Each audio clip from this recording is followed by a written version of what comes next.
Hey there, gorgeous gays! Version 2 here with Disco Elysium. When we were last here, I learned a little bit more about like how the game actively wants you to fail sometimes. We had a little incident of a save scumming, and the save scumming making me realize that I should fail things, and then failing things, and then actually realizing that, okay, sometimes to progress in this game you need to fuck up, and that is... I wonder if that relates to the themes of Disco Elysium. But overall, we got to the end of the last stream and we shot down the body. We shot down the body. The body is now down, and we can finally actually look at it and hopefully do something about it because it smells really bad. And also, we really upset Kuno and Kuno S. So really, we're winning on all fronts. We're doing so fucking well at the moment. Holy shit. The rotting man lies on his side with his eyes looking straight through you. The belt is still around his neck. His body is supine and open to intrusion. Kids want to see a dead body. The kids have been throwing rocks at the dead body for like a week straight at this point. The lieutenant adjusts his glasses and takes a deep breath. First, what exactly is a field autopsy? Come on, officer. You know what a field autopsy is. You've done 100 of them. Kim, I have forgotten everything. I remember nothing. Kim, how many times do I need to remind you of this?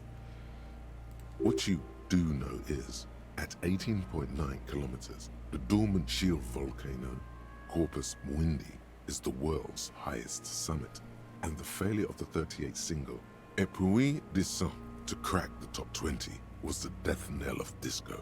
But what a field autopsy is, you have no idea. Encyclopedia. What the fuck?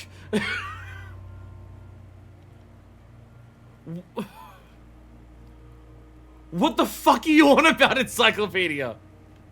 Why don't you know? What use are you? You must have me confused with the Copperpedia. Who's the Copperpedia? I think I need to talk to him. You, sir, you are the Copperpedia. Esprit can you, like, kick up now and tell me some shit? No? Okay. Okay. Clap your gloved hands. Let's get in there. I do have gloves on here. I do have gloves. I also have a crowbar and a plastic bag, though. That means the world's highest mountain is more than twice as tall as Everest. What, at 18.9 kilometers? Yeah, I have no idea, like, how big mountains are in this world, but fucking Christ.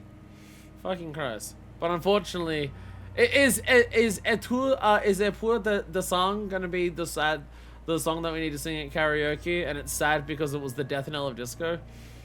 There truly is a time for everything, even for yellow gardening gloves. However, they are lacking hygienically. I suggest you get in there in limited capacity. Everest is 8.8. Jesus Christ. I like how the comment of me actually wearing the gardening gloves. They're lacking hygienically. Okay. Alright. I'll ask you when I need you to. For the most part, maybe I should handle the contact and you take notes? We just fill this in, right? Show him the red field autopsy form in your ledger. That's right. Open my ledger of, like, failure and disgust or whatever it is. At the field autopsy form. The dead man stares in silence as you crack open the ledger.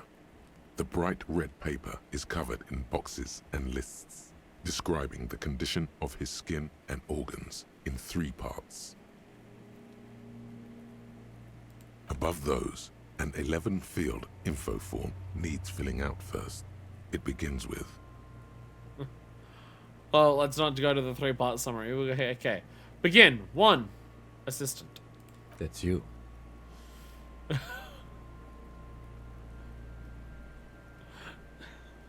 We've at least learned our name by this point. We are indeed Harry Disco, the baby. corpse is indifferent to your scribblings. Just lies there. The next box says...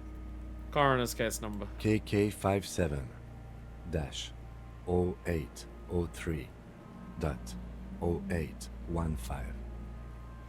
KK equals Kim Kitsuragi. 57 equals Precinct 57. followed by his date 0803 and time of arrival 0815 on the scene. He's indexed the case after himself, not you. That's completely fair, because I did nothing until he got here. That's because he doesn't want to bring up the messy question of your initials. I arrived at the scene before you, but I didn't do any cop shit. Let's write it down. Next, Name. NA. Next, Date of birth. NA. Age. Roughly 50. Roughly 50. Try 40. The damage is so extensive, it's better to err on the young side. I'm gonna write approximately 42. He nods. Race. Mondial. Fair to olive-skinned, from the Isola of Muindi. This is as vague as it gets. You might as well say whitish. Something white. Something white. The pudgy mess of curdled meat looks neither mondial nor anything other. Sex. Fucky, fucky! The little monster exclaims energetically. Man. Pigs can have sex. Ignore the kids, ignore them. We don't need to pay them any attention. Just write down male. Nor does he look male, with his pregnant belly and indistinguishable face. Date of death. We're still going with March 4th. 51. Right, 04, 03, 51. What else? 9. Body identified by is non-applicable. 10. Case number is the same as the coroner's case. KK 57 0503 0815 listens motionless, with the cargo belt still around his neck. Only one box remains.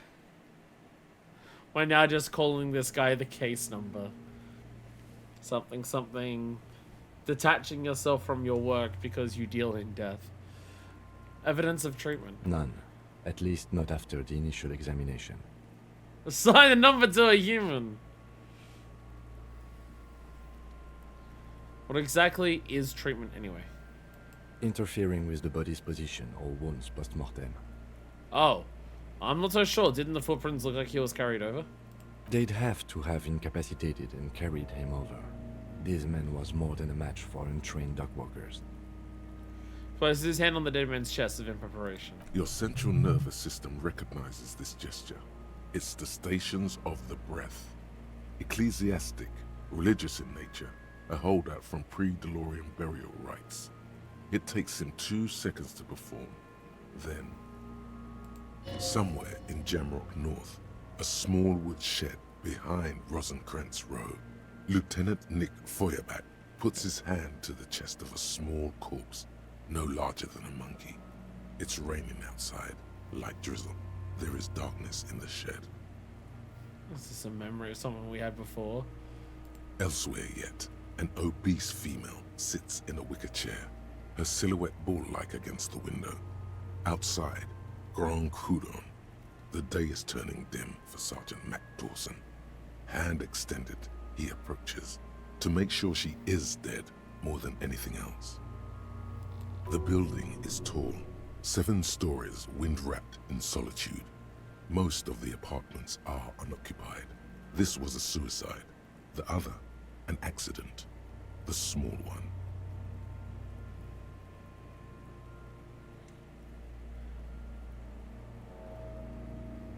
And so, all across Jamrock, Coal City, GRIH, 42 deceased persons found today. 42 stations of breath. That's a lot of dead people. We should start the post-mortem. Turn the page. The corpse cannot feel Kim's hand on his chest. It no longer meaningfully interacts with its surroundings. A thicket of boxes and lists on red copier paper tries to answer why. External examination. Summary. Clothes. The deceased wears armored boots and white briefs. The make of the briefs is Babrodine, I think. Let's see. He turns the body on its side to check the underwear label. See, it's happening. Shut up, kids. Babrodine, yes. Inexpensive. Size M. Color white. The disappointment is palpable. The red-haired thing was expecting something more lurid. Go away, children. The boots are ceramic, vitreous enamel. They are fused to his skin from blood flowing downward post-mortem. Removal of the boots is left for processing. Write it The down. boot has a serial number. It's E50.100.100. The lines between the plates are in the shape of the alphanumerical. The number is purposefully concealed by the design. Tattoos. Stands of a planted on either side of the body. The upper torso is covered in a single, continuous tattoo, resembling a map of the night sky. It reaches from the right shoulder to the heart. The ink is blue and white. The assistant has a color photograph of the markings, to be added to the case files as document A1. The photo is taken on the scene, using a Trigat Mini. The deceased has a belt for airlifting cargo around his neck, tied with a hangman's knot. Color yellow. Length 3 meters. There is a buckle on the other end. Well nourished, athletically built, measuring 1.8 meters. Generally consistent with age 42. Preservation is good. Ambient temperature below freezing. Fucking cold. Body hair is light brown. Distribution is consistent with age. The deceased had male pattern baldness. Hair is combed back, short. Short, light brown, male pattern baldness. Lividity is consistent with hanging. The head is congested. Contusions are present on the head, chest, and thighs. Consistent with stones thrown post-mortem. Low velocity. Fucking low velocity. You think Kuno doesn't know what you're talking about? Velocity was fucking max. Shut up, Kuno! Talking shit about Kuno's velocity. Your velocity sucks shit, Kuno. Shut up. In addition, there are bite marks on the face, scalp, and chest. Consistent with predation. Right now. Ligature mark. Lieutenant produces a small folding knife. With the other hand pulling on the belt, he starts cutting into the polyester. The stench is horrid.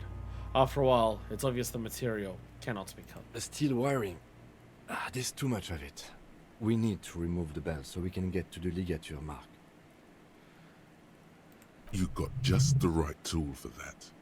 The chain cutters. Oh yeah, I'm prepared. Good thing we got these chain cutters. Pull out the rubber gripped cutters. Always good to think ahead. Now, He points the rope, squeezing the dead man's to the neck, squeezing the dead man's neck. we need to cut the belt to see the ligature mark below. Carefully, with as much precision as you can. Uh-oh, my motorics are bad. See, my pig is gonna fuck his head off. No, he ain't. Your pig's a boring fuck. 42. Look for a good spot to cut, see if it improves. The belt is equally tight around the whole circumference of his neck, swelling over the edges like white bread rising from the east. The knot is the weak spot. The chain cutter's fitting there. Steady now. Like a flower arranger. 2 cuts. and Whoa, it that should helped a come lot. loose. That helped a lot. Thank you, interfacing. Holy shit. Alright. It's red, so it's still scary. You jam the cutters right under the knot. That seems like a smart idea. Yeah, somewhere there.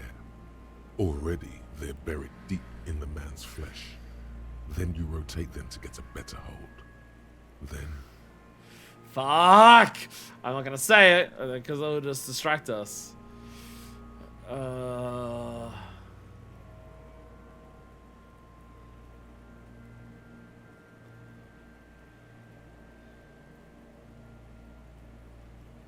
If we continue rotating, I feel like we're gonna fuck up the body more.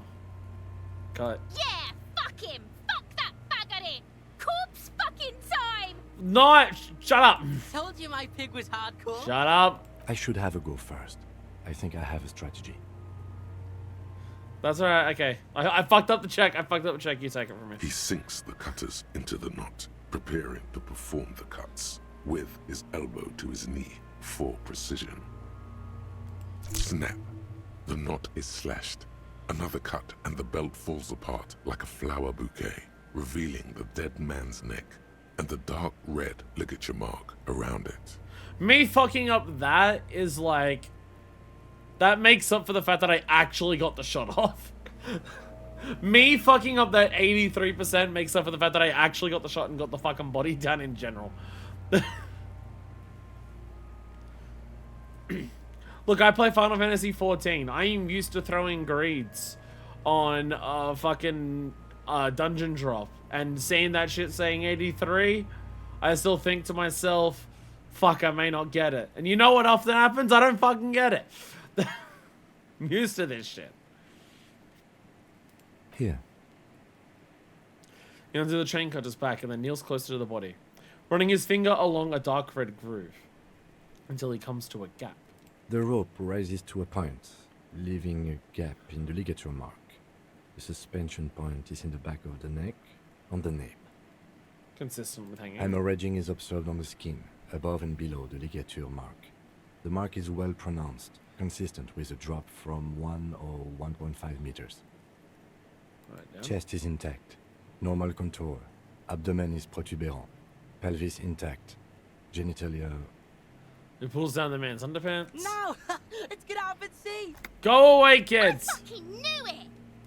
This is clearly what they've been waiting for, ever since the autopsy began. The lieutenant is trying to make it as boring as possible. Understandable, so am I. Genitalia is male and unremarkable. No evidence of injury. Don't need to inspect it. I trust Kim's word. Write down and move on. Back is symmetrical and intact. Upper and lower extremities are intact, but asymmetrical. There are combat injuries on the right hand, thigh, and hip. In addition, I see smaller, residual scars, too numerous to count, covering about 30% of his skin. Jesus. From wounds sustained over 2, maybe more decades, dispersal and accumulation indicates long and active combat This car is duty. extensive. Way more than a lore officials. We have a real museum here. Of battles, wars. Right, yeah. Last item, hands. He takes the man's right hand in, inspects, then moves on to the other hand. Again, trust him. Hands are clean.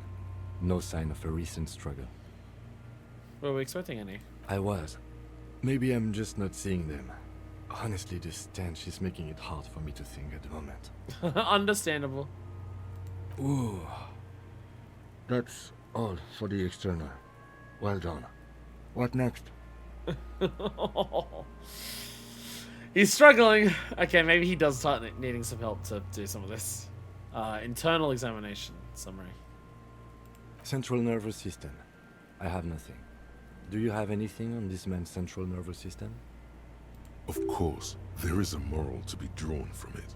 A moral to this story. What do you mean a moral? It's an autopsy.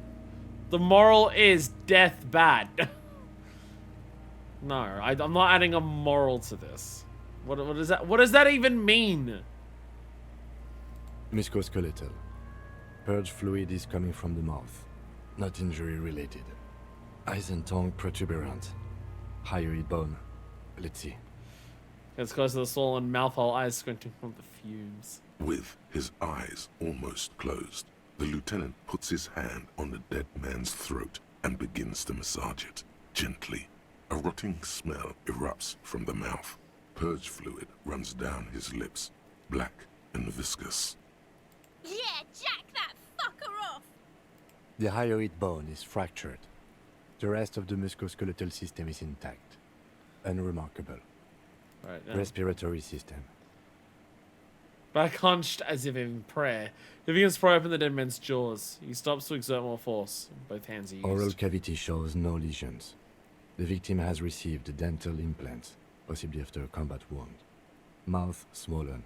Hemorrhaging present in mucosa of the lips and mouth. There's a lot going on here. I'll have a look inside. No scream, no sigh of relief rises from the darkness inside. It's humid there. Sickly sweet air, unlike anything living. You feel like you're about to throw up again, straight in that mouth of his. Well, let's just write it down and not look deeper inside. Hepatobiliary, NA. Why? Don't we have anything? Are you a hepatobiliary expert? He looks at the course of stomach with a mixture of tiredness and disgust. I don't think Neither so. am I. Okay. Same for toxicology and serology, NA. Both? Unless you have untapped reservoirs of knowledge there. Do I? Reservoirs? No, but do they take obscure trivia and odd tidbits? The completionist in me wonders if there's something we can still do.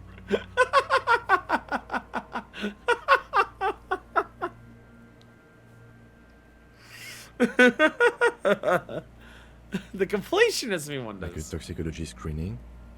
At this stage, I doubt processing will find anything, even if he was brimming with cocaine. But still, you should add a request. Right, NA and add toxicology requested. Cardiovascular. The body exhibits heavy lividity. Blood has gathered in the hands, feet, and neck. Hypostasis is visually consistent with the hanging. Write it down. Gastrointestinal. He breathes a sigh of approaching relief. This is the last field on the list.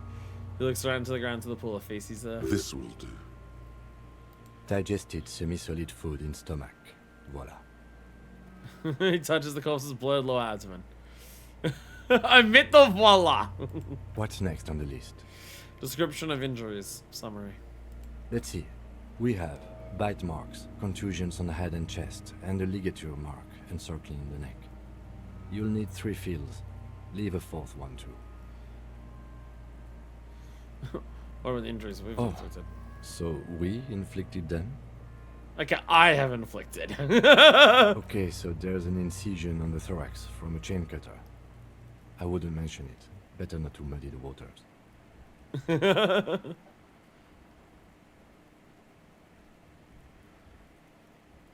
So back to injuries. Injuries. So I get like, yeah, with the shooting of the body, we could have also hit it.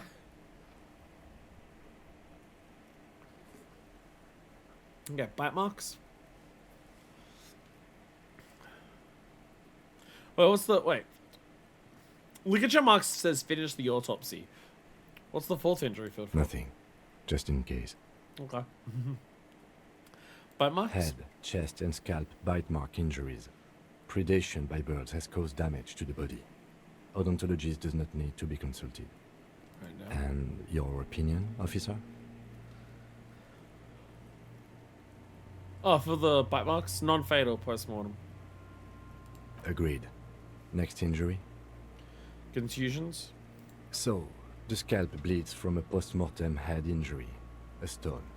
The injury does not have the rim of an early inflammatory response. The perpetrator on the scene has confessed to causing it post-mortem.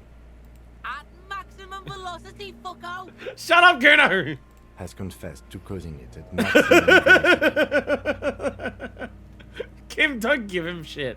Coagulated blood sticks to his scalp and chest, where the countless stones have hit the dead man. Beneath, the description of injury. 2 boxes. I like the idea of writing fatal injury here to just be like, yeah, Kuno killed him by throwing a rock at him. Non-fatal post-mortem. Right. Next, Ligature mark. a dark red abraded ligature mark encircling the neck, with a gap on the nape measuring, let's say, 7 centimeters. The hyoid bone is fractured, the cervical column intact. I see hemorrhaging on the skin, above and below the ligature mark. Depth of the mark, 1 centimeter. No signs of clawing on the neck. Below the note, 2 customary boxes wait to be ticked. The man's head jerks to the side. The ring around his neck is visible.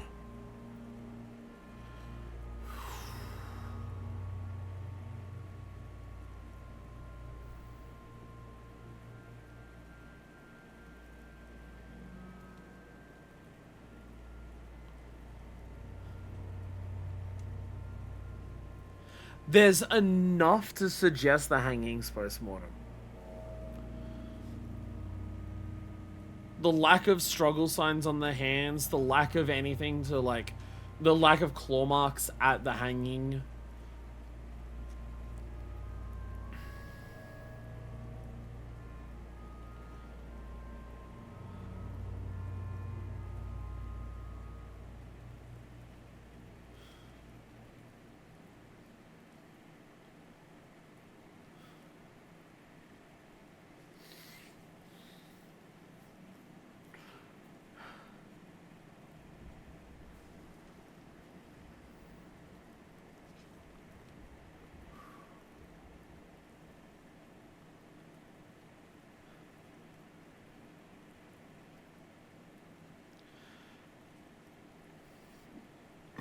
Because there's also a psychological factor here. Of just like... Harry is like... There's a lot of dialogue from Harry that is trying to insinuate that this isn't a hanging. How much of that is Harry wanting this to be a special case? How much of it is Harry wanting this to not be just a regular, ordinary lynching? How much of all of Harry's little pieces of dialogue to hint that he might think that the hanging was post-mortem and not the actual cause of death? How much of that is Harry just wanting this to just be not a normal case, and he manages to make a miraculous breakthrough to solve this like super hard to solve crime to make himself feel better? To make himself feel like he can be, you know, a competent person by being like, look, but everyone else thought this was like a normal case, but I managed to solve it. It was. So it's like, how much do you trust Harry's judgment? That is the question.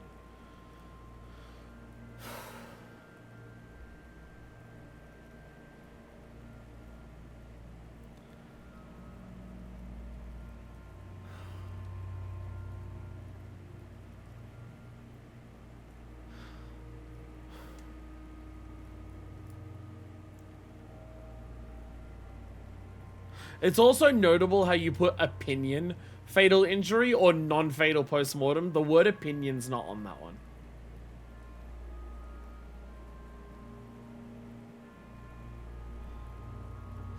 But there's also, if this isn't the cause of death, what is? We're doing the autopsy right now. If something else was the cause of death, surely we'd see it. I mean, it could be a toxicology thing and we'd have no idea. It could be a toxicology thing. These guys may have found this guy and he drunk himself to death or accidentally mixed two things wrong together. So honestly, the thing that pushes me over the edge to wanting to go non-fatal post-mortem is how the Hardy Boys are acting.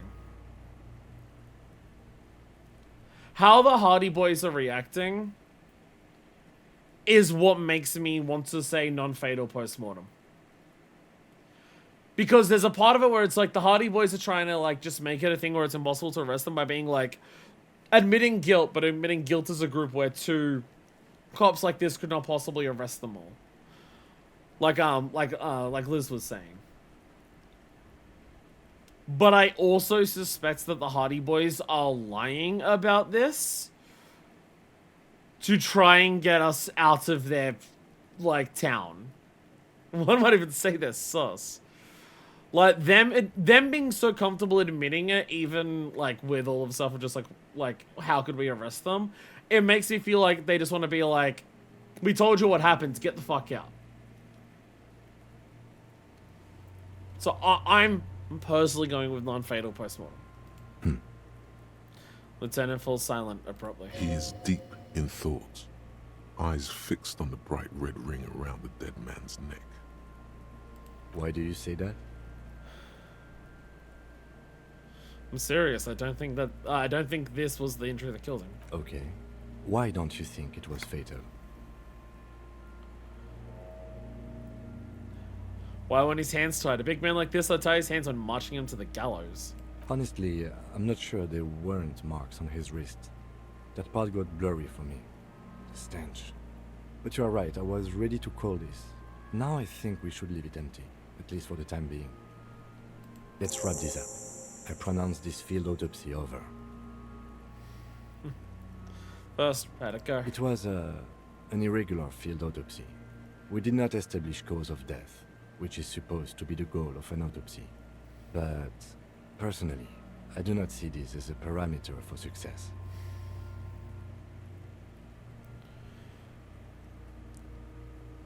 So there's, when it comes to like cop shit, anyone who knows how cops work in, you know, our worlds, and obviously like there'd be a representation of that here as well.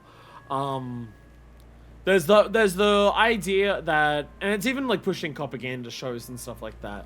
Cops solve shit. Cops, like, their job is to solve things. Their job is to work it out and solve it and close the case. That is a different thing to finding out the truth. Those are different things. They are very distinctly different things. Because the first one requires leaps in logic, assumptions, bold declarations, and with police corruption, straight up manufacturing bullshit and lying. So I feel like this is part of like what the game's trying to pull on you. What part of like, why is this game that is like so obviously like written by leftists? Why is this game that is so obviously interested in leftist politic? Why do you play as cops in this? That's an unusual mix. And one, I think it's to make you feel uncomfortable in the role that you're playing. But two, I feel like Kim is like, in some capacity, what people imagine the ideal cop to be. Everything, like, so much of what we've seen about Kim, he's a reasonable person, he is deductive, he is, like, calm and composed, he wants to find out the truth, he is, like, willing to just not go for immediate assumptions. We were able to talk to him here about just being like, yeah, there's not enough here to definitively say the hanging was the cause of death, so let's not write that down and everything like that. But with Kim being all of those things, how much is he, you know, at the end of the day, still a cop? How much is he still a cop? We also requested a toxicological screening. That was thorough. The results should arrive in a couple of weeks, if we are lucky. I will not hold my breath. I think you should hold your breath. You're around a decaying body there, Kim. What else? We were thorough with the list of injuries, too. We described them all in detail. What is there to say? Given the circumstances, it was a professional field autopsy. Well, yeah. What now? I need a copy of that autopsy form. Then I will drive him to Faubourg. Roberta copies the autopsy For pages. processing. He looks at the dead man one more time, then at the slip of red paper in his hand, and then at the corpse again. He's thinking, did I miss something? You tilt your head, also looking at the corpse.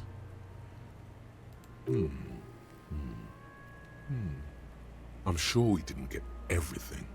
There's always something.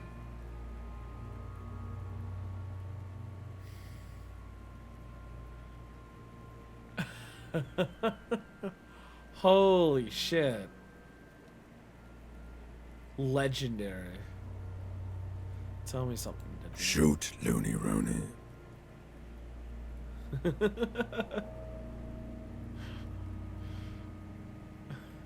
Come back later, Corporal. Amuse yourself with my frank manners and my memento mori features. If possible, also, see me in your dreams. Leave for a second. Do I have anything that's perception? Do I have clothes that are perception? I feel like I've looked at this, I've checked this before.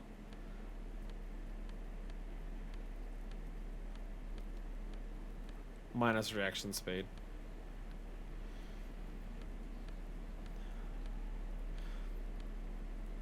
Yeah, I don't think so. Yeah, I have a plus interfacing, but that's about it.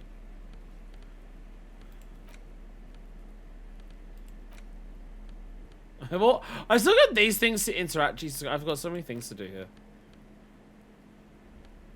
Why do I have booze here?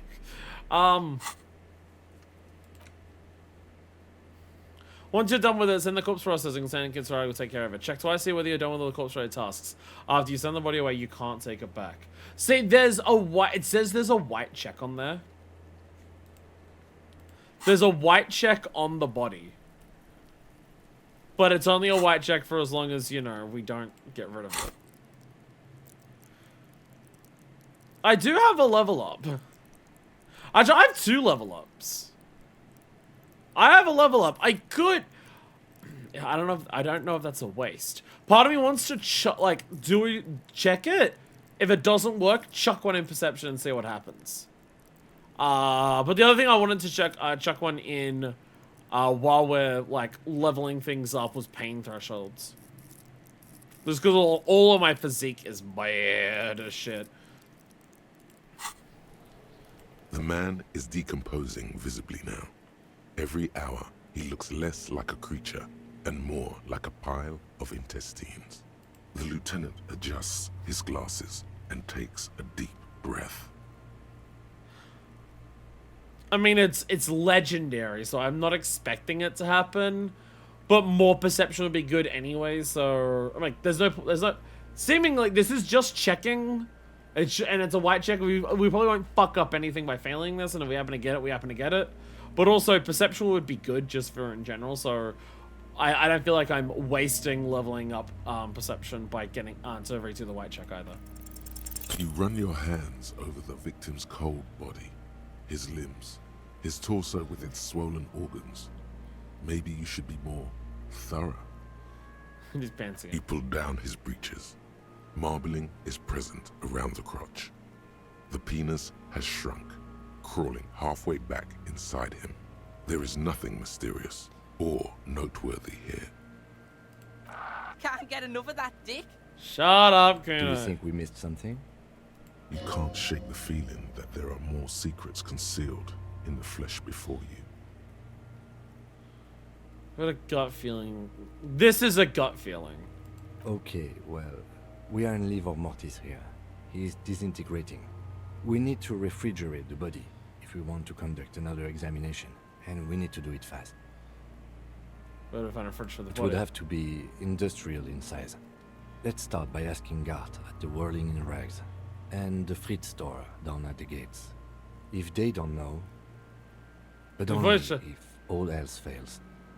This guy sells on Kuno. Fuck are you looking at, Beano, man? You want a piece of the Kuno? Wanna get fucked? Only if all else fails. Only all else fails. Or remember the buttons on that intercom over there, on the side of the building next to the whirling? One was for Revachol Ice City. Perhaps it's a clue.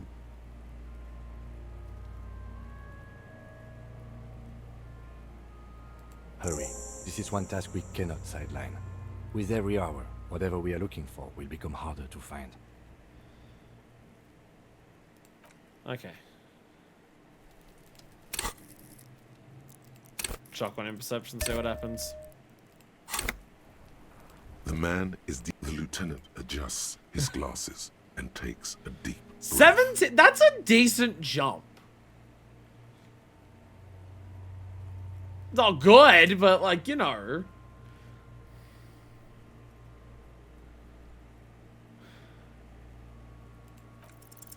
You really ought to wait until the cadaver is refrigerated. Digging around in this mess now is proving hopelessly difficult. Okay.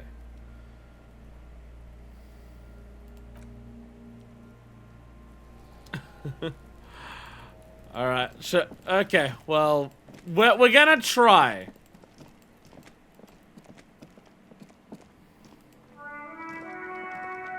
An old call box with a matrix of silence. No one. Damn.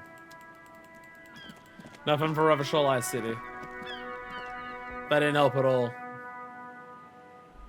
Hey, God! I have a really awful question. Can I help you? I seem to be in need of a fridge. Yes, yes. For the dead body. You want to put a dead corpse into my fridge, right? God, how'd you know? We're so mind synced, you and me, God. We really understand each other. Correct him.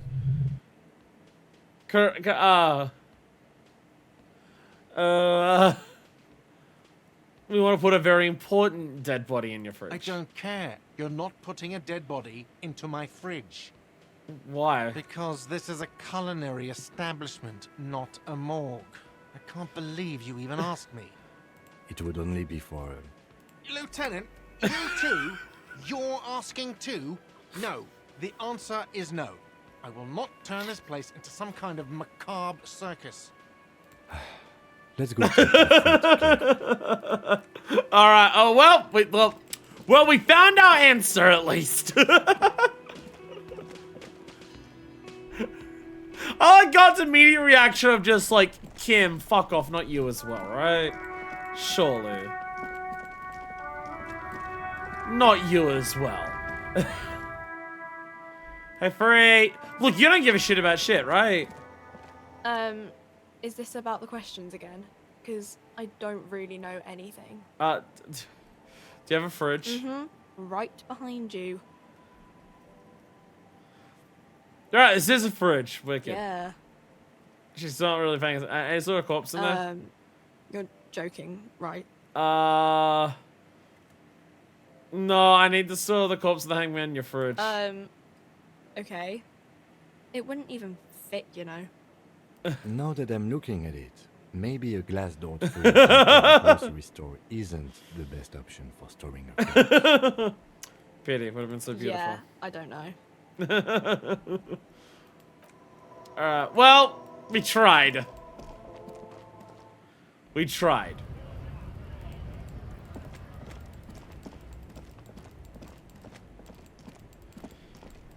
Can I try Revachol Ice City again? An old call box with a matrix of push buttons. Silence. No one up. Damn it. Hey, Kuno! Do you have a fridge? Hey, Kuno. Have you come to make your offering to Kuno? Oh, fuck, you want an offering, yeah. Right. Yes?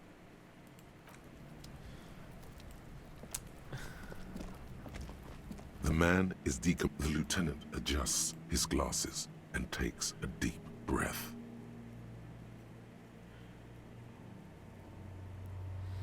Do I chuck another in perception just to see? It's just like, this is a white check. Can you afford porn for the Kuno? Weren't the books like 30 something real?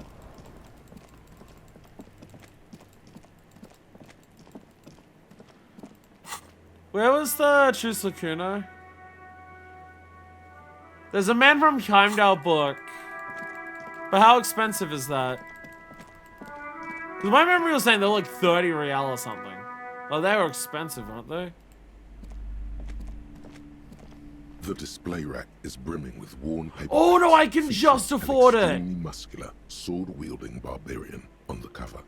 Nearly What all if he the doesn't time like it and contain I've the wasted word 9 real though? Heimdall somewhere.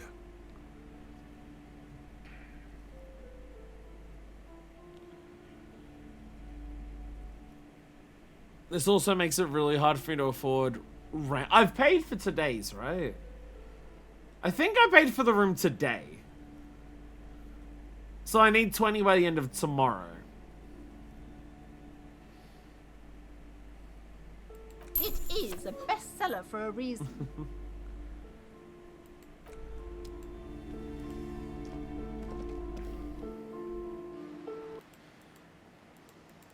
Well, I'm willing to waste level up points on this just because this is so important. Oh, I do have the fake check, yeah. I do have the novelty, I do have the embarrassing novelty check. I do also have that.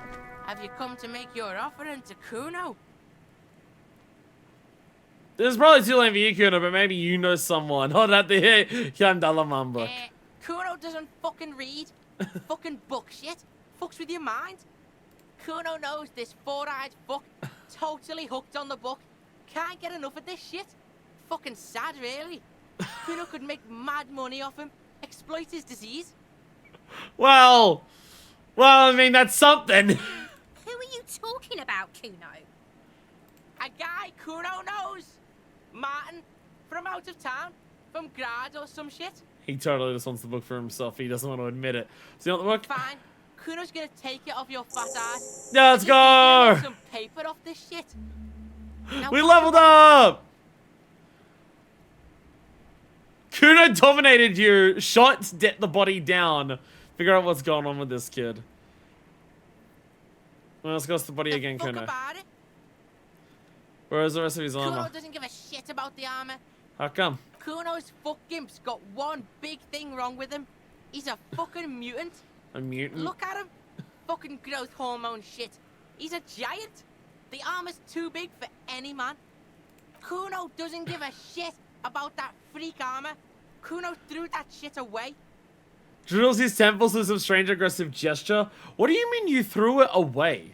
Kuno tried to get the helmet on. It was too big. Forms a kickoff on the imaginary helmet. Where'd you throw it, Kuno? Kuno kicked that shit in the sea, rugby style.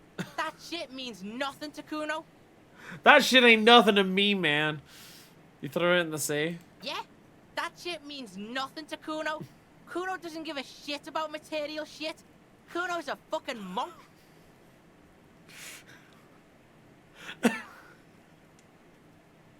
You wanna fuck on someone about that armor? Go fuck the mustached union fuck. The jolly troubadour shit at the gates. What do you mean, troubadour? Well, I know who he's talking about. Yeah, cock and boot. You know that jolly union cow fucker? Came around talking about cows or some shit? Came around pretending like he cares about cows? Yes, you met him at the gates. The one with the boots and the jolly smile. Yeah, I'm familiar with him. We're usually pretty chill with him. You mean Nana? Yeah, he's the one you want to talk to. He's fucking crazy about that armor shit. Coming here pretending like he likes cows. Trying to catch a peep at Kuno's armor. Yes, this troubadour has it. You can feel it. You're testing Kuno's patience here. Get lost, Do you have a fridge? For the fuck him. Good thing you asked the Kunmeister. Kuno knows a fridge. Perfect for freezing. I thought you would. Where is it? Bacon Man's in a rush. But what's in it for the Kuno? What's the return on Kuno's investment?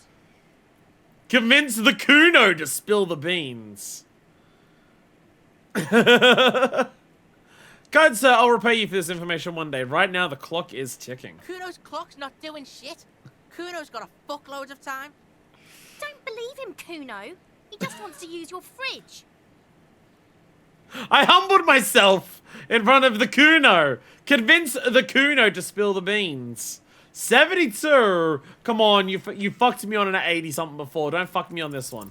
By killing in his territory, someone has openly challenged Kuno. It's in Ooh. his best interest to put them in their place. Some out-of-gut shit thinks he can kill in the Kuno's kingdom without asking the Kuno first. That sounds like lawlessness to me. A dark flame smolders in Kuno's eyes as he ponders your argument. Wordless, like kings do. This outlaw's fate's in your hands. Let's make an example of him. Help me locate him using fridge body technology. Alright, Kuno hears ya. See that shit house over there? Let's fucking go! We've learned how to speak the Kuno. Let's go! Points to the collapsed building with the bookstore. A cold comes over you as you glance behind him at the crumbling colossus there, casting a shadow on you. Yes, I see it. The big tall one behind you. The collapsed building with the bookstore. Is that the thing that we've been buzzing on? Or is that, like, with the bookstore, is that the thing we keep buzzing on?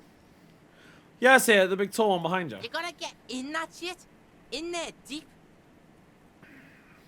What do you mean in there deep? Check the fucking basement, pig. Don't you know anything?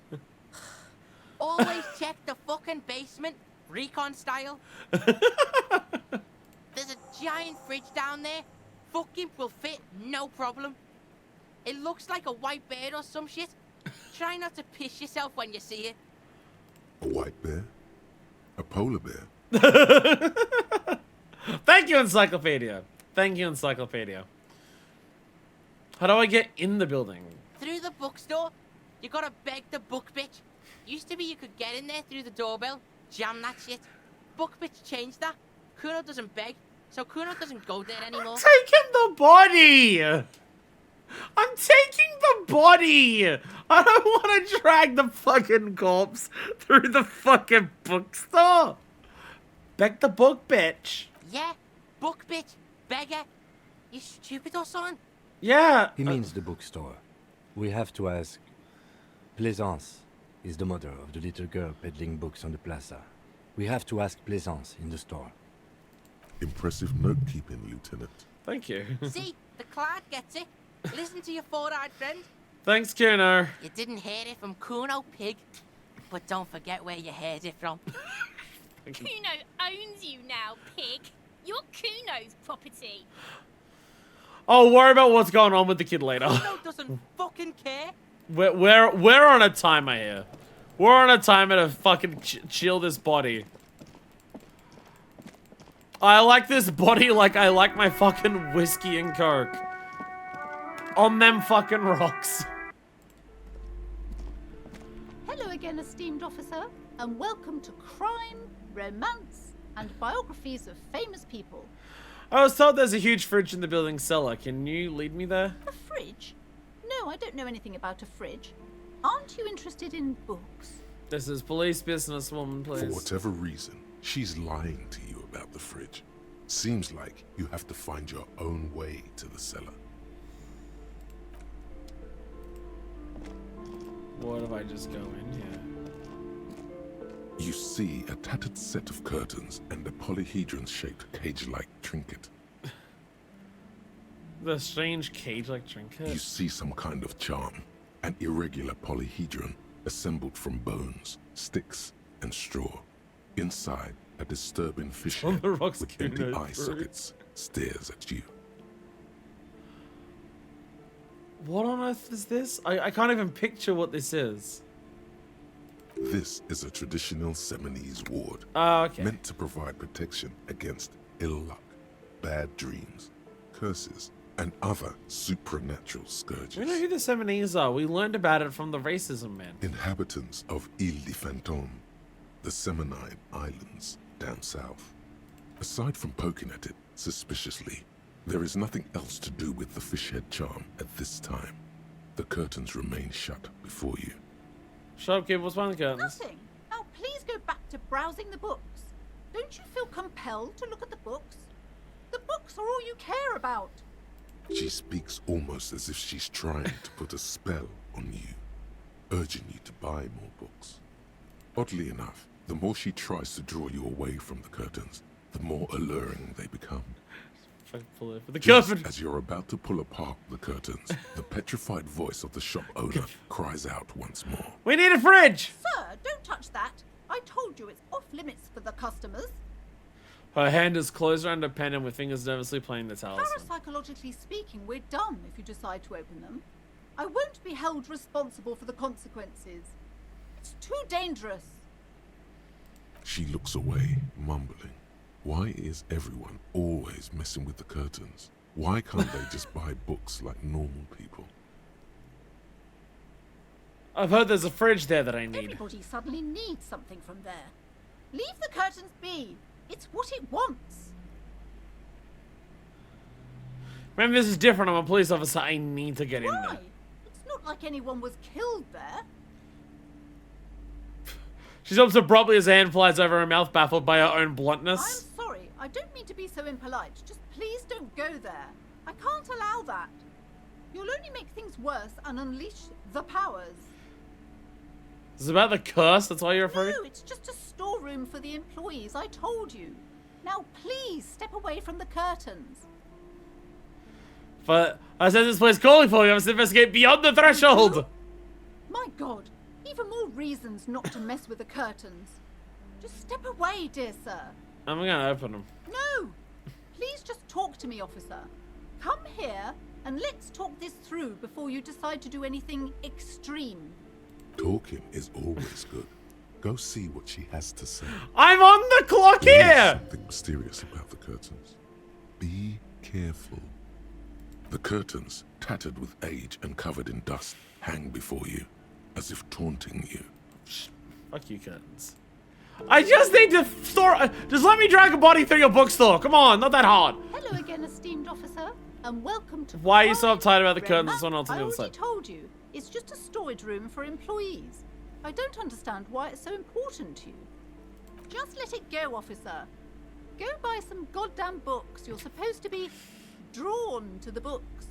She's so tense, it's a miracle she hasn't snapped in half yet. If it's just a storage, if it's just a storage room, then why does it have a 70s ward protecting it? It's just for decoration. She waves under your gaze, mouth pressed into a tight-lipped smile, and something breaks. Okay, fine. It's just because this place is cursed, just like everyone said. They don't call it the doomed commercial area for nothing. Are you happy now, officer? Happy that you've ruined everything? She closes her eyes and starts mumbling something to her Host pendant. of hosts, she prays. Guard me and my honest business venture from the curse that lurks behind the curtains. Why don't you just tell me right away it's the It's not curse? good to talk about the curse, not in detail. The negativism, it's dangerous. Talking about the void wraiths angers them. Wow. Void raves. New words. I've learned new words today. Yay! Have you sought help from Yes, anyone? I've contacted numerous parapsychologists and even a pair of Simonese mediators. They provided me with the wards. She knows that the strange cage like trinket on the wards help curtains. to keep the doom at bay and protect us against the darkness that lies further in the building. Even though now I fear it's not enough. Is your pendant part of the wards as well? Oh, this? No, it's a special Himian amulet, blessed by desert pygmy shamans, with a spell of compulsion. It's to compel people to buy books. Okay. There are numerous spells cast throughout the store. I had the books anointed with a different inducement spell, for example. It's guaranteed to boost sales 15%. Desert pygmy shamans. That sounds like a rather questionable way to describe a group of people. Gotcha! This is a new age gemlet. Is this like how many people have scammed you because you're kind of racist and like believe a lot of native mysticism? How many people have scammed you out of money? And how much do you deserve it? How does this curse manifest The itself? curse is so much worse than you could imagine. It's a disease, eating at the very foundation. A shiver runs through the woman as she looks around the dimly lit store. It's the curse of financial distress, of ruin and bankruptcy. She peers at the curtains again. Didn't that curtain just move? Inland! She needs to align her chakras so her bookstore doesn't fail. More importantly, can we scam this racist lady for money? Kim! Kim! Kim! I think we found our lucky racist. And that mentioned the previous tenants having experienced some financial troubles. It's not just that, officer. We're dealing with something supernatural here. It's the cacodemons feeding off bad business practices and disappointing income statements.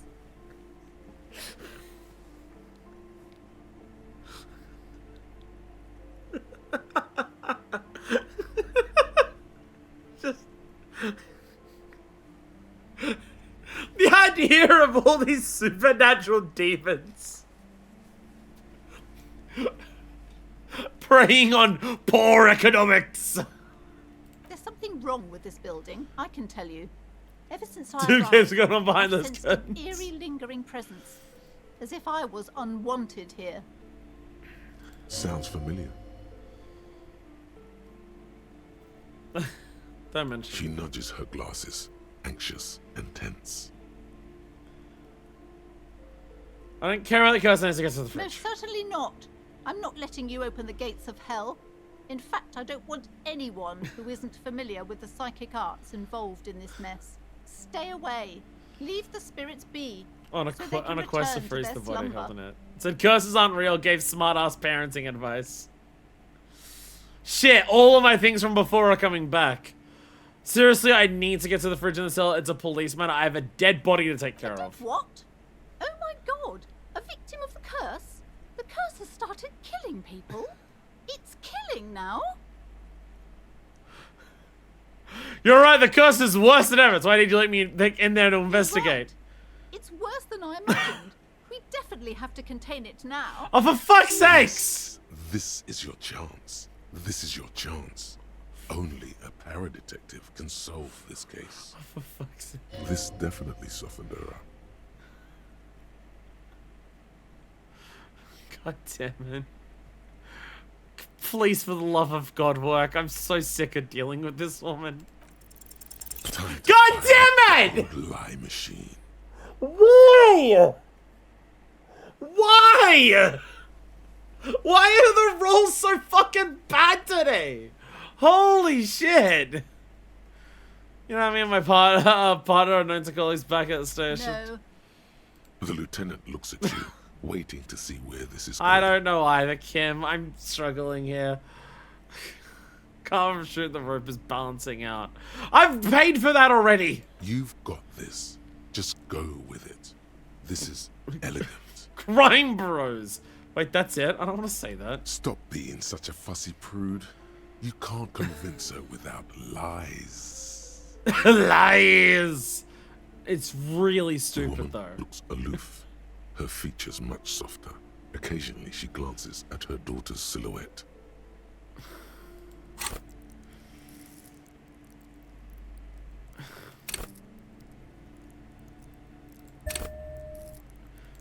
Fuck it.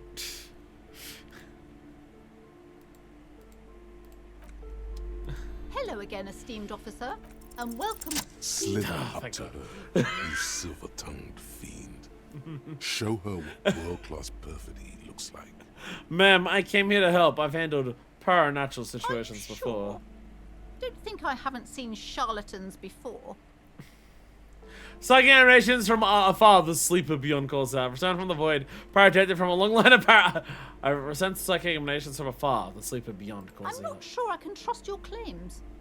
Honestly, you look like a bit of a drinker. I thought this was I'm sorry successful. for being so blunt, but I thought this was successful. The lieutenant keeps his usual stony calm. He silently picks out his notebook. It's necessary to drink the spirits in order to contact the void. how do you know all this? Here we go. I am the Void Revenant. I have the powers to debattle the bad energies. Well, you know, I've caught at least 25% of the people who've tried to scam me. Your wards brought me here in the first place. The 70s blood also runs through me.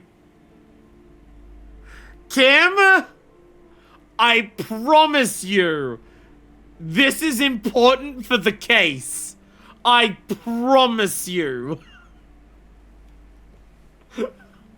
I promise you, Kim, I'm scamming a racist. I am not racist myself. You know, at some point, me begging Kim of this constantly starts just coming across a little hollow. You're part Simonese. Oh, it means our meeting couldn't have been mere chance. The hand of fate guides us. Oh, for fuck's sake. Oh. Fucking white women! Jesus Christ! But I am not the only one at risk. I have to think of my daughter. You are certain you can help us? Keep us safe? I can't allow any collateral damage to hit us. No problem whatsoever, your family is safe. Phantoms are no match for If me. you promise, good officer, then you might be our last hope. Do you swear it? And on my honor. Thank you, sir. There's one more thing I haven't told you about yet. The entity. The entity! Oh no. Do not act surprised. You know of these things, sire. Of course, the entity. For I've sensed its presence. You have?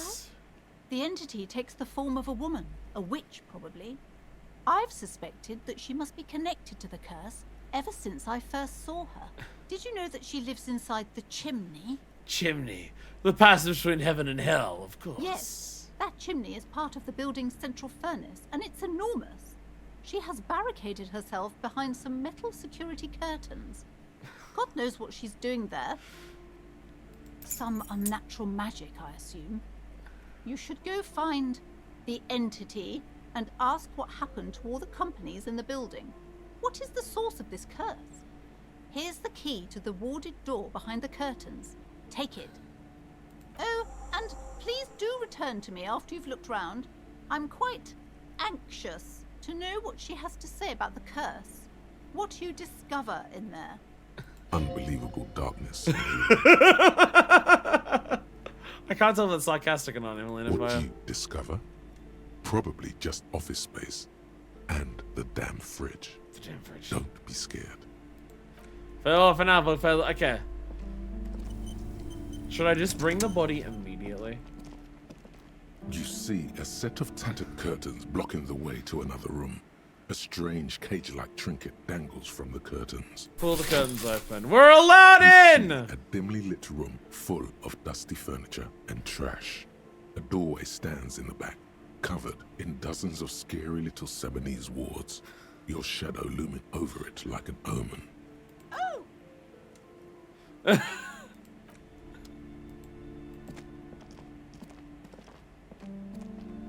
Let me just quickly do this.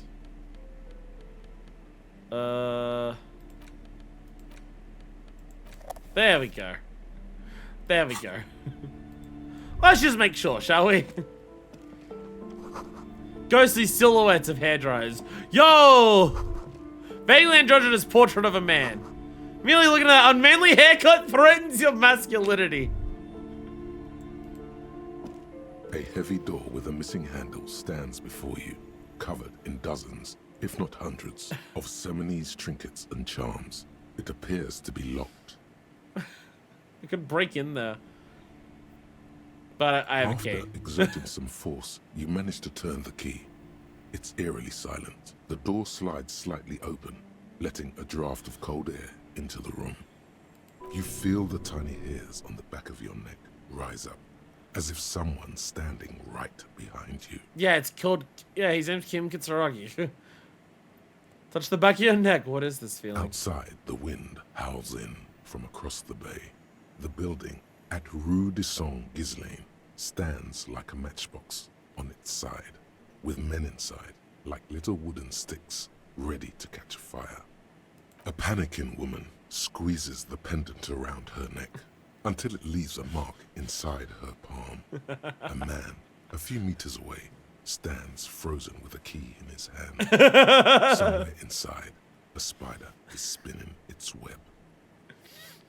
Open the door and enter.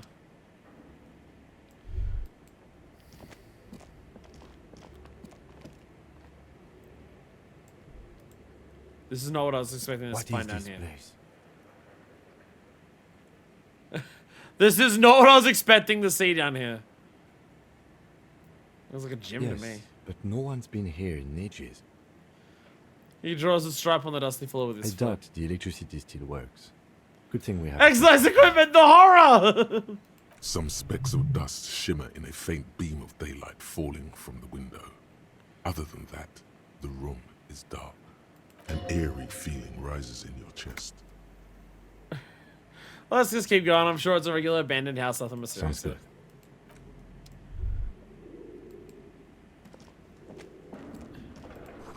Smells like leather and sweat.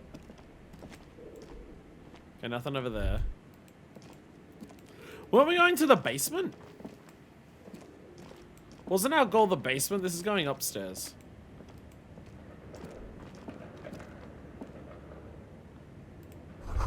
Always both by old window panes and debris. Remnants of the 24-hour window repair shop. The sounds in here.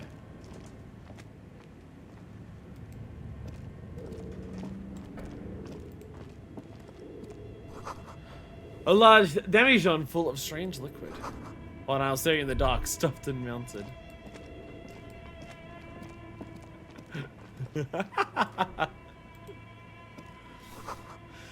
Airship is covered in spiderwebs. They remind you of blades.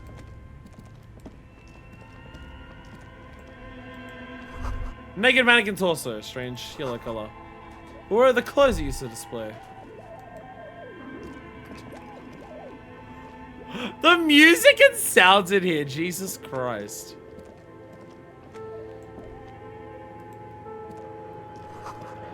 Excuse the slipstream printed on the laminate top layer.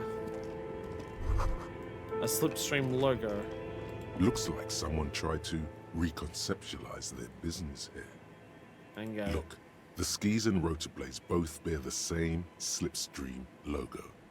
It seems likely that they started out making one, failed to turn a profit, and then pivoted to producing the other.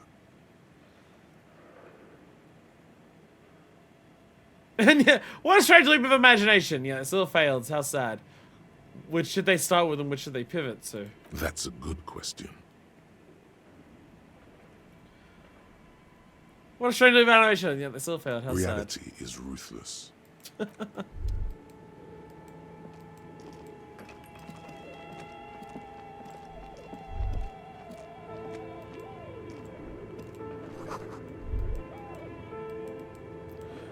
Where do I go? Oh, okay, yeah. This is just going further upstairs. I'm trying to get to the basement. An iron safety curtain curves before your eyes. Oh, this is the entity. Like a bellows. It covers half the room, blocking the way into a colossal industrial chimney. This must be where the entity lives. We'll worry about that later. We have a body to deal with. Floorboards creak. Postcard La Delta. Shoes in a puddle of melting snow. Does someone live here?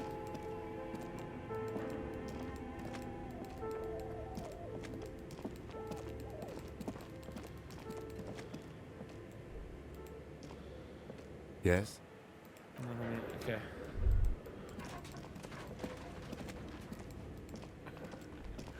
The sound of stuff constantly happening in here is very As funny. before, an iron safety not an odd thing to do. Nothing happens. Still nothing. No one's... Those curtains prove to be surprisingly sturdy. Your fist hurts now. Ow. If this is really an entrance to the chimney, then there must be a furnace somewhere as well. Maybe there's another way to get in. Can you please try to refrain from attacking random things? There's not a random significant. I wanted to say what's on the other Why do you side. think there's something on the other side, necessarily? Lieutenant asked, but you can see a spark of In curiosity any in his case, eyes. there's no way we can get in right now. Let's investigate further.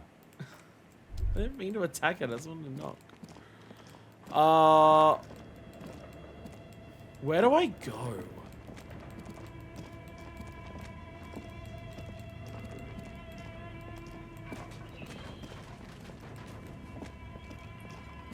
Ah, here we go. A door. There's plenty to investigate. Later.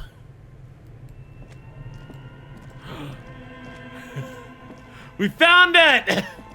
Giant polar bear! You see a terrifying ice bear with a strange compartment in its belly. The door is covered in frost, and the bear's eyes are glowing red. Beverage! The bear looks oddly realistic. Is it taxidermy? Crack open the A door. gust of freezing cold air rushes to greet you. You hear a low grumble as the bear regulates itself. This is the inside of a refrigerator. The lieutenant takes a peek inside. His hand has found the holster of his gun. Look inside the The refrigerator. shelves are empty. All you see are crumpled ice cream wrappers with the brand name, Revachol Ice City. A handwritten note has been attached to the door. It The is fridge Revachol Ice is City. Huge. It's clearly the fridge. It looks big enough for two It's corpses. certainly an eccentric choice, but it is capacious and cold enough, too. Your visual confirms. You could fit 2 more bodies in the ice bear fridge. Hopefully we don't need to. Shall we go and get the body then? I'll take the head, you take the feet. The stairs won't be easy, but we'll manage. Okay, let's do The this. body is heavier than you expected and stinkier. It takes half an hour to get the butcher, then 10 more to stuff it into the fridge. The lieutenant takes a step back to admire your handiwork. How do we get it past the woman? How do we get it past, like, playsons? Dead body noises. Beautiful. A dead body in a nice bare fridge. This is some of the best bodies work. I'm sure I Of believe course you. you don't. Look at that. What have we done? We stuffed a dead body in a nice bare fridge. This does not leave this room. The glorious team and people here, I'm not proud either, but we did find a fridge.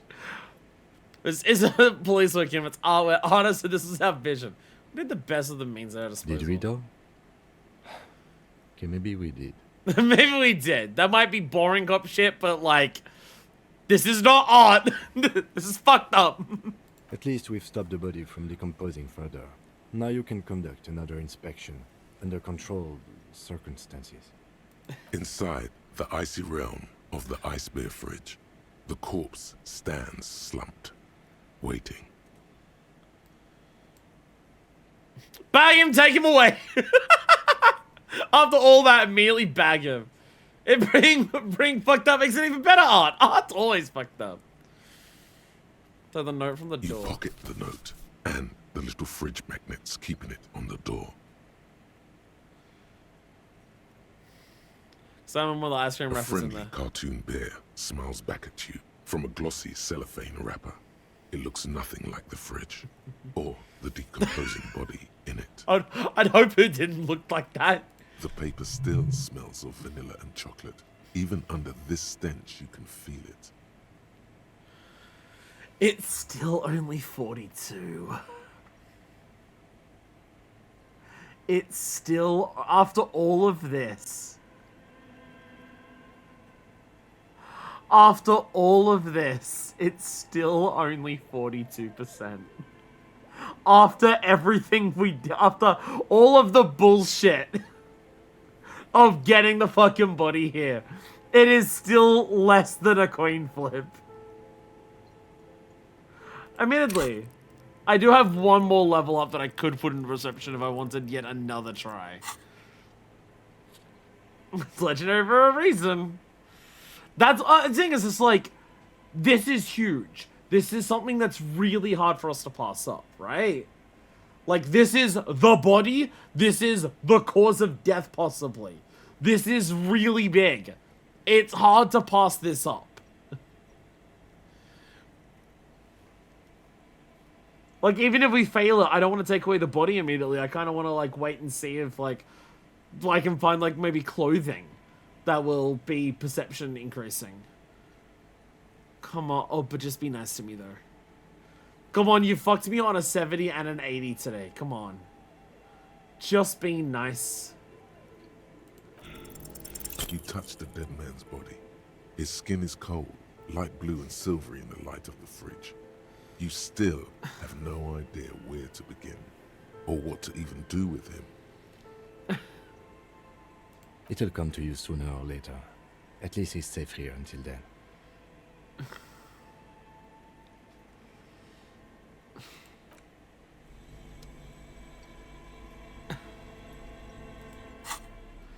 What shit did I just pick up? Postcard La Delta 51.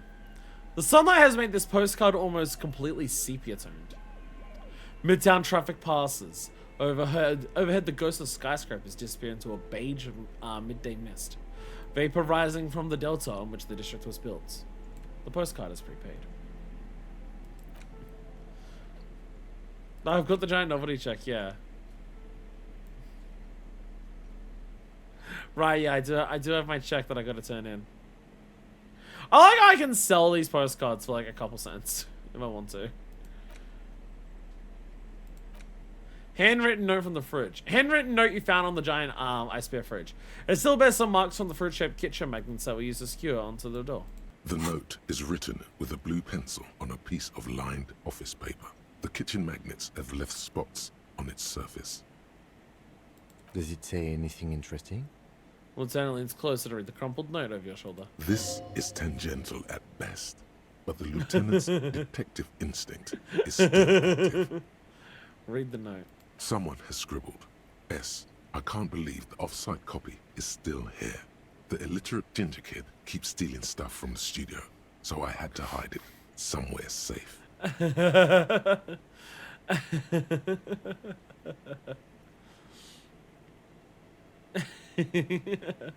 You'll find the filament memory with the off-site copy in the frozen ice cream maker. Please take it home, ASAP. It's important. I'd do it myself if I lived in a civilized place with a freezer. Take care, Sully Swaff. Frozen ice cream maker. Filament memory with the off-site copy. I wonder who wrote that note. Look at all the rats running around. I wonder who wrote that note. Someone who owns a radio computer? My guess is as good as yours, officer. Which is to say, not very good. Remind me again. What's a filament memory? It belongs inside a radio computer, storing its memory. It's like a tape. You listen to disco tapes, right? It's like one of your disco tapes. It's like one of your disco things. Is your literate ginger kid. Really? You don't have a single guess? Corner of his mouth curved into a smug grin. You mean Kuno? Oh, I'm sure that child would love to get his hands on a filament memory. Even if he doesn't know what to do with it, he'd probably try to pawn it for speed, based on our encounter. Do you have an idea where the frozen ice cream maker could be? I don't know. I assume it's somewhere close to the ice bear fridge. The ice bear fridge. Oh yeah, the tattoos, yeah. Like this is something we're gonna read that later, but yeah.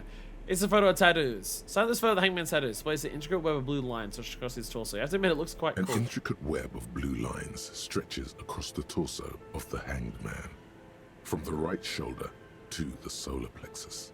Each time the lines intersect, a small white star is formed in their crossing. Hundreds of fading asterisks riddle his skin. Their concentration is highest around his heart. It still kind of looks like a map of the stars in the night sky, but something's not right.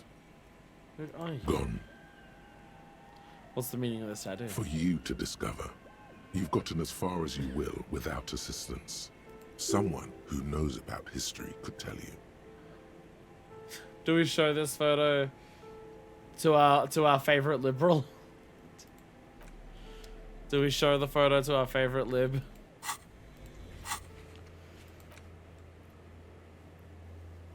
Oh yeah, we gotta go. Yeah, we gotta ask Banana about the armor.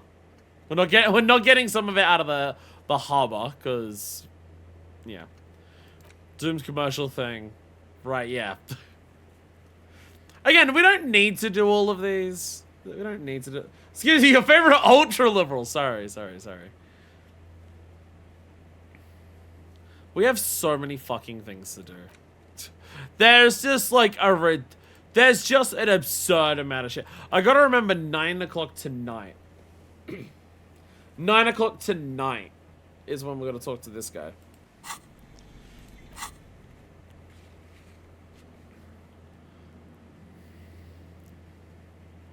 Like, we don't need to learn about the race enigma.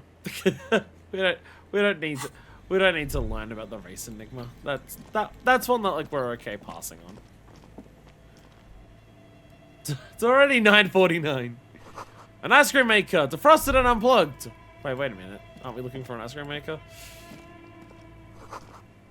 Flashlight casts a strange shadow. There's a hidden doorway here. This building is huge. Ice cream maker still running. This orange machine is buzzing like an old submarine.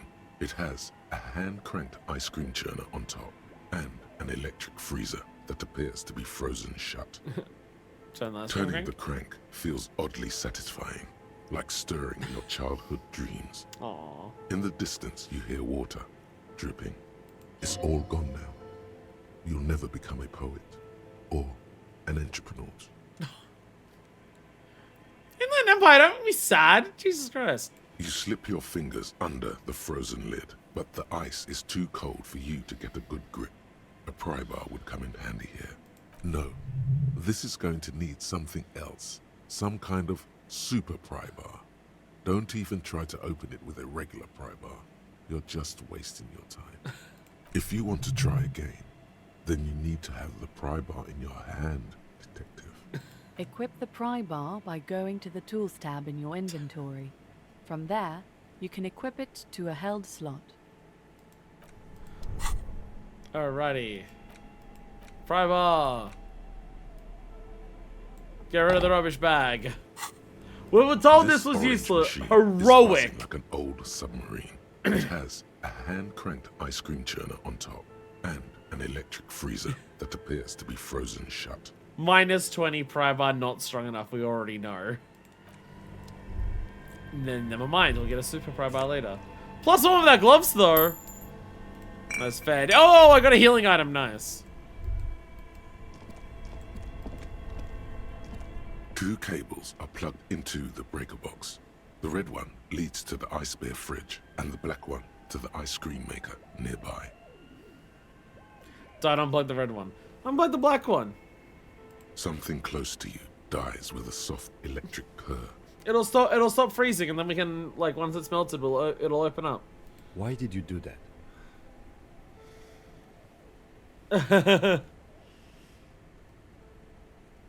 So it can unfreeze. It's black. It's because it's black, the color of the immeasurable The cosmos. lieutenant raises his brows, but doesn't say anything. The electric distribution board now has one cable missing.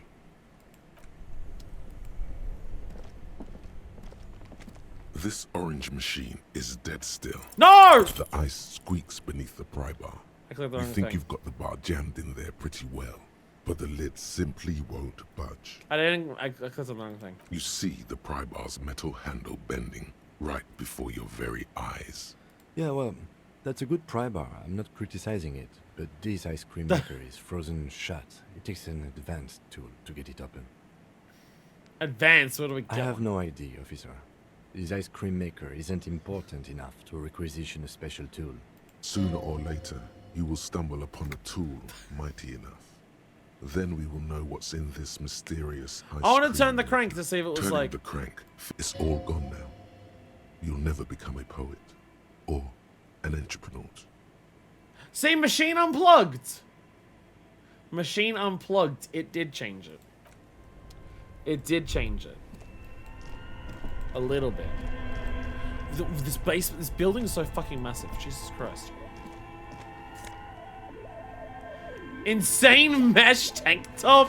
Yeah, let's go. Intercom wires running into the breaker box.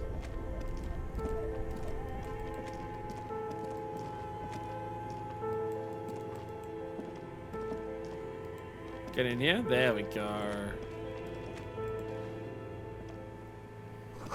Two rusty rifles are hidden above the piping. They look inoperable. Someone has stuck busted guns beneath the ceiling. A few bricks have fallen off, revealing a compartment behind the wall. It's too dark to see in. There's a hole in the wall. Shine light on the hidden There is, compartment. yes. And there also appears to be something inside the hole. Interesting. Do you want to take a look? I do. Look inside. Your hand reaches deep into darkness and spiderwebs. Rummaging around, you find rusty rifles hidden I away. remember what people in mesh tank tops tell me about. Rifles, Kim. Are these any good? Inspect the rifles. Most of them are rusty and inoperable, like the rest. But one catches your eye. A bolt-action model with a fine wood stock, in better cosmetic order than... I don't need to get my gun back anymore, baby! This one looks nice. That's a rare sight. Seems to no longer be functional, but still a beautiful thing in its own way. Old Belma grave from the Revolution. What does this mean? A rifle It means here? there are firearms, albeit inoperable, still lying around in Martinez. It's an interesting coincidence, I would say. Might come in useful in the future. He likes this find. Where are we? Seems like an old bunker from the revolutionary period. Look at all those rifles. Must be an old weapons cache.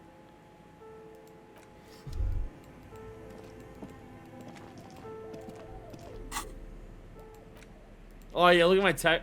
Where'd you even get that one? No, really, who put that in the drawer? No further comments. Wear at your own risks. Whoa. Damn, look at that thing. Broken Bell Market from ages past. It's a 4-shot bolt action military rifle with a wooden frame. 11? We could sell that for 11 real? Money problems. See, this is why we're digging around in this place. Hobocop shit. Look, Hobocop shit.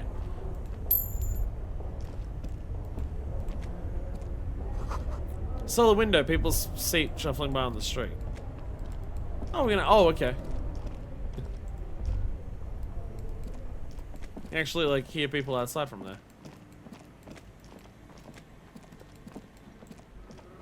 Excuse me, poor jumper gun. I have another gun I'd like to sell you. The wall collapsed. It's inaccessible now. Oh, this is the A furnace. thick layer of coal dust covers the furnace, coloring it pitch black. Looks like this furnace has a face, and it's a face of agony. Kim, what is this thing? Is it a furnace? Looks like it. Looks like an old central furnace used to heat the building.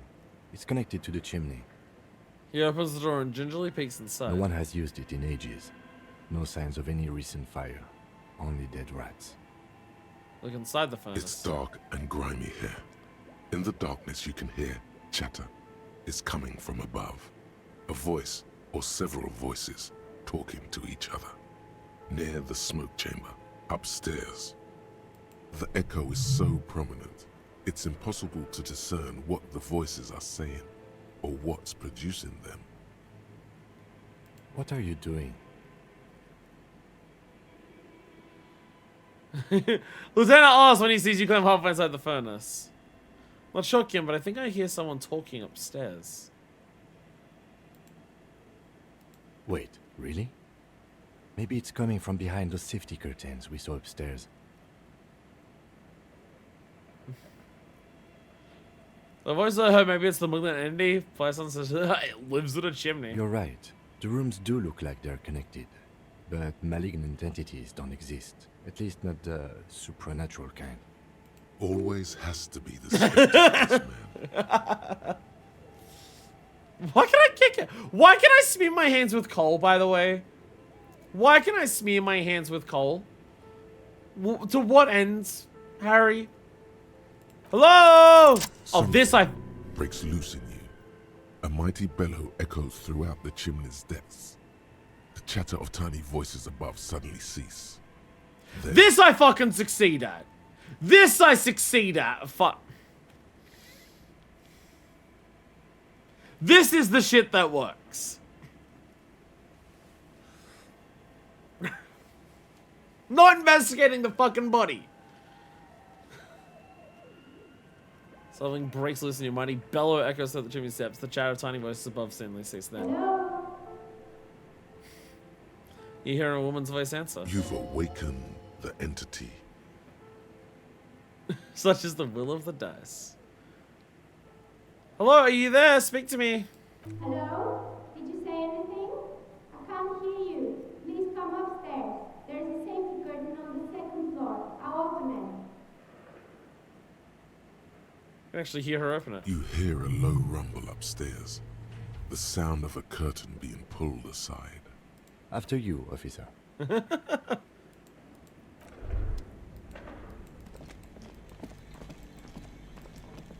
Well, shit. Yo, and drugs. Let's go. And drugs. Let's go. I should probably pop some of these. I don't want to pop too many of the drugs that we have because it is always useful. Like, when you go to sleep, this stuff recovers. But also, the lower this is, the lower stuff, like volition, like, the volition's not popping up because this is low. I've got spares. So. Well, we haven't had Volition talk in a while. So I'll pop some, just make sure Volition's like a little caught up. Scribble Ghost Notebook. Developers of the most advanced RPG in the universe. Oh. Is this where they made Disco Elysium?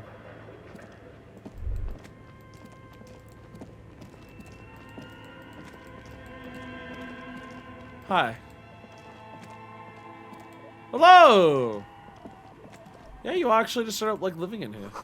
Tray is full of dice, colorful polyhedral dice, hundreds of them. The candy dispenser has been repurposed to contain thousands of dice. Are you just inside of this chimney making TTRPGs? Hello, I'm Nia. A bird-like woman sits on a throne of tools with emerald light shining through her hair. Did you try knocking on my window? I must have missed you. I've been listening to my Melius. She taps on her headphones. So what kind of die are you looking for? Could this be the malicious entity? Perhaps it's wise to go along with this masquerade. Shut up, Inland Empire! She's got a direct view to the backyard. You should interrogate her about the lynching. Oh, shit. Hold on, what do you mean by milieu? Yes, Amelia is like a call-in station. You need a two-way radio to access one. That's why I have these. She pats the headphones on the table. Mostly, they just teach you to swear in different languages. But some of the stations can be quite interesting. I was so absorbed, I must have missed you knocking. No, I did knock, so. Why are you asking me about dice? I'm a novelty dice maker. Tell me the name of your role-playing system and I'll make the die you need. That's why you're here, yes?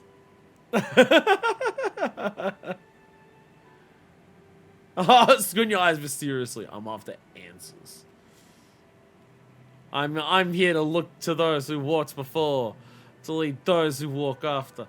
I'm not interested in buying dice right now. I'm a police officer and I need to ask some questions. Of course, I can see that. I just thought you were a police officer looking for dice. How else can I help you then?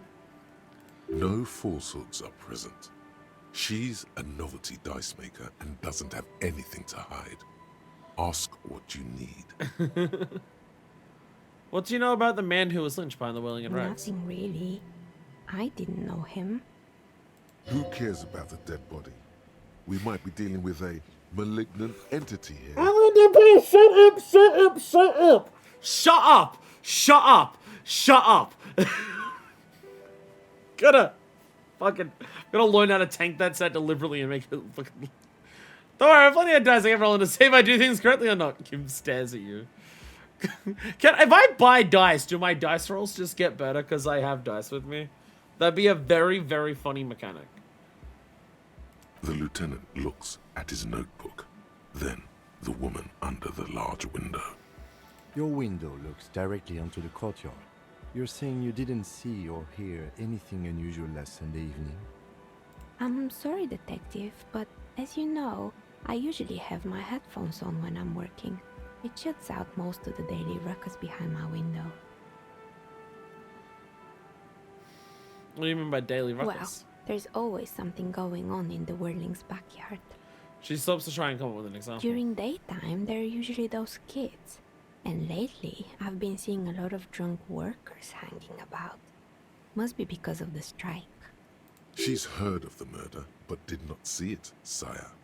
But I never saw anyone during that fateful Sunday night, I'm afraid. Do you often work Sunday nights? It's an odd profession, making dice for people. But I like it, and I prefer doing this to sitting at home. You never took your eyes off work to look out the window? I might have, but in this case, all I would have seen is my own reflection staring back from the darkness. It's light here, but dark in the yard at night. It's really hard to make anything out in the yard when it's dark outside. Besides, I rarely get up to look out the window when I'm in the zone. I see, thank you for your She answers. nods. Anything else, officer? How'd you become a dice maker? How did I become one? It was a business decision. I was a regular jeweler at first, but that's an unfocused field with too much competition. Some of my friends were role players. They asked me to make some polyhedral dyes out of cobalt. That was my first order. I grew it from there. Do you like role-playing games yourself? Not especially. I like working with rare materials and a steady pay. And role players as customers? They're nice people. You know what? People who play role-playing games, they're pretty cool. Some of those nice people have big bucks to spend on novelty items. She's thankful for the security they provide her. What if I order a die? Of course. Tell me what you have in mind. The most extraordinary die. What about cursed die? I don't actually know what die I want. Normal die. Looking for someone to help with my work. I'm looking for someone to help with my work. I think I have just the right one for you. She opens up drawer of her and takes something out. 2 polyhedrons, red and blue, are cradled in her palm. I don't get it. You're a police officer, right? Here, catch. They're a gift from me. A beautiful woman tossing you a gift. Whatever you do, don't overthink it. No, I'm totally overthinking it. No. No, I'm totally overthinking it. Shit. Mr. Smooth moves. You snatch the dice out of the air with one hand, just like you're in a movie. This I'm succeeding at, but not the body.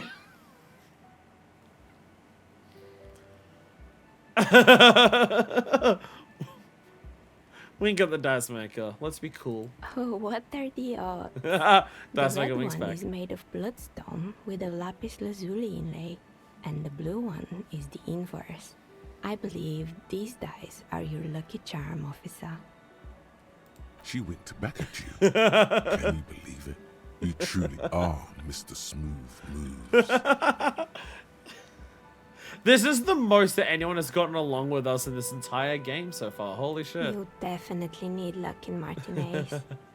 Was there anything else? If that's like actually a thing you can equip and it actually makes your rolls better, that's gonna be so fucking fun. Where are we anyway? What is this place? We're inside the chimney of an old central furnace. It's strange, I know. She looks up at the ruddy bricks that make up the walls. Even though they've been repainted, there are still signs of coal black soot here and there. But when I arrived here, all the other rooms were taken, so I had to build myself a makeshift home. Besides, I don't really have to pay any rent here. So that's a plus. Plaisance was right. There's an entity living in the chimney. You should ask her about the Can't just call someone an entity because they're not white Inland Empire. Christ. Creative. Zeta looks around the spacious room, its ceiling fading into the shadows above. Do you know what happened to the other tenants? Everyone else is gone. More or less. Are you interested in anyone specific? Oh, quite a lot of them spring to mind. Used to be a hair salon here, right? Yes, I think it was called Androgynous Orlando or something similar. That's a They painting weren't a that we big saw. hit around here. Turns out that working class men don't like genderless haircuts. They're scared of What are you... What? Never. A bit of experimenting every now and then isn't bad. Hey, thank you, conceptualization. It's not about the haircut. It's about the confidence. I'll never let anyone try to touch my head, not my life bent on it. What's wrong with a bit of experimenting? The customer should have been more I open-minded. guess it just wasn't the time yet. She tucks a strand of hair under her headscarf. What's up with the broken windows? Oh, this one's a mess. There used to be a company that promised to repair windows 24 hours a day. What could go wrong with this one, right? Turns out, the business was actually set up as a front for an illicit group that was producing snuff milias. Who would have guessed? What's the snuff milieu? I know, And they never cleaned up the debris either. Now it's just like littering how the that's hallway and I accessories have of the video. no idea how to get rid of it on my own.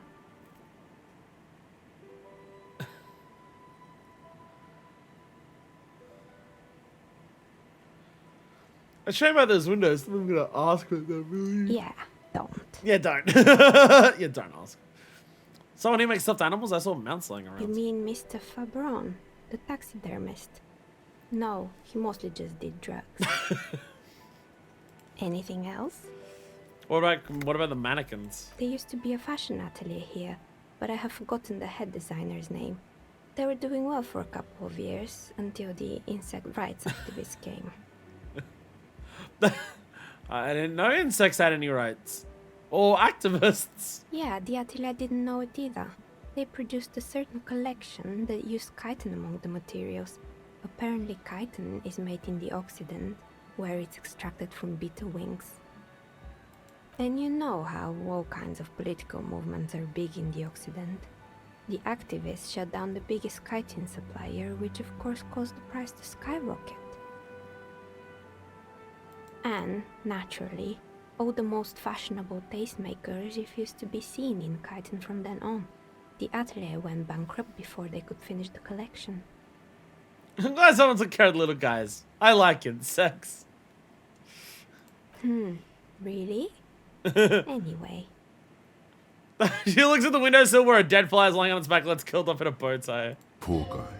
Suddenly, you get a feeling that insects are important to the case somehow. It's hard to say why. Clearly, an insect did it. That's clearly... Oh, that's empathy. Sorry, I thought that was Inland Empire for a second. I thought that was Inland Empire. I was going to be like, oh, Inland Empire thinks an insect did it. Oh, no, this is just empathy for feeling bad that an insect died. Okay. What's with the rotorblades and skis? They were made by a company called Slipstream. After they pivoted from making rotor blades to skis, hey, we found the order. The chief executive took off on a vacation with all their money. Oh, fucking rug pull to the company. She rests her chin on her hands with an impish smile. Honestly, I think it's quite funny. I think he's still sending out holiday transmissions from Tulula or Tiumotiri or Hashtkor or wherever he is. Interesting. What do these transmissions say? The usual, I imagine. That he's been thinking up all kinds of new business plans and can't wait to get started on them just as soon as he returns. A smile widens when she sees Lieutenant's face behind Men him. like that are a curse. Lieutenant is stern. Sure, but Slipstream is history now. All their remaining assets got seized by the bailiffs in 47. I have no idea why those skis and blades are still lying around. 47 was a few years ago at this Not point. much use now, I guess. A few years ago at this point. They were just props. Why return them? Maybe you could make a sword out of one. No, wait. Forget it. It would take too long. Interfacing, what the fuck? There's a terrifying taxidermy bear in the cellar. Oh boy, the fabled Revachol ICT. You're in for a treat here. She smiles and leans closer. Hand on her knees like a stand-up comedian ready to tell a story. The place was owned by two guys who had some rather innovative ideas about marketing. The bear was one of them. Now ask me about their other ideas. Indeed. What were the other ideas? What about the other ideas? There was really just one. And it involved picking out the prettiest girls in the neighborhood and paying them 20 cents per hour to man the booth. And by man the booth, I mean slump behind the counter with a face that could maim you if you ever dared to disturb their bored magazine browsing. Sounds like she really doesn't know how to be a female ally. Alright, we're a feminist. Alright, we're a feminist, aren't we? The only reason to not make a sword, it'd take too long. Fritta does the same thing. I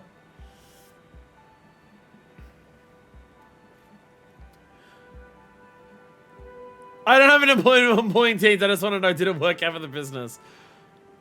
I don't know, just like that. She works at Frida as a cashier. She's not particularly friendly. She'll learn how to support other women, not bring them down. What do they expect? 20 cents per hour is dog's pay. I'm surprised they showed up to work at all. Oh, but they did. They did show up to work, and not alone. There were also acne-ridden girlfriends and gorilla-like boyfriends loitering near the ice cream stand. And they already had the bear. She closed her eyes and remembering something painful. What about the bear? The bear. She repeats, pressing her thumbs to the temples like trying to press a headache. Didn't work out. Of course not. The bear was terrifying. No one wants ice cream guarded by a hostile apex predator. To make matters worse, the fridge didn't work too well either, and half the ice cream came out malformed and partially melted. Uh-oh.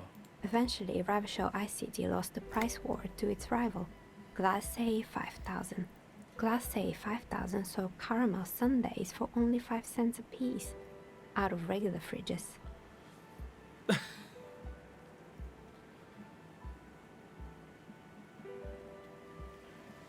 So we shouldn't keep the body. Oh my god. So we shouldn't keep the body in there for too long, is what I'm hearing. I'm sure the bear was doing its best. Maybe, because the taxidermist who made that bear definitely wasn't doing his best. I'm sure the fridge works much better after years of neglect. Oh, it was taxidermied? Okay. He said that the bear was his vision beast. He said he met his vision beast while high on desiccants. Called it Megatherion. It's a real, actual taxidermied bear? Sounds cool. Why is everyone doing drugs in this place? Even the taxidermist?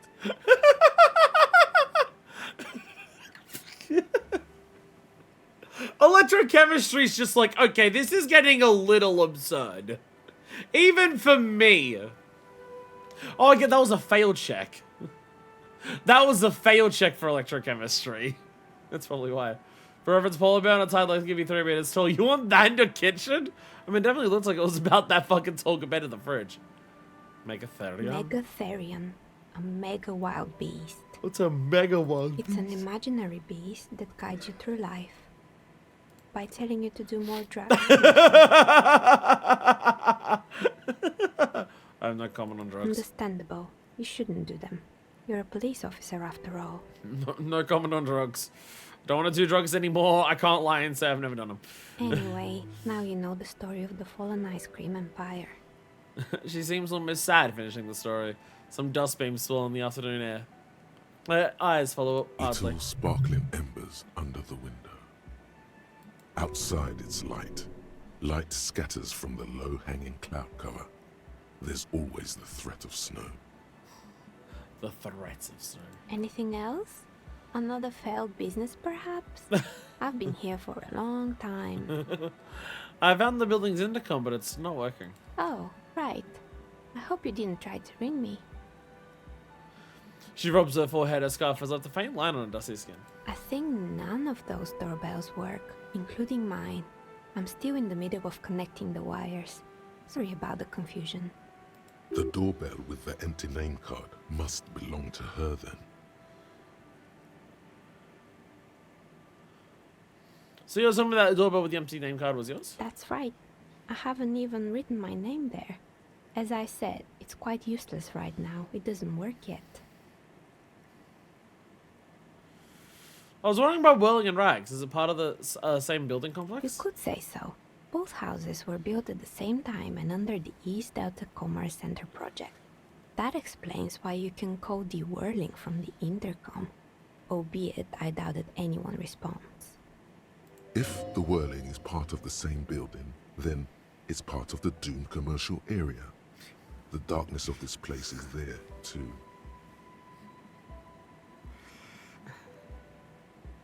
I saw a name East Delta Pinball on the doorbell. Right. It used to be a gaming arcade. This is an ancient failure, before my time. I'm not surprised, however. Oh no, the video game crashed? No! My advice, don't base your business on a fad.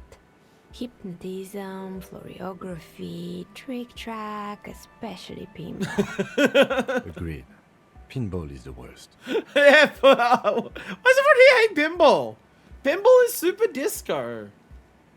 His disdain for pinball could not be clearer. So I've seen pinball, like, you know, I've seen pinball machines around. You know, I've had a couple of goes at some of them. A pizza joint, I wear their shirt sometimes on stream. Never during disco, because I'm always like this. But two of the shirts that I have are for an old bar slash pizza place called Frankie's Pizza. Fucking incredible place. Best pizza in Sydney, and just like my favorite like night joint place to go to.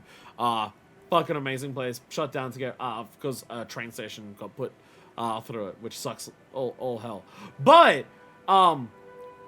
they were like super like all of the music they would play with was like 70s, 80s, 90s metal and hard rock. So like you'd go downstairs. Like you'd enter the door, go downstairs. The first room that you're in was like an old, like 50s, 60s style New York pizzeria with incredible New York style pizza.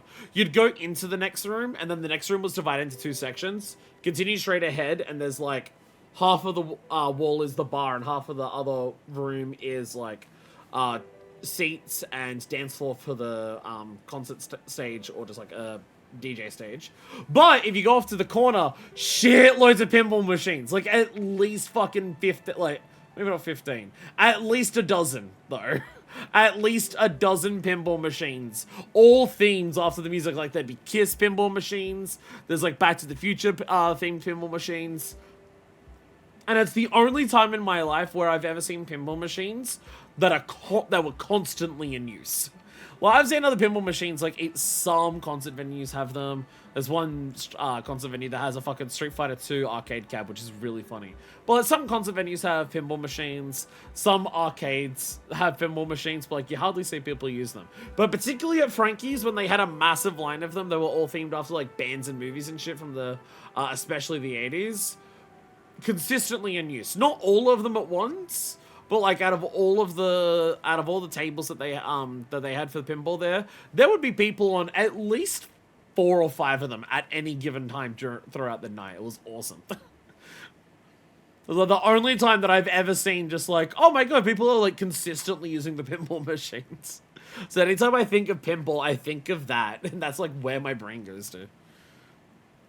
Or the other thing that my brain goes to, because I am a millennial who grew up with Windows XP, and if you're a millennial who grew up with Windows XP, you know exactly where I'm going with this. The other pinball that I think of when I think of pinball is 3D Space Cadet pinball. That's the other one I think of. Get the Stone officially licensed Pokemon pinball machine for like 10,000 USD. If I would, like, I'll be honest, I will be honest.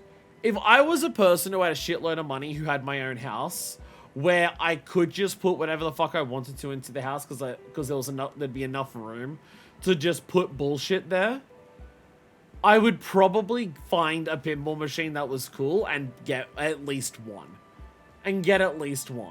Like, have a room that is designed for gaming, for group gaming, so you have all the consoles set up, but also put at least like one arcade cab in there.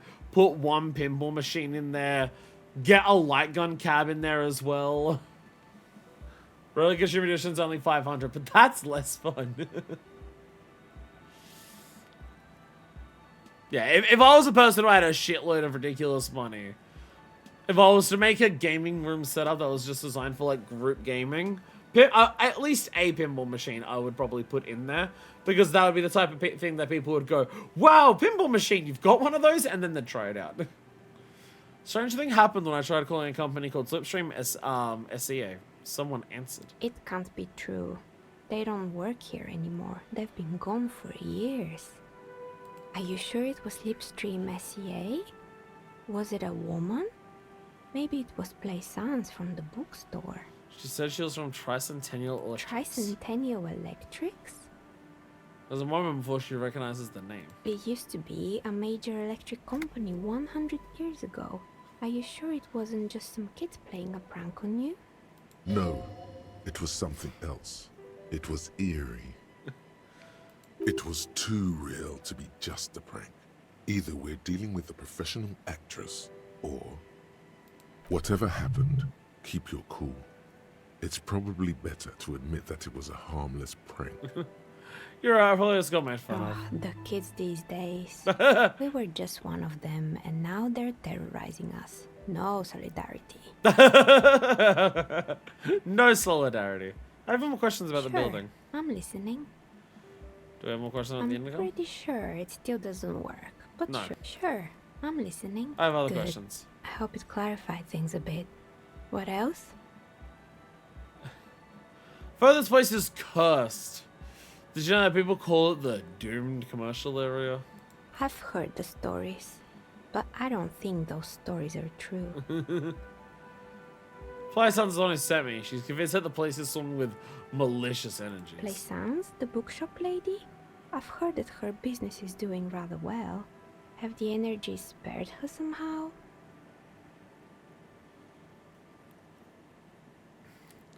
I don't know why the bookstore hasn't gone bankrupt, so I need to investigate. Bookstore isn't doing that well. There are hardly any customers. Just to exploit her and daughter to keep the company going. Oh, right. But it's not just the bookstore that's still up and running. What about the whirling in racks? Some people say it's part of the building complex. Whirling isn't doing well. The waitress is still got and customers have trouble paying bills. That's just us. That's just us.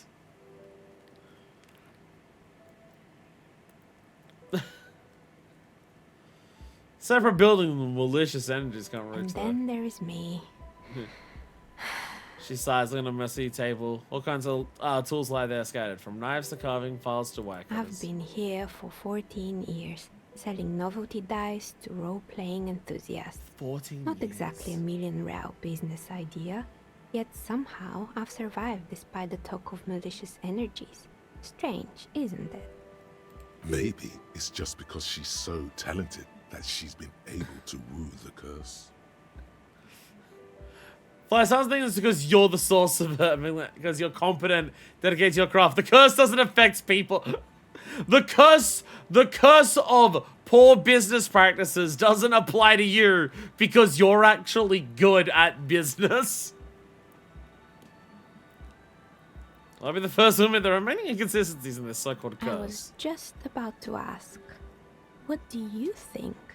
Do you think the curse is real? No, I think she's a sucker for a bunch of people who's taking advantage of the fact that she's racist. Time has come to face the source. I heard they left a dead body Forces hanging there of for like the a universe week. are supporting you in this psychic quest. Inland Empire, shut up.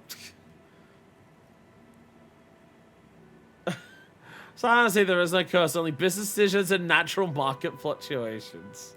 Exactly. Truth is always so disappointingly mundane and boring. But I'm glad we got this sorted out. Anything else I can help you with today?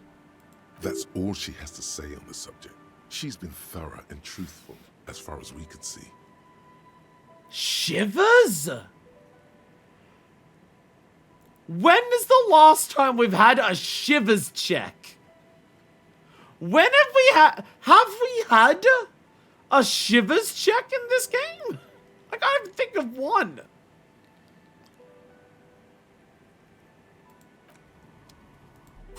Am I wearing the Shivers jacket? No, this is minus Shivers. Oh yeah, because I'm insulated from the cold. Did I have a positive Shivers thing? Not an active one, no.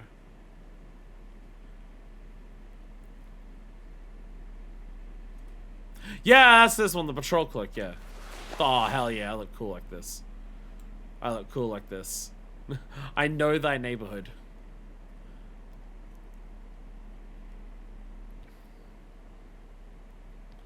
Nothing else is affecting anything positively or negatively or super specifically.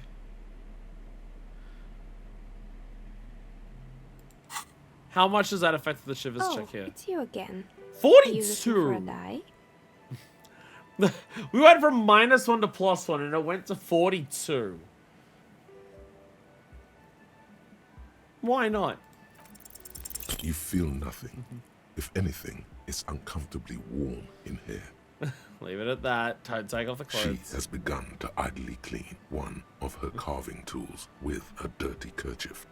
The tool's sharp edge shining in the light of her desk lamp.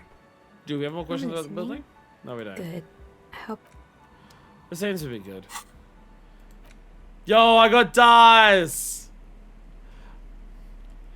Icosahedral dice set sirens. These two 20-sided dice have the colors of a police alarm. Bloodstone for red and lapis lazuli for blue. If you roll them and squint your eyes, it looks like you're arriving on the scene and it's raining. Note, look at the map tab in journal and see which white checks have opened. What? You need buy dice or just the free sample? The dice have reopened some white checks. What? What? The cargo. What? Oh, why does this menu not work? This menu doesn't work properly. The scrolling on this, like, this is like the one menu I have noticed where the scrolling just doesn't work properly. Corner there, cafeteria, window, mirror, knick-knack stand, bird nest toy. There's a lot of very, very difficult ones here. The godly one here. The pile of Eternite. That's a medium. Cargo door is still impossible.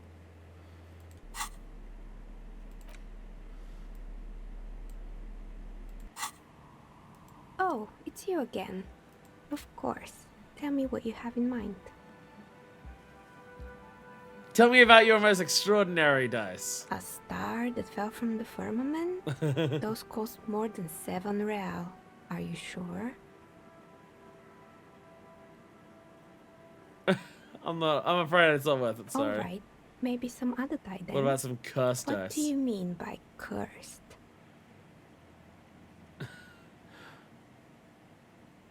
It's cursed this commercial Alright. area. How about I surprise you?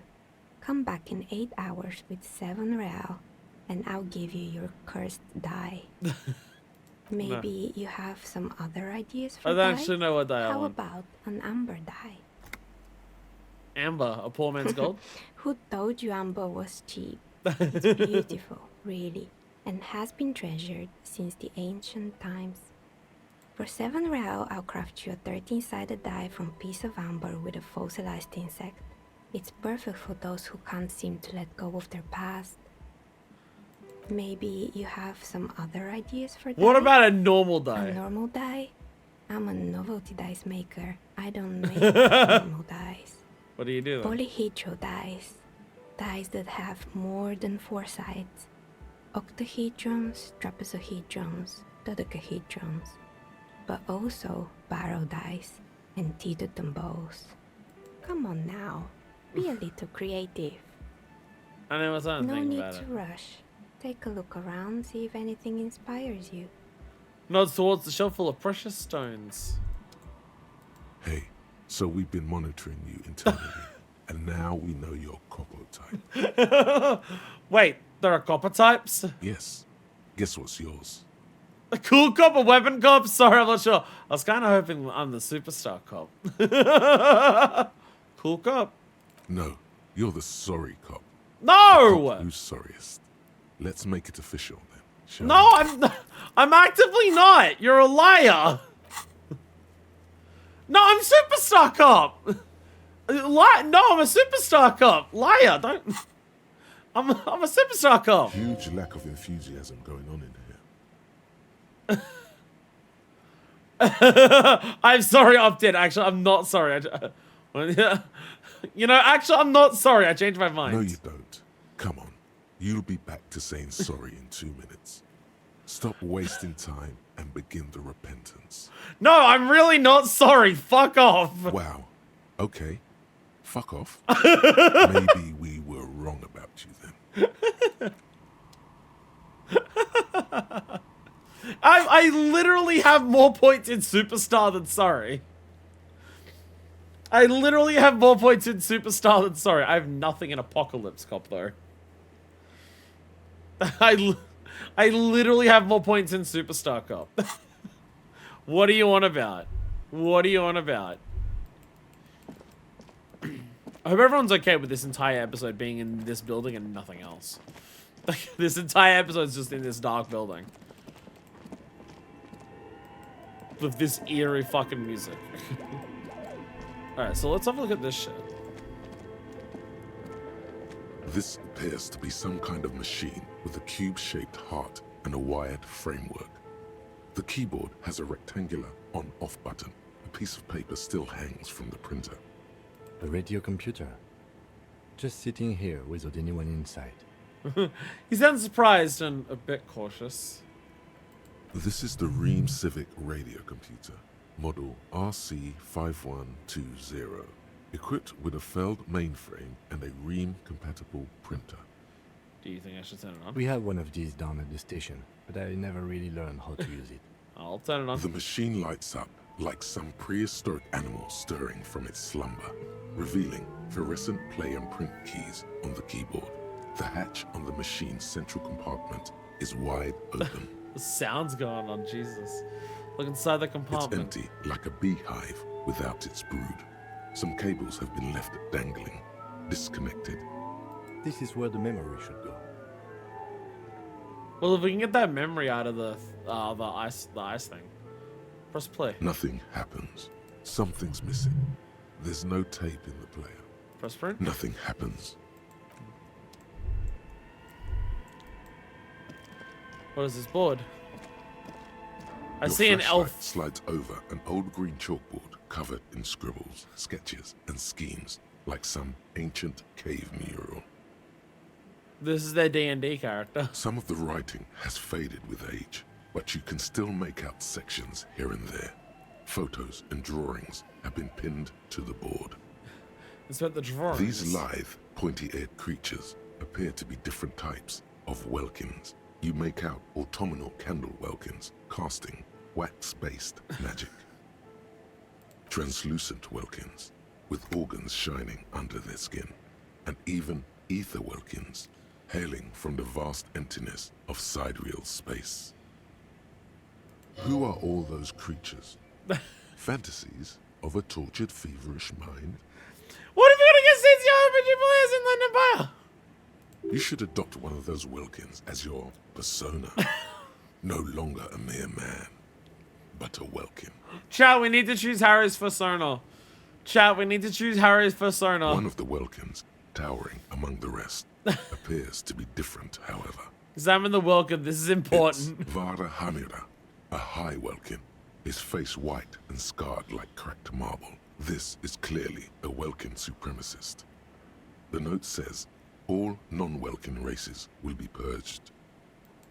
The Haldor, the Twarg, the humans, and even headless men, all of them, purged. Imagine a world filled only with Welkin, Green Welkin, Dread Welkin, and the High Welkin to rule them all. An inordinate amount of time has gone into drawing these little Welkin creatures.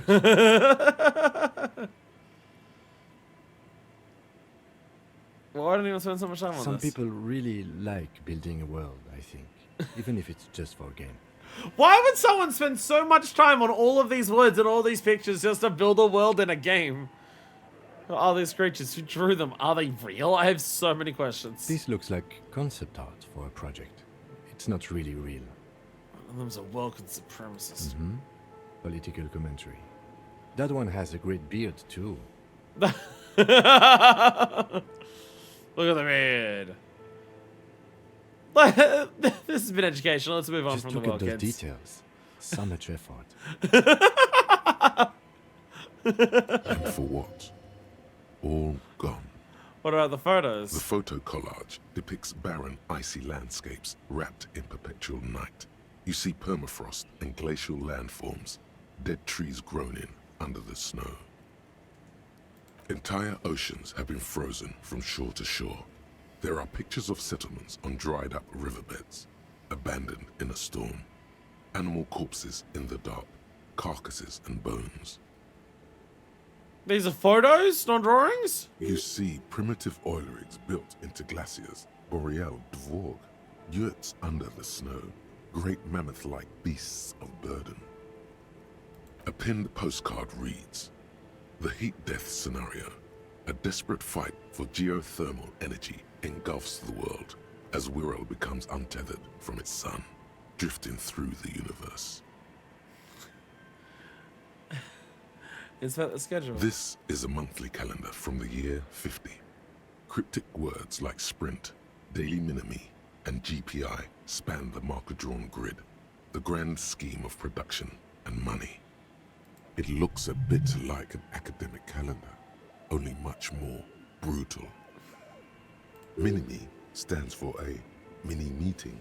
It's part of a bigger framework for I thought it was managing linking work with some called powers. RUN. Station 41 tried to implement it a few years ago, but failed. Keep reading, what As happens? time goes on, the numbers in the boxes grow rarer and rarer.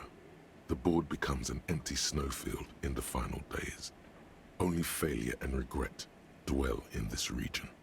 Looks like they didn't make it. Lieutenant looks at the frigid ice fields of nothingness. A note in the bottom left corner of the chalkboard says, "See the prod schedule filament for details." Let's read the note. The handwriting is only partly legible, but you can still make out 3 slogans: Call in, Tune Out, Wirral Untethered, and Heat Death of the Universe. The full text reads, "Heat Death of the Universe is the new black." Another note says, "The biggest advancement in role-playing systems since the 30s. One of those is slightly different to the other. Outside, a cold wind wraps the building in its bosom. Snowflakes in the wind. An old woman passes what the locals call the doomed commercial area. She tries hard not to look at the bookstore windows. It's unwise.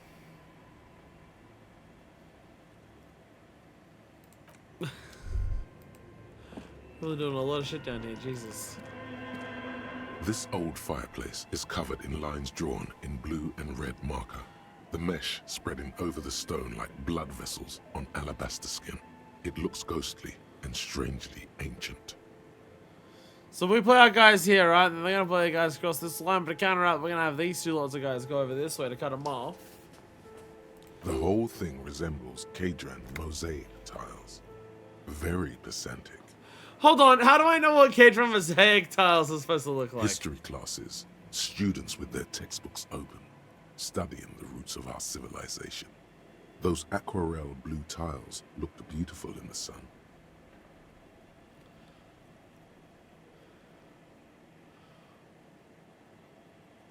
Students?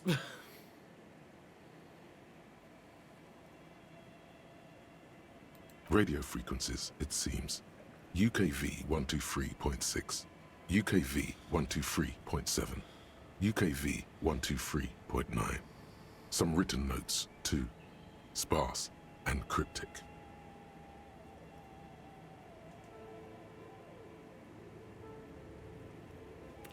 Radio frequencies for what? Unclear. It looks like a cardiovascular system split into veins and capillaries. Very advanced. We're dealing with something medical? You think so? The web is comprised of radio stations, all lead back to one red heart, titled the Game Master Frequency. A note says, this one can listen in on any station it wants.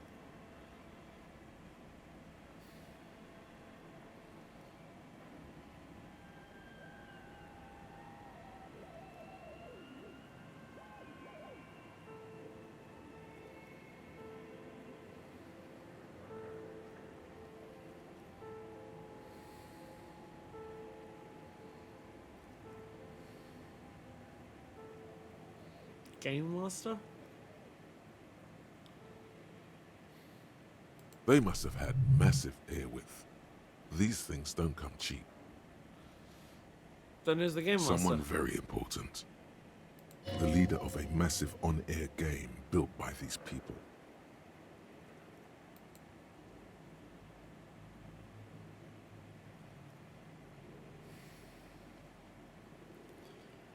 A conductor for the hundreds of story threads that pass through the Game Master's frequency.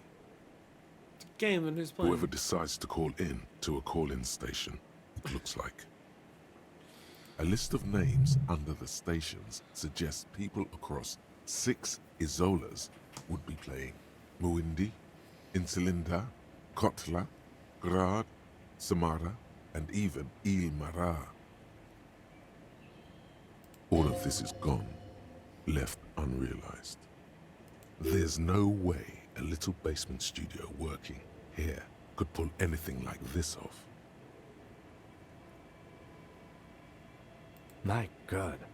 It's as if the less money they had, the more ambitious their project became. Cost of everything must have been huge. Exactly. This schedule, I know doom when I see it. The company was running out of funding.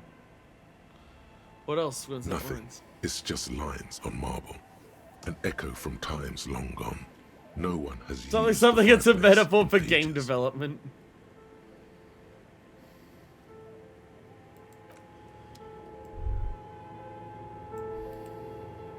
Okay. What do you think is going on with that computer, chalkboard, and fireplace?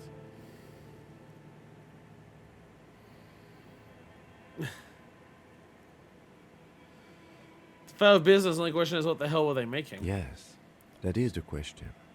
Lieutenant takes a step back, stapling his hands.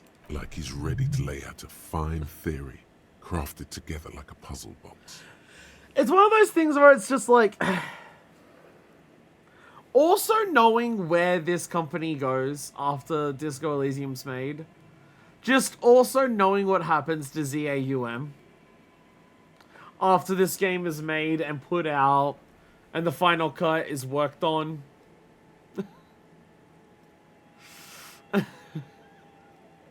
Also just knowing that. It looks like one of those popular pen and paper role-playing games. Only these people were trying to automate it, make it work on radio computers.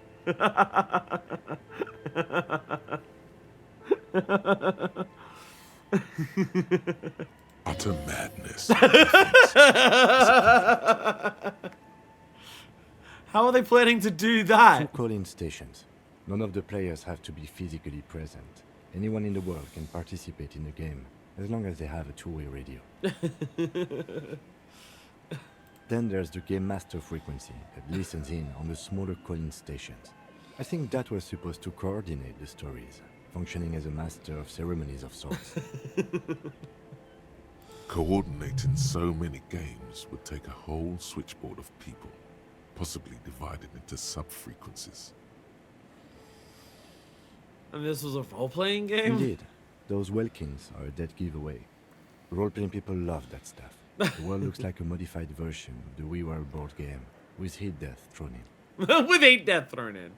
Super cool. Someone should give them millions of real immediately. This game is too good to be left unfinished.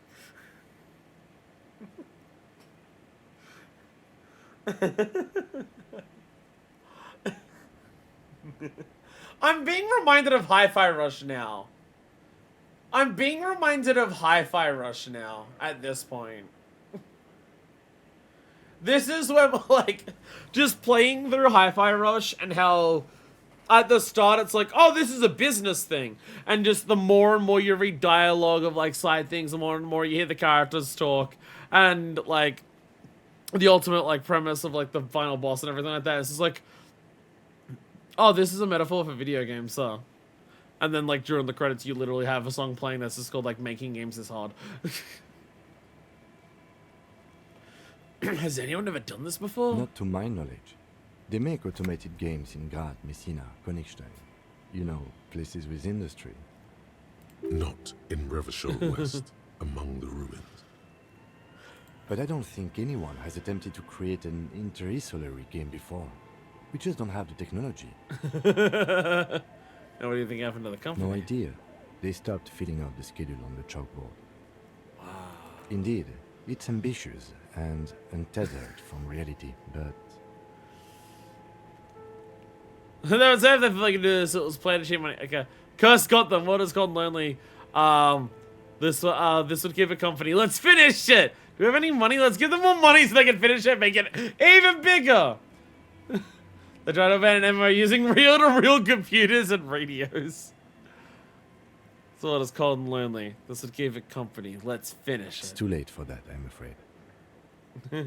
Look around the early room. The pipes howl and a rat crosses Okay, the floor. let's keep moving. Just...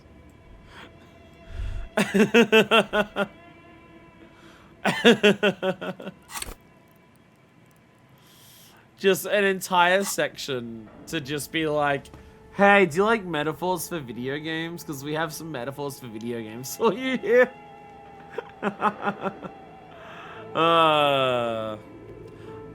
What I need to do, I need to go to the bathroom real quick. So I'm going to do that. We will come back. And we're just going to continue exploring this building. I really do think this building's probably going to be the rest of the fucking stream. Because holy shit, there's still a lot of it that we haven't explored.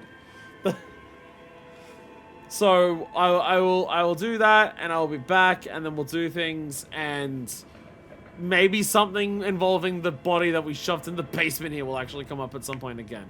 Who knows? And we are back to the spooky building. Did we finish everything downstairs? Because I know I came up like once I heard her, but I think... Yeah, I think we got everything down here. I think we got everything down here in the spooky building.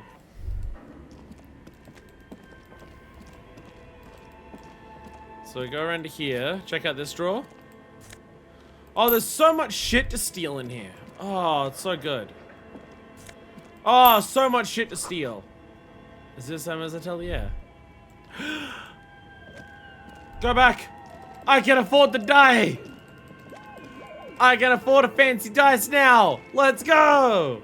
This is the most important thing for us to do. Oh, it's you again. Are you looking for a die? I'd like to order a die. Of course. Tell me what you have in mind. Do you know the Wural untethered setting? I want to die for that. Ah, yes. Fortress accident. It's too bad they never finished their game. Fortress accident? The Wiro untethered die is a variation of a standard role-playing die. Only, instead of plants, it uses motives of ice and death. And loss, of course. Ice, death, loss. Sounds like you. Conceptualization, that's an uncomfortable cell phone. I'm thinking something made from alligator jawbone, cast in black resin. The reptile bone is as white as ice and dead as, well, death. For 7 real, I could have it ready in 8 hours. What's a standard roleplay It's an die? icositetrahedron, a 24-sided die that can produce results for 2-sided, 3-sided, 4-sided, 6-sided, and 12-sided die with a single roll. Technically, you can also use it for many other sizes, but you may need to reroll The death results. represents the death. Loving it. So nifty. Why need it cast in resin? Untreated bone is porous and prone to chipping. Cast it in something hard like resin though, and voila, it's perfect. Maybe you have some other ideas for dice? A star that fell from the firmament? Those cost more than 7 real. Are you sure? Oh, this costs more than 7 real for a star that fell from the firmament. How much does a star from the firmament cost? Because I'll be honest, a dice made out of meteorite sounds pretty badass. I'm gonna start myself for superstars. Superstars don't care about money. You definitely have the proper attitude. How about a pair of Let's go. 100-sided dice? Made of ivory and inlaid with lodestone, a naturally occurring magnet to complement your magnetic personality. I said 7 superstar things and I got an achievement for it. Let's go. Pieces of lodestone were used as the first magnetic compasses, from which they derived their other name, coarse stones. Also, 100-sided die. A pair of them. 10 real, and I can get these ready in 8 hours. 10 real. Do these magnetic dice even roll properly? It's true, magnetic dice are definitely different. When rolled together, the magnetic fields of the pips interact with each other to push and pull on each other as they're rolled, just like all magnetic personalities do. I need to think about it. Maybe you have some other... No need to rush. Okay. Scrounge the building. Surely there's another 1.2 real somewhere in here. Scrounge the building and we get another 1.2. I'm getting the fucking pair of 100-sided dice that are made out of goddamn meteorite. Because that sounds like the coolest shit that has ever shitted. Production schedule filament memory price 50? What the fuck is that? What the fuck is this? The cube-like crisscross of filaments feel oddly fragile in your hand. Its intricate structure covered in dust. Silver tape on the side reads production schedule. Note, this filament contains information that can be read using a radio computer. Ooh!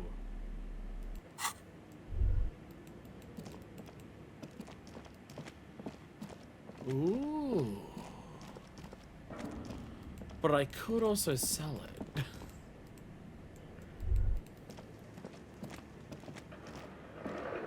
Yeah, it's back to the it's back to the gym.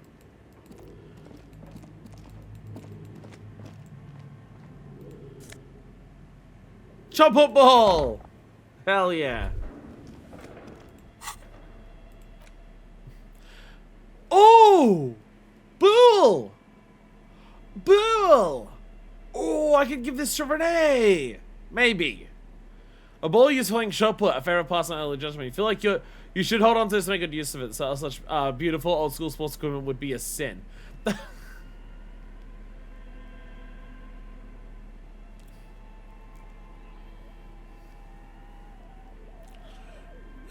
First we had the thing about a bunch of students, and now we have the thing about, like, beautiful school equipment.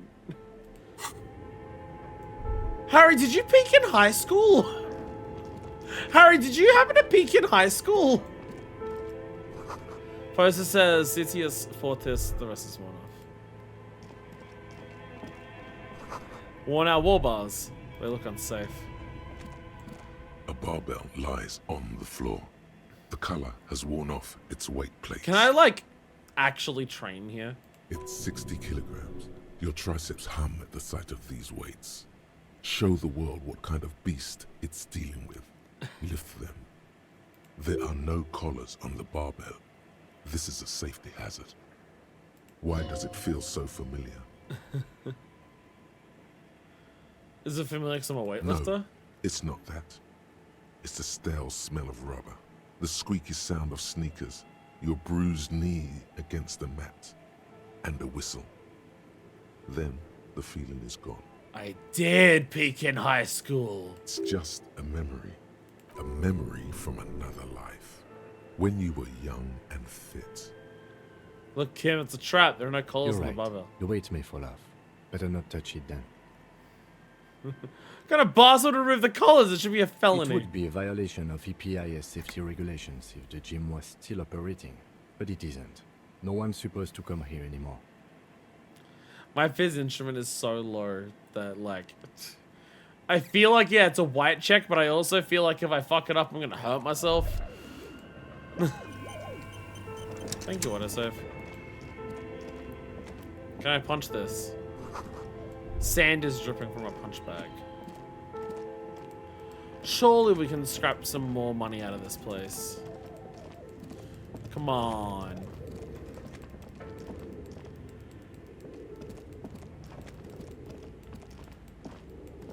Come on.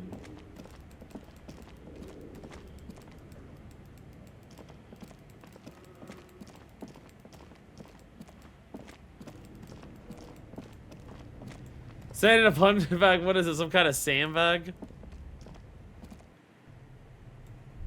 If I smash it, I might get a lot of items.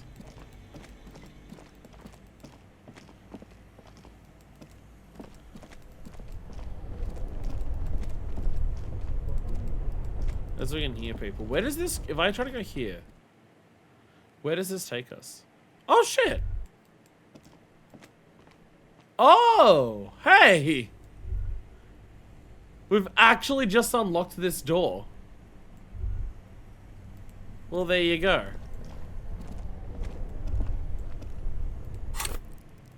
You know what I'm realizing?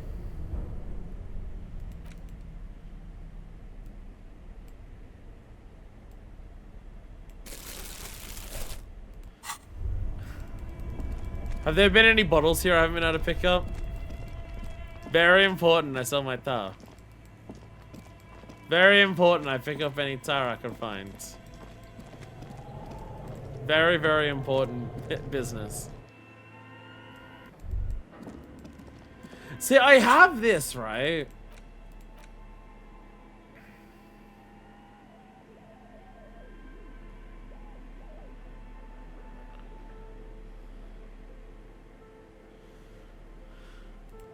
But it's worth 50. I worry if I put it in here, it'll break.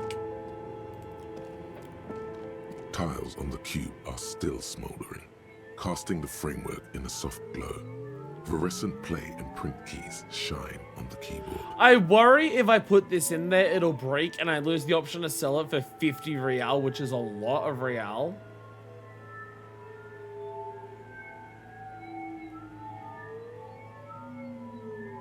Like a smooth draw, the filament slides into place. On the keyboard, the play key starts blinking. A bar of fabric right above the keyboard starts producing a soft hum. The sound of static seeps through the machine's planar magnetic driver. Have you stirred the ghost of the doomed commercial area from its rest? Could this be its dismembered heart beginning to flutter? Inland Empire, why do you have to succeed so frequently? The static gets louder, slowly filling up the abandoned hall, until a voice speaks out, crackling and old, cutting into the air. Good afternoon. Fortress accident en rue de Saint-Ghislaine. This is East Insulindian Repeater Station 1. Please repeat. Is this the production schedule?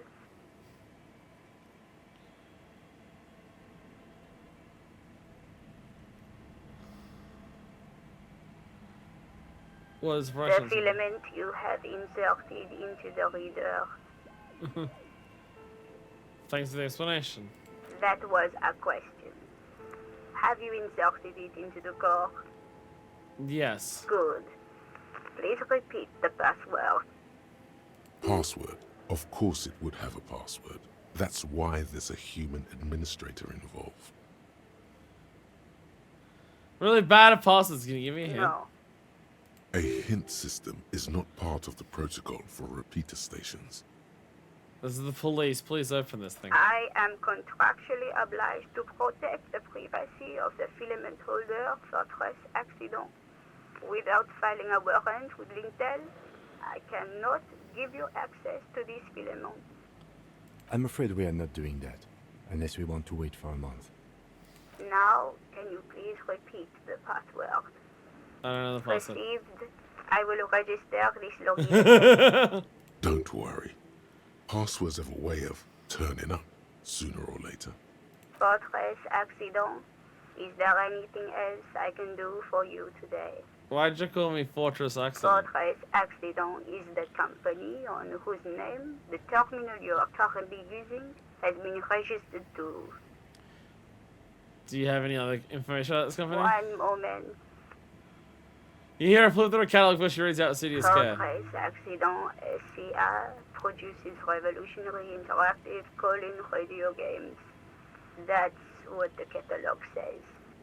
That's not bad. And what's that, this interactive call-in radio game? Any other questions?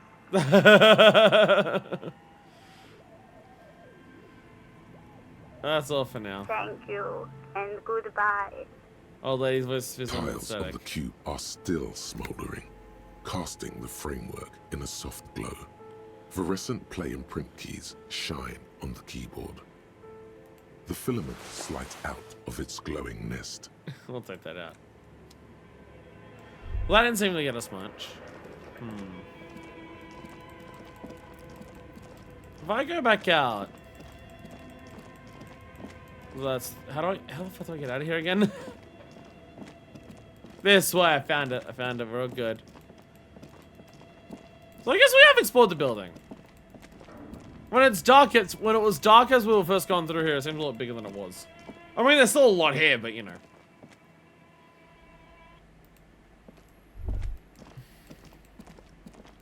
There we go. Hi, lady. What's up? You're alive and well. Don't keep me waiting now. What's in there? in that dark sarcophagus? The dark sarcophagus. Pause dramatically. Yes, yes. How was it? Tell her how ghastly it was. You know it's what she wants to hear. China's full of evidence and fries is leeching life energy from this bookstore. A dumb nothing to see there, just safeguard someone to let sunshine in.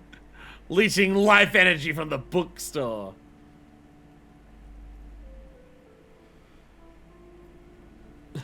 Honestly, a dump, nothing to see there, just heaps of garbage. Someone to let the sunshine in. What else did you find? Did anything survive? No, of course not. Have you located the entity? I talked to the entity. You told me about her name is Neha, and she's a novelty dice maker. A novelty dice maker? Well, spit it out. Why does she need the dice? For some kind of sorcery? Sometimes they use the ankle bones of sheep. She's not a sorceress or some malicious entity. She's a businesswoman like you. I don't understand. If it's not her, then where is the source of the doom? How did she explain the curse? She looks perplexed. The narrative she's built herself. It does need to. She's squeezing on the pendant too tight. A drop of blood in her palm. Oh, Jesus. Just don't say you don't have any answer yet. The uncertainty is killing her. To hell with it. Perchance you ought to just lie, sire. The curse beyond the because of too many inconsistencies. The source and taxidermist shop. He became involved in art saga. Taxidermy brought void. Unromancy yet still Lucy followed. Another entity more malignant. Pulling the strings in Martinez. As my travels, I will cross paths with it. There is. She says there's no curse because there's too many inconsistencies. Too many inconsistencies? What kind of talk is that? The woman scoffs you with an audible snort. Good luck persuading her. Some people can rationalize anything. As I said, she's a novelty dice maker. Her business has been up and running for a long time now. Yes, because her business consists of the psychic leech that's been feeding the curse. Red blotches appear on her I skin. see that you've fallen for her manipulation, Detective. The investigation is over. I just hope that you haven't made anything worse by going in there. Thank you for nothing. Please, do buy some books, or be on your way. Wow. Total psychic collapse between you two right now. There was never any other way this could have gone. She's just too far gone into her own mind. I am sorry we had to disappoint you, ma'am. Can we go now? The shop around you feels ancient suddenly, damp and saturated by the coastal air. The books are rotting. A great cold lives here, and there too, 1,200 meters away on the urban coast. The dark shape of a church is reflected on the water, calling. Shivers constantly calls out to this church. Shivers is just constantly calling out to the church. All the time. Hi, Ace Detective. Are you here for more books? Okay, no. Anna doesn't want to say something about anything. I have 2 level ups at the moment, and I'm like halfway to another one. Let's fucking go. I feel like I've gotten a lot of level ups today, specifically. Well, I don't need the flashlight at the moment. Let's get the pry bar back out. And our bag full of tar. That's the most important thing. Do I have any tar at the moment? I actually don't know. Do I have any tar at the moment? I have 5 bottles of tar. That's like at least 2 real. Let's pop down to Freaks. I also have the novelty check to turn in. I also have the absurd novelty check to turn in. Will that make me feel bad about myself? I don't care. And also down here, I gotta speak to Manana about the thing. You know the thing that has the thing on The it. tear machine stands in the corner. A sign says 1 bottle equals 10 cents. Your bottles clunk into the machine, and the money appears with a satisfying jingle. You're a richer man now. Hobocop means I get more. I get double. Let's fucking go. When the fuck did it start raining? When the fuck did that start? Actually, while I've got level up points, is there anything over here that I like actually... Oh, the Aces High one, yeah. There was the Aces High thing, yeah.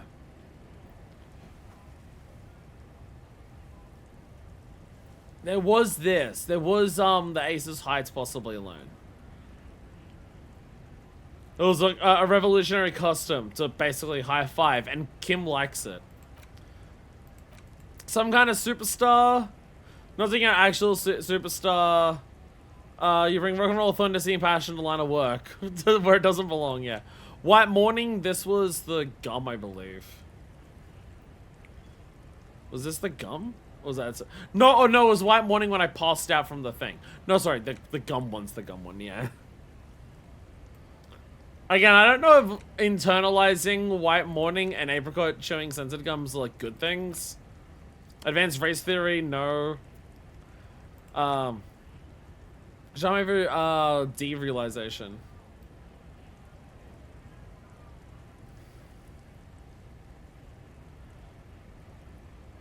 Oh yeah, yeah. This feels like the most important of all the thoughts, the one you truly must complete. This was, I believe this was basically described as, this is like remembering yourself. Like this is, yeah. Name after name and none of them familiar. They seem real but something is wrong. You feel like a kid looking at stickers on a fridge. Travant, they bring a company, what games they fall. Can almost see your hand reaching out for them. I mean, this is saying it feels like the most important of all the thoughts, the one you must truly complete. That kind of implies that I should probably learn it. But what about the suicide of Kras Marsov, though? What about trying to convince myself to be Kras Marsov?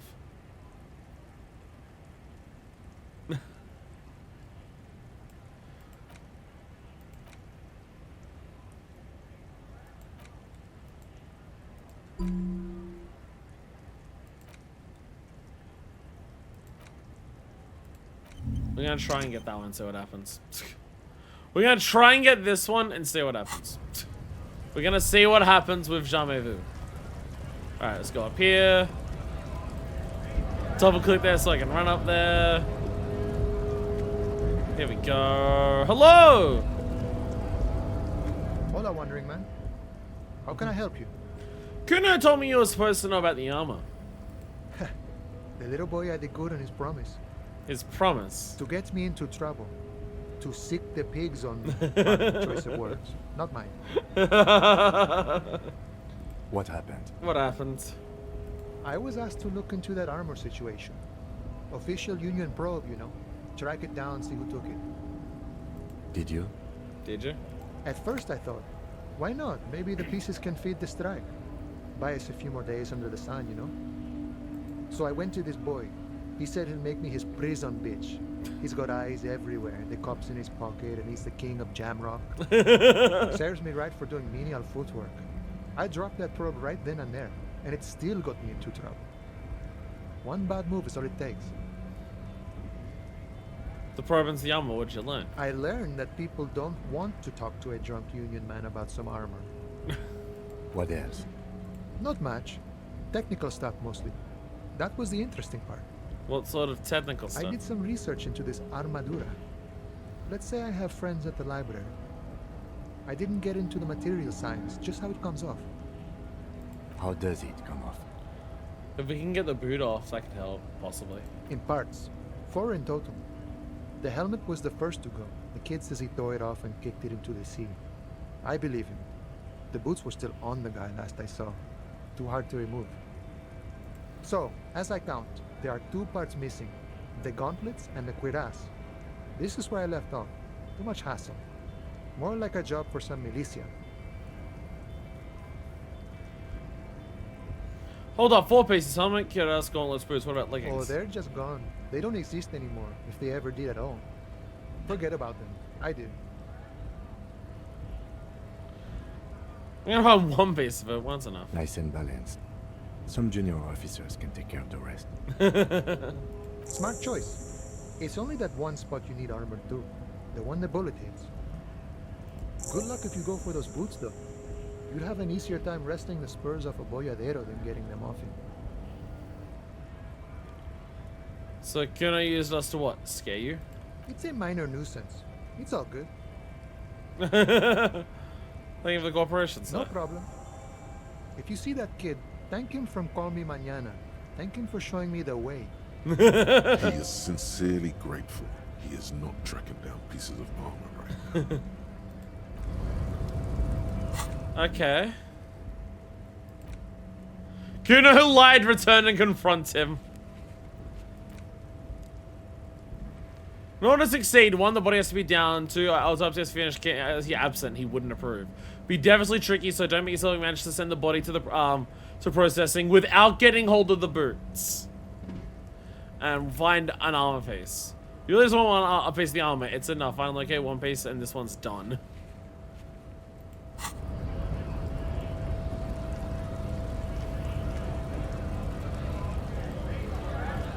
I mean, we heard the helmet's in the ocean. So it's just the cuirass and the gauntlets.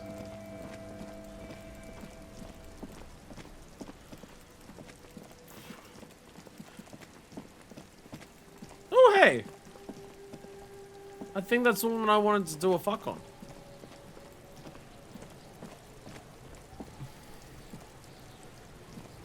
Kuno's fuck on electricity! Kuno care? The boy turns to you. He doesn't care. I thought the mañana about the armor. So? Oh, my headphones died. My headphones died! Yay! Give us a second.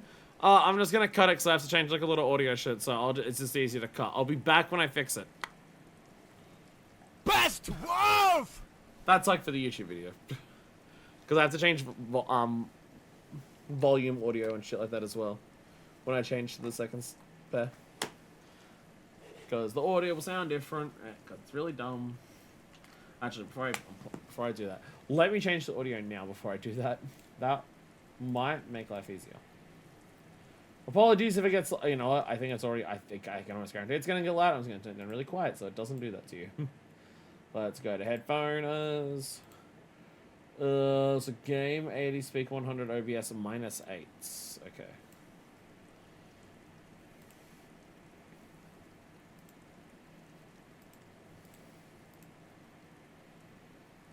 $80.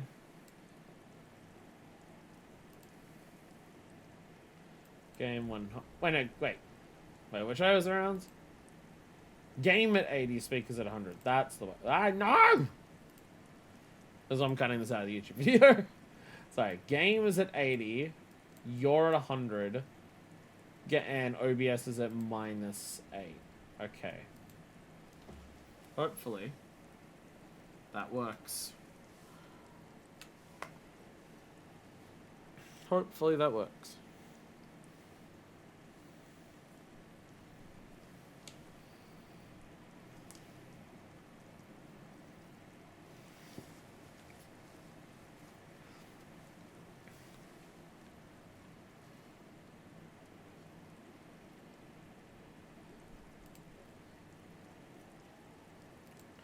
I can't hear anything.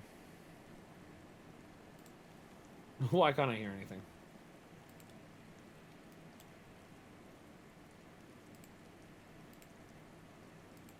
Is the volume? Okay. I closed the fucking settings and I reopened them, and then immediately I can hear. Oh, this computer's so dumb. Sound settings specifically on this computer are dumb. It should be good. Best wolf! Hopefully we're good. Alright. Saw! He raises his eyebrow, projecting aggressive indifference. He told me he promised to stick the pigs on him. He said to thank you. Wasn't too keen on chasing down the arm anyway. He said you're not the king. He said to thank you. Wasn't too keen on chasing down that armor anyway. Fuck. Okay. Kuno's a giver like that, yes? He looks slightly confused. Kuno sent your fat ass running around like jello. Look, pig. Kuno sent you to rough some people up. Kuno played you. That happened. Now you and Kuno should move on. I will remember this, Kuno. You got fucked. You got fucked, pig. Fucked bad. Of course you're gonna remember this. Now get the fuck out of here, griefing the Kuno. After this shit, you better have something real interesting to say if you want to stay in Kuno's face. Yeah, real interesting.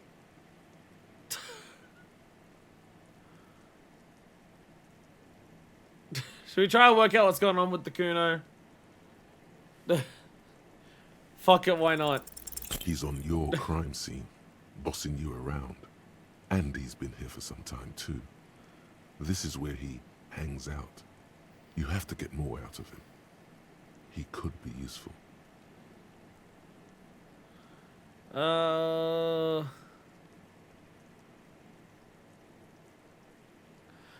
Turn down the curtain from us letting all people. I know it's boundary pushing like his duty about old news for us grown-ups. Kuno, City of Rage, Night City. What's going on out there? I'm intrigued. No! The evil shit behind the bad tax. Like she's covered up her furball. Told him about it and now he knows your name. This city is not fucking lame. You are lame. Kuno's tired of defending Rage City from... Just fuck off, alright? And fuck you too, putting Kuno on the spot like that. Kuno doesn't need to fucking explain his shit. Kuno's king. He rules here. Fuck did you want? Explain himself? As if explaining some kind of work? Some kind of avant-garde work way ahead of its time? I'm intrigued. You must get to the bottom of this one of these days. Sadly, it's unlikely to happen today. Okay, we'll work out. Kuno doesn't fucking care. We'll work out what's up with the Kuno Why one day. does art inspire you so much? It does, yes, but what is art? Excellent question. Art is a diverse range of visual, literary, auditory, and performative creativity. It's an expression of imagination and technical skill. Additionally, it's history, criticism, and pure enjoyment. Okay, most of that sounds pretty good. In short, art is the highest form of human communication, representation, narrative, emotion, and agency intertwined. Would I fit into the art world? I mean... Have you looked in the mirror lately? You have the exact features of a savage art critic, with that beard and those clothes, disheveled and prophetic. Perhaps you should try to critique architecture too. Hold on, is architecture also art? Of course not. It's autism. Masturbation with a ruler and a sextant, or whatever they use. You should demean and criticize the genteel institution of architecture, while extolling the virtues of the pure arts. What the fuck?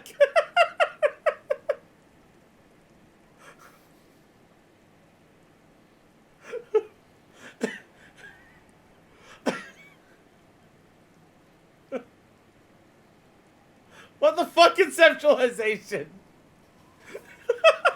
What the hell?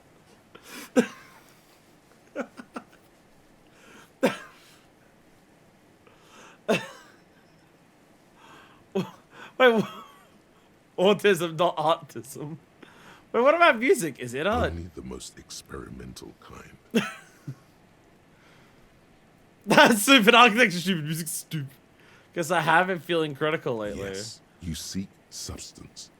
No vapid representations and reproductions of social mores as made manifest in stuffy biennials. We're talking real, living art here. Become the art. Why? Half art critic, half cop.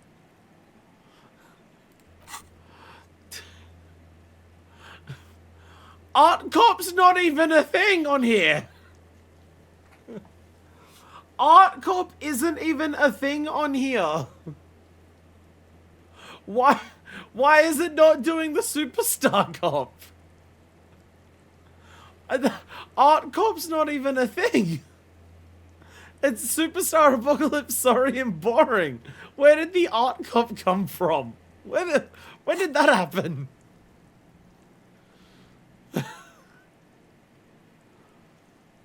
Wait, but don't I have to be 100% cop to get the case finished and all that? Being so indecisive.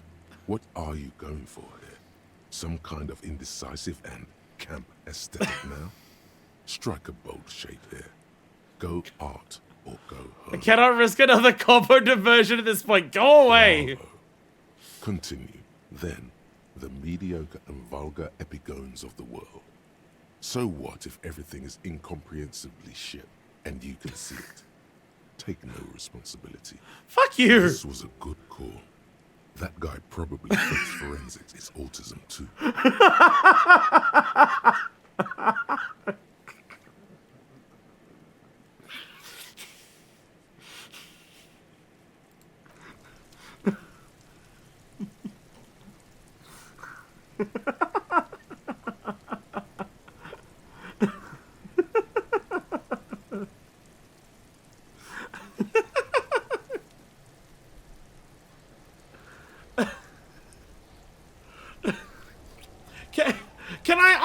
autism cop as a copper type? Can I unlock that?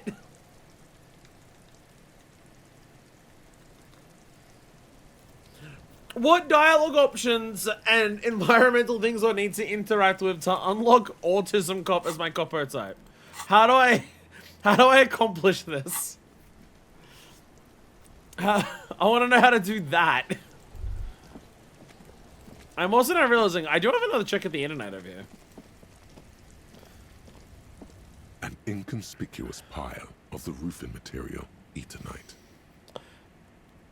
Perception 58. Perception's what we want to do for the body in the basement anyway, so this would give us a double log of those if I do another perception. Because it's nice and orderly, well-laid palette, easy on the eyes. It reveals no secrets at this time. For fuck's sakes. Am I gonna have a single fucking roll today work? Am I gonna have any, like, today has been fucked. Today has been so, this is the punishment. You know what, this isn't karma. This isn't karma for getting the shot on the buckle. This is karma for the attempted save scum that I ended up reloading anyway. This is karma for that just as a whole. It's like, yeah, you reloaded it, but you still, like, learned information from doing it. So we're still gonna punish you for it. Just an ordinary wall. Nothing to see here. Okay. Wasn't there other white checks that I had that it said? I hate this menu. I hate this menu so much. Should've known better to play Disco Elysium on an unlucky day. Slipping dock worker, cargo door. Why does this menu not work properly? Why doesn't this menu work properly? Why doesn't it? Does anyone else have this issue with this menu? It's specifically the menu for the white checks that just doesn't scroll properly. I don't know why. What's the map wall? I thought that's what I was about to look at. But I guess that's something else. What is the map wall? I like how there's multiple Joyce Messier ones here to do. Renee had one. Bird's Nest Roy had one. Knick-Knack Stands. Knick-Knack Stands. Was that something inside a free? Mirror, that's just for our face. Cafeteria window, I don't remember what that is. Watered door, that's a pain threshold one. Barbell. I think these are ones I never tried. I think these are white because I never tried them.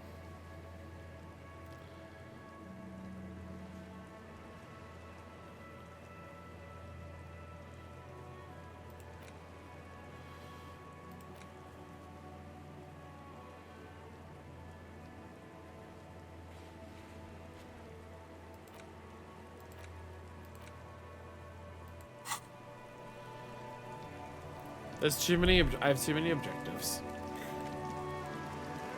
I have too many objectives. There's too many things to do and I don't know which one to do.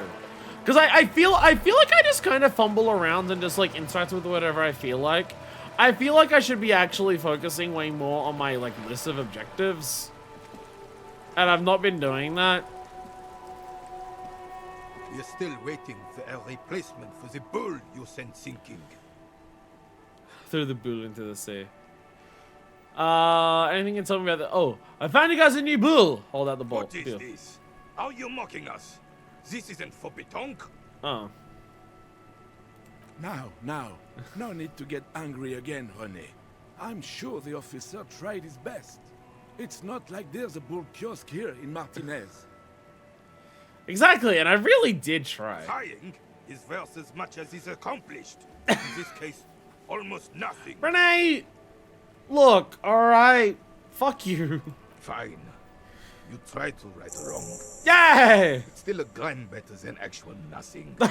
Yay! Task complete! I only got 10 experience for it. I bet I would have gotten more experience if I found an actual boon. So anything you can tell me about this rifle? Hold out the insect fire. McGrave. 4.46 caliber. Breech loading. Revachol made. Good weapon. Accurate and reliable. His moves are quick and precise as he first checks the weapon, then aims it at the sea. This man knows firearms intimately. This one's inoperable. The bolt spring is missing and the mechanism is jammed shut. Still a beauty. Where did you find her? In the basement there, point to the bookshop. I'm not surprised. There are probably lots of forgotten wartime weapons lying around here. Back in the day, everyone had something stashed away. As for the rifle, I don't know what else to tell you. These BM-446s are an antique. No one uses them anymore. The ammunition is impossible to find. Through the bull, replace the bull. Yay. Renee, I found your guard booth. Yes, the Debardeurs Union pays me to stand vigil during the night. Not out of any political allegiance, mind you. I was about to say, the fact that you, like, work for the Union is very funny. I'm an old man. Don't sleep more than a few hours every night anyway, and money is tight. I work for the Union now because money is tight. My morals. I thought I hated commies, and now I have to work for a union to make ends meet. Oh. He feels like he has to justify himself for some reason. You must have said something the night of the murder. Your booth looks right into the yard. Yes, it does. Unfortunately, I wasn't working that night. Been on a 2-week leave since last Monday. Why are you on leave? It's a private matter. Nothing to do with your investigation.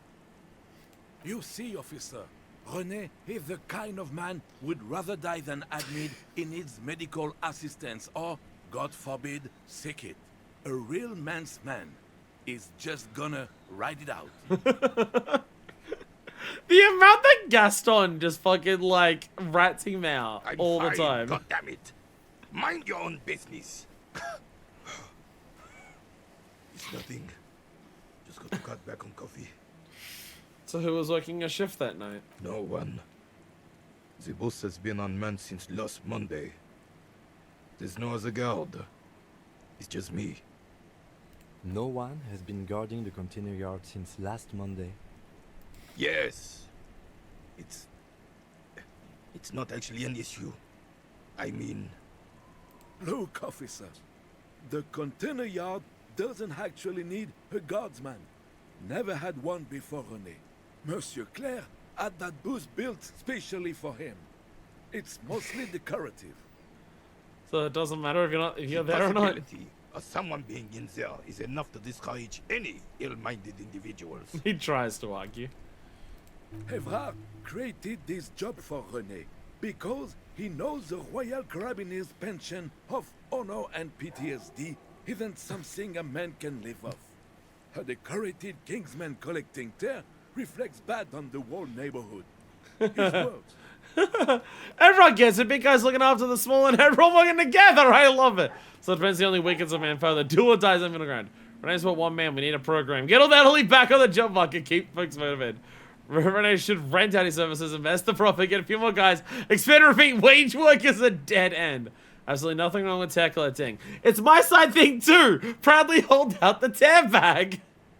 Oh, I didn't mean to imply there's something wrong with that. Harbor cup. Harbor cup. Everyone does it. It's an excellent side thing. Harbor cup. Harbor cup. Yes, yes. Can we conclude the topic of my guard booth now? He is not going to become an entrepreneur. I saw a picture in there. You were in it. You looked happy. Who's the girl? She is nobody. This is none of your concern, and I refuse to discuss my private affairs with the RCM. The lady is Jeanne-Marie Beaulieu, and she sure as hell wasn't a nobody. Gaston just can't help himself. Holy shit. I got a level up out of all that, so I'll take it. Yes, yes. Like I said, it would be up anyway, so might as well keep an eye out. It keeps my senses sharp. What makes him stand so proud? Fuck yeah, it's a white check. We can try it. As René turns from you to his partner and back, the medals on his chest rattle and glare. He keeps his spine straight. And But not the body! displaying them proud. But not the fucking body! But not the body! Okay.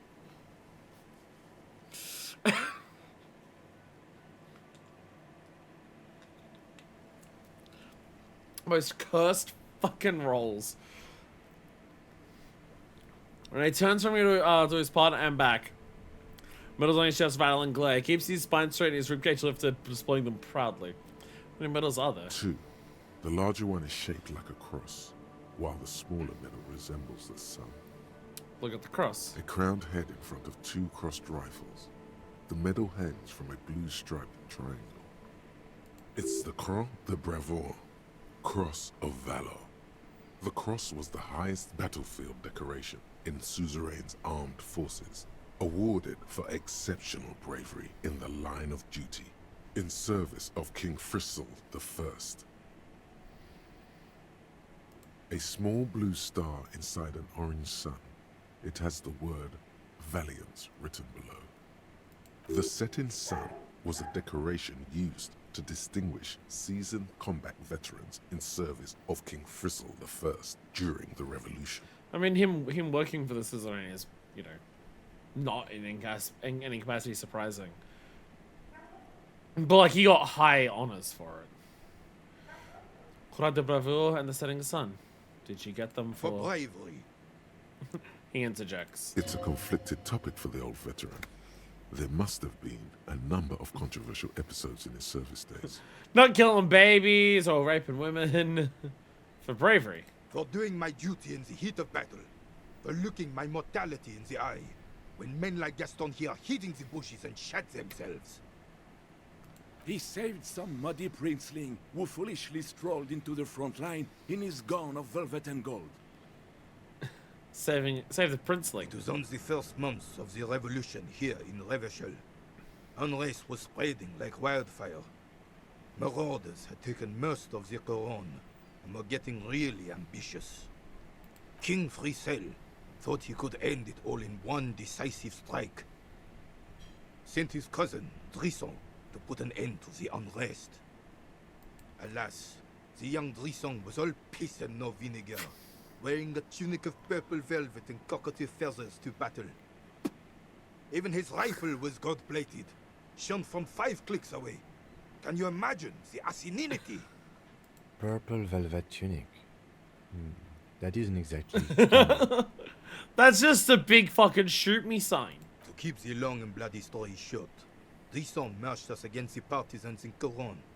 And when I say marched, I mean made us walk into captured enemy territory, single file, like toy soldiers, while he rode in front on his giant red stallion. Oh my fucking god. The rebels were smart. They let us come real close before opening fire. Suffice to say, it was carnage. Must have been a bloodbath. I got shot in the left shoulder and went down. Just a flesh wound.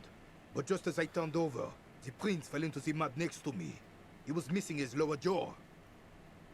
Then his horse, driven mad by the noise and smell of gunpowder, stepped on my leg and shattered my knee. That's his right thigh. Then what did you do? I grabbed my sidearm and shot the beast in the head. Then everything went black. Capitaine Arnoux, le fléau des chevaux. The bane of horses. The bane of horses. When I came to, it was all over.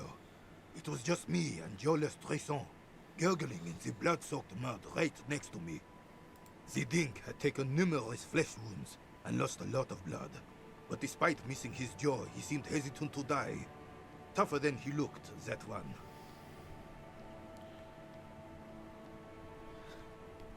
As a Dink that's a fighter, I'd give I can't imagine living without my jaw. That would never happen to Johnny Longjaw. My jaw is tight. That's a Dink, that's a fighter. So I grabbed the Dink and started crawling. Kept going until the 59th Cavalry picked us up. Through some miracle, we both survived. And the jealous freak convinced Frizzle to give me a medal for not leaving him to die in his own blood, piss and shit. He was the commanding officer and I was on duty. Just doing my job. Shouldn't hand out medals for that. 13 months later, I received the Sun for distinguished service. It's not worth mentioning. You sense he's downplaying it. He did a lot more than his duty. More than anyone's duty. It's in his spine, in his billowing breasts, and untarnished self-worth. Sounds like you're being modest, Rene. The old carabinier stands quietly like a statue, his features motionless.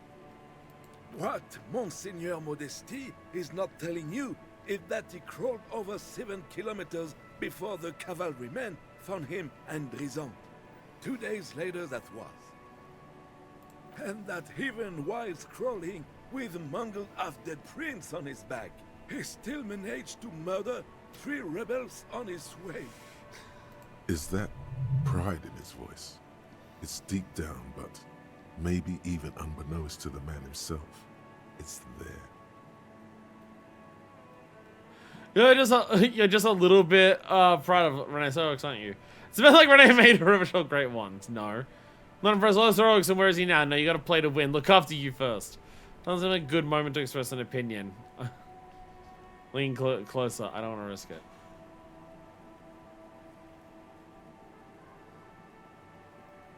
You're just a little bit proud of Rene Sorix, aren't you? Sorry, officer, but you're reading me all wrong. I'm a man of peace, and these kinds of bloody heroics are only impressive to men like Rene himself. Certainly not to me. How did you find the story to be, officer?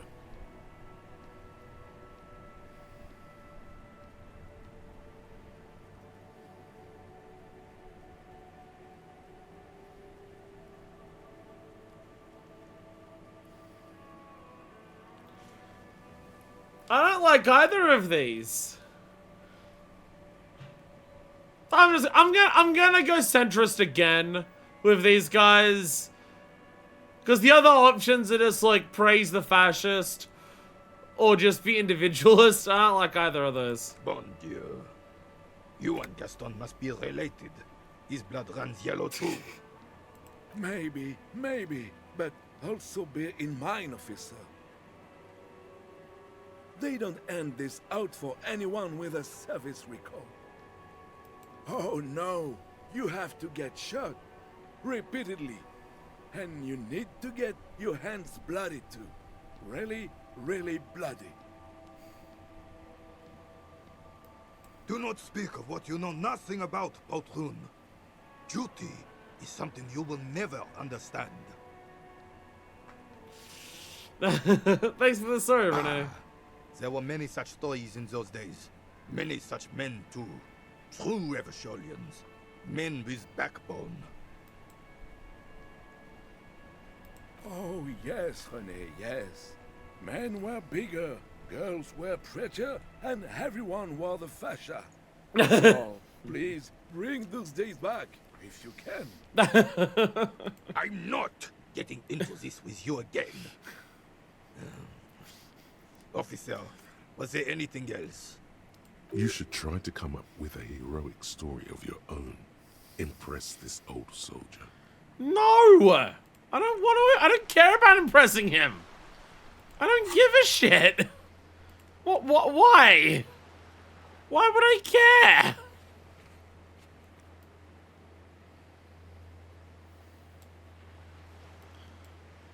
Yeah. Menu won't scroll. Oh, is gas? I can try gas. Is it about the fucking sandwich? Officer. The Oh my! mere sight of police in Martinez makes Oh me no, feel it's safer already. I How can I try. help you? I can try the sandwich again. Oh fucking god, no! You mentioned Jean-Marie Barrique. Oh, sweet Jenny. She was the finest woman in all of Revachol. Maybe the entire world. Do not defile her memory, Gaston. Let her rest in peace. There's an almost imperceptibly small tremble in his voice. So you both are her. We knew her, all right. lived on the same street our entire lives, just 2 houses apart. The 3 of us have been best friends since we were 4. Aww. She was René's first girl back when the prick was 16. They were courting till he decided he'd rather die for some great ideal than just... And then you stole her from me. He jerks forward, but then grabs his chest and stops. Easy, fellas. No need for this to get ugly. Oh, officer. It already got ugly nearly 80 years ago when the 3 of us were just learning to walk and talk. You stole her from me. Renee repeats, trying to steady his breathing and still clutching his chest. Well, technically, you stole her from me, because we'd been pretty close ever since you two had that falling out over the ink you spilled over her pretty yellow dress. We were just boys then. This was different. You... The tall veteran looks at you and nods. No point starting this all over again. For the 1000th and the first time. Especially when we have company. Officer. What happened to her? She died of pneumonia 2 winters ago. It was a quiet passage. Peaceful. René and I were both by her bedside when she... He pauses, searching for the right died. word. No use sugarcoating it. Won't bring her back. Will it now? Departed. Until the very end she couldn't decide between us. The most indecisive woman I've ever met. Why do you think she was indecisive? She could never make up her mind about anything. What to have for breakfast, favorite color, or which one of us to marry. Oh, Jesus Christ. Look in his eyes, he's happy and She distant. was always leaving one of us for the other, but never long enough to actually get married. Oh my god. Nothing wrong with weighing your options first. Heck, technically, we're both still engaged to her. You always confused her. Couldn't let us be happy. Seduced her with your fancy words and pastries. He suddenly remembers you are still there. Falls silent and turns away. Thanks for sharing. Of course, officer. Memories are all we have left. Jesus Christ. Give me the sandwich! A man so principled about his sandwich calls for a principled approach.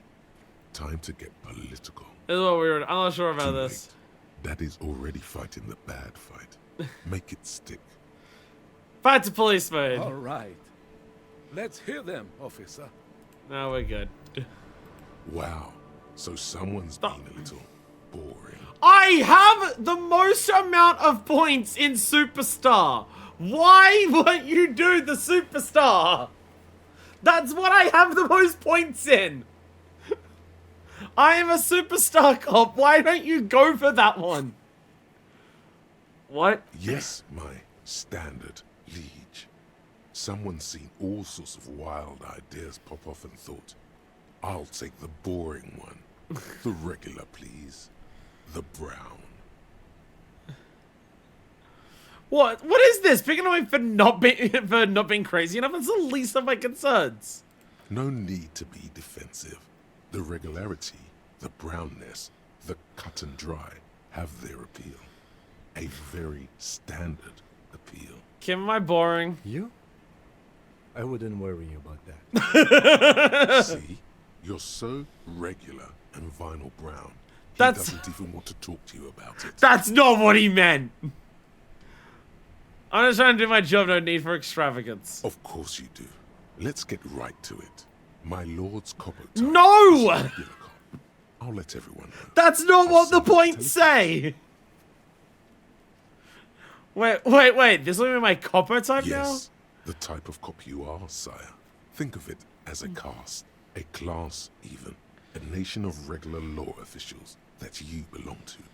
It comes, of course, with the usual benefits. now? No need. Let's keep that announcement on standby for now. Of course. To outright declare yourself something does seem a bit too interesting. Oh, fuck off! Doesn't it? I won't trouble you any further. Why is it not procking Superstar? I literally have more points than Superstar. That's literally where most of my points are. Why is it not?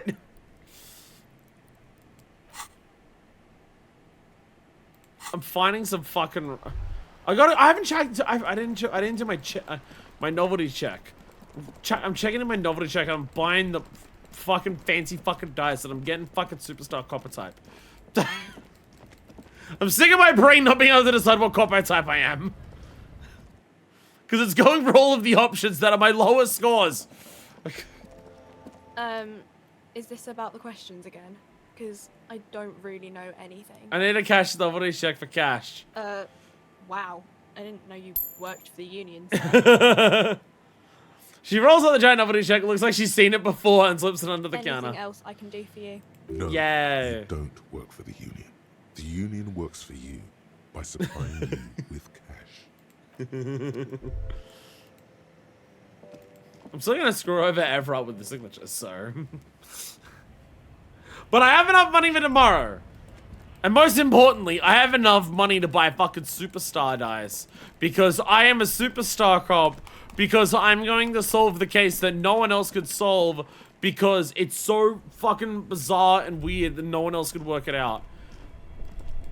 I'm gonna do it. I'm gonna do it. And everyone is gonna be super fucking impressed and proud of me.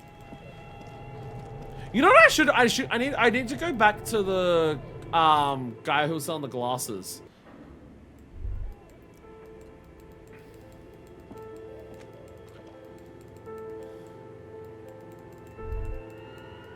Can you actually barely move without this here? Holy shit. You can actually barely move in here if you don't have this. Hello. Oh, it's you again. Are you looking for a die? Oh, and die. Of course. Tell me, Extraordinary die. A star that fell from the firmament? Star. Yes, you Pieces of lodestone. 10 real, and I can get these ready in 8 hours. It's a deal. Great. See you in 8 hours then. Was there anything else? Superstar dice. Superstar dice. Tasmania said you ought to be ready in 8 hours. Pick up for the commercial area and be sure to have some money with you. Oh, I did. Oh, I just need the money when I pick it up. Oh, I could have ordered it earlier and had the time start going by for it.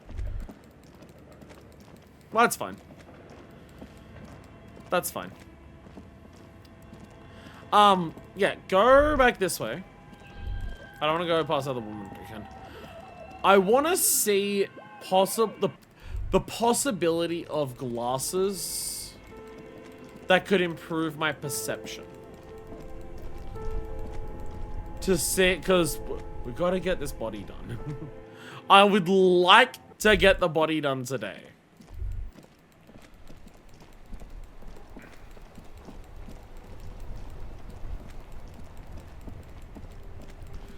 It's been too many days. Plastic, macaroni sent with humanitarian aid. What's it? Why is there a yellow over here? Wait. Oh, so great. Gateway to the ruler of filth.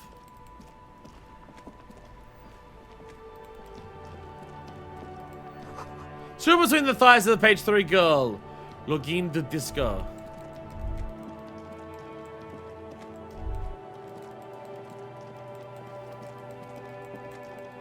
Surely glasses should improve perception.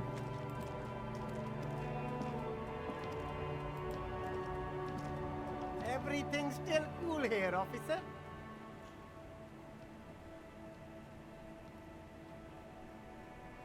What kind of stuff? Goods in Revachol. I've got sneakers, speakers, extremely comfy pants too. Try them on right here. No shame, only freedom. Comfy pants? I'm an entrepreneur, officer. I've got sauces. Anything for you.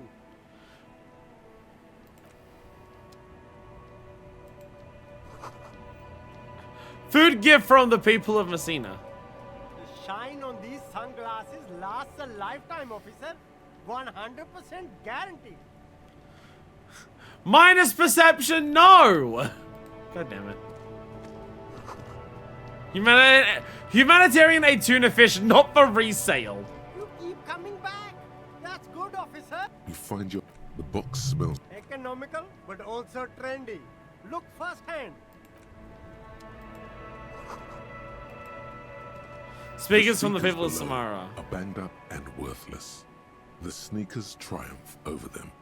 They're the star of the show here.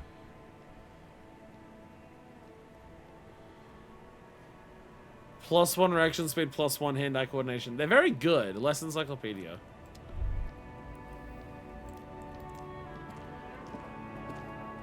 Everything's still cool here, officer.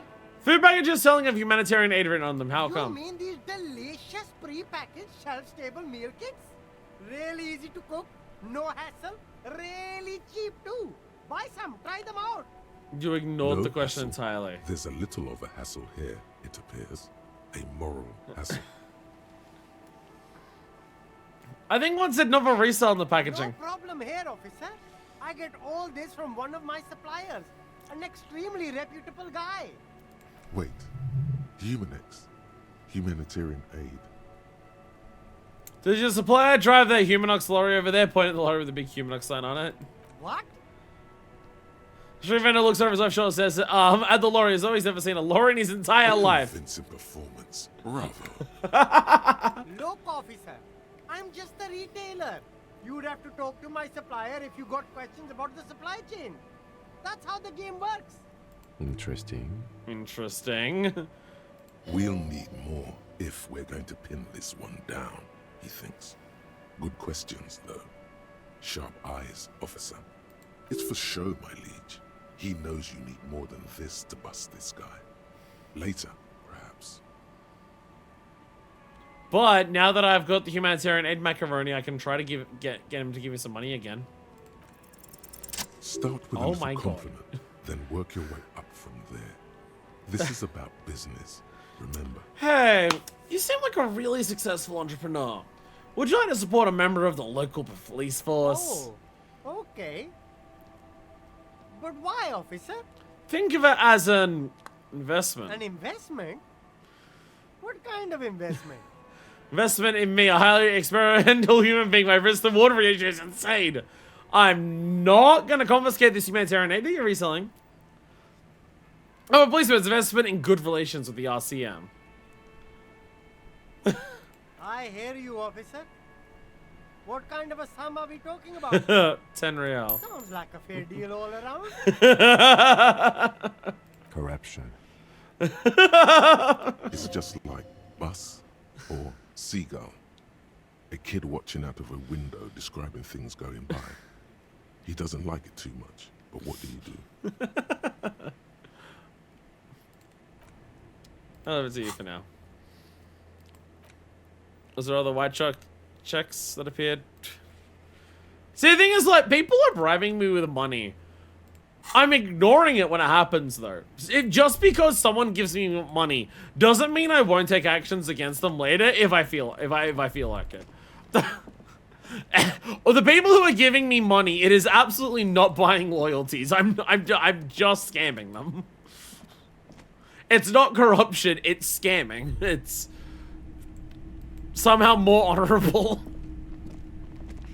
Wow, a very large red t-shirt with an impressive print stands out from the other garb.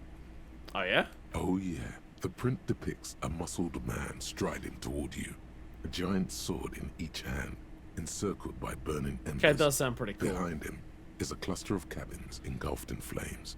Beneath him are the words, Hyamdal burning. Hyamdal burning! The antlers on the hood of the man's cloak and his piercing blue eyes are familiar. Sniff. Smells like worn cotton and a little old sweat there. Worn cotton with a side of flea market or trash bin. Sniffing is okay, but please don't try anything on. Can't have you leaving your photon emissions in the fabric of things you're not going to buy. You're not imagining it. Photon emissions? What is he talking about? What's the deal with the man on this t-shirt? It's the man from Hendal. Walking away from his burning village. Yes. Doesn't he have swords that were... Did he burn his village? Their matter-of-fact tone belies their surprise at the fact that you didn't recognize the figure in the print. Did he burn down the village then? Lie, sire. For no reason. For no reason! The very short child, my parents only let me read boring books about ordinary people and men from Hyandal looks suppose I'm supposed to know who this man from Hyandal is. But with my memory recently, need help remembering basic facts about reality. Huh? So that was my memory recently, need help remembering basic facts about reality. Oh, I see. Oh, of course. That's tough, man. I feel the same way sometimes. The man from Helmdal is the hero of a series of popular books based on a fictional version of Kotla. In fact, most people don't think that man from Helmdal ever really existed. But they are wrong. Oh, so you're saying these are non-fiction books? Helmdal isn't a real place. Neither is the man a real man, of course. But both the man and Helmdal are an ontological necessity.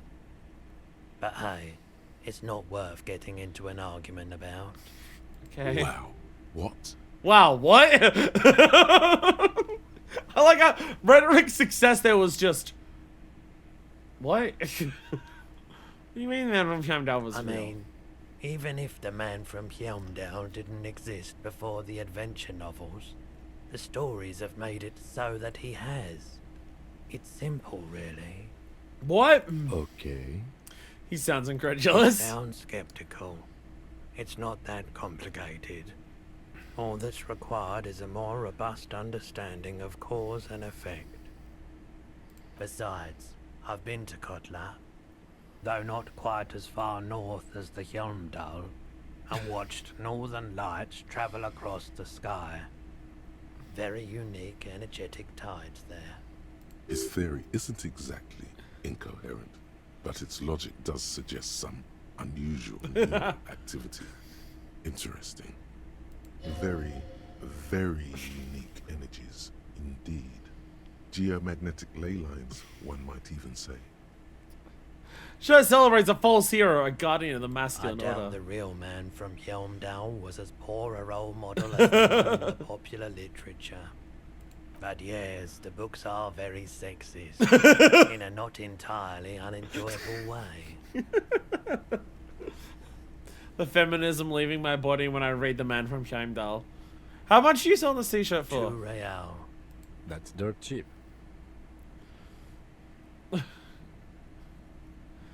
Cool, think about sure? it. Gee, oh my god, look at that shirt. Oh my god, actually look at the shirt though. +1 fizz instrument, +1 shivers, -2 authority. That does actually seem like it's possibly worth it.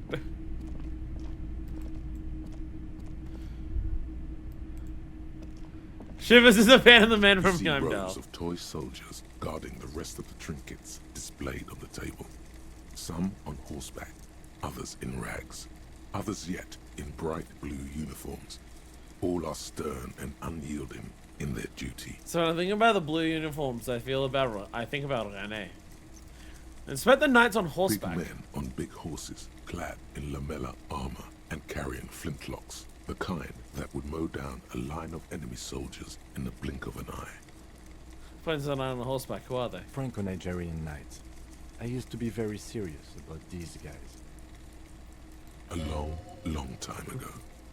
What about the blue uniforms? They're not all blue. These figurines also wear gold coats and caps, complemented by orange trousers. They are variously posed, wielding swords and rifles with bayonets. This looks like René, the guy who was playing Pathan. This is what the loyalists looked like, yes, at first. Then they wised up and got camouflage. Are these royalist soldiers? Which ones? Ah, those. Yes, they are. I find the paint job a bit gaudy, but children like the bright colours indiscriminately. What about the figurines and rags? This set of soldiers isn't meant to look impressive. A few have rifles, but most of them carry pistols. Some even shovels and tall sticks. These even soldiers? You're probably talking about the revolutionaries, yes? Yes, they are soldiers. Revolutionary soldiers. I think their poverty has been exaggerated for effect. When you place them next to the royalists, it doesn't seem like they could possibly win. Meant to give people hope, even we can do it. Contrast is meant to be disheartening as it ought to be. It's possible to win against the gods, Kappas, my friend God, whose bitch shit made me!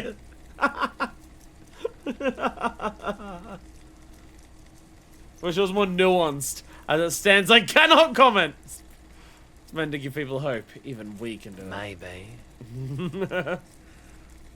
Dig up a truly cool figure in the box under the table. Why? What's this? A headless man riding a horse. A headless man wearing futuristic tracksuit trousers that say found.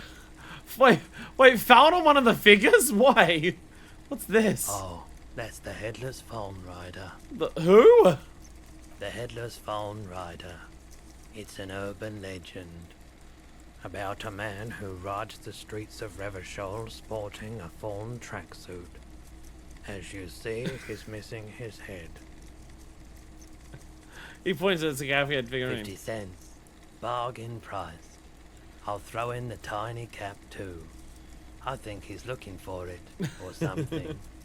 That part of the story has many interpretations. It's 50 cents, I might as well. Did I mention that this figurine is supposed to be lucky? Always carry it with you. I'm just gonna... It's 50 cents, why the fuck not, right? Yeah. The plastic headless phone rider sits up. It's equally plastic bull, whose posture indicating either desperation or pride. Comes to the set with the infamous phone cap for which he lost his head. The head is not included.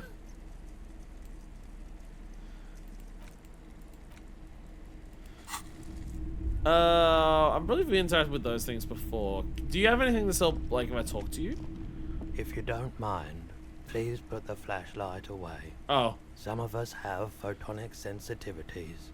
Photonic sensitivity is not generally acknowledged by the medical establishment. Oh, right. Sorry about that. I do appreciate it. Character actually reacts to whether I'm, like, shining a flashlight in his fucking eyes when I'm talking to him or not. Again. How can I help you? Is Roy high, and if yes, then what's he on? Roy Price is a strange, odd brain activity. Do you know anything about the traffic menace on the loose? I'm sorry, officer, but I don't drive. But didn't you hear it when the traffic menace drove over your roof? Now that I think about it, I do remember hearing a thunderous noise the other night. Some kind of powerful electric vortex drove over your roof. hitting the shop and then moving on. That sure narrows down our list of suspects. I can't understand how you mistake Jacob over a powerful electric vortex. Does that mean you don't have any idea who the driver was? Shakes his head slowly. Okay. Is Roy high? And if yes, then what's he on? Feeling warm and enthralled by the movement of light, while the mind continues to race forward. Lucky bastard. He's probably on Perolidon. It's tough to come by on the street. Perolidon? What's that? A drug developed by the military to treat and prevent radiation sickness. It has psychedelic side effects, and it makes your eyes turn yellow. Sophia, is it really warm in here? I try to keep the shop at a comfortable temperature. There's a note of indignation in his voice. Interesting.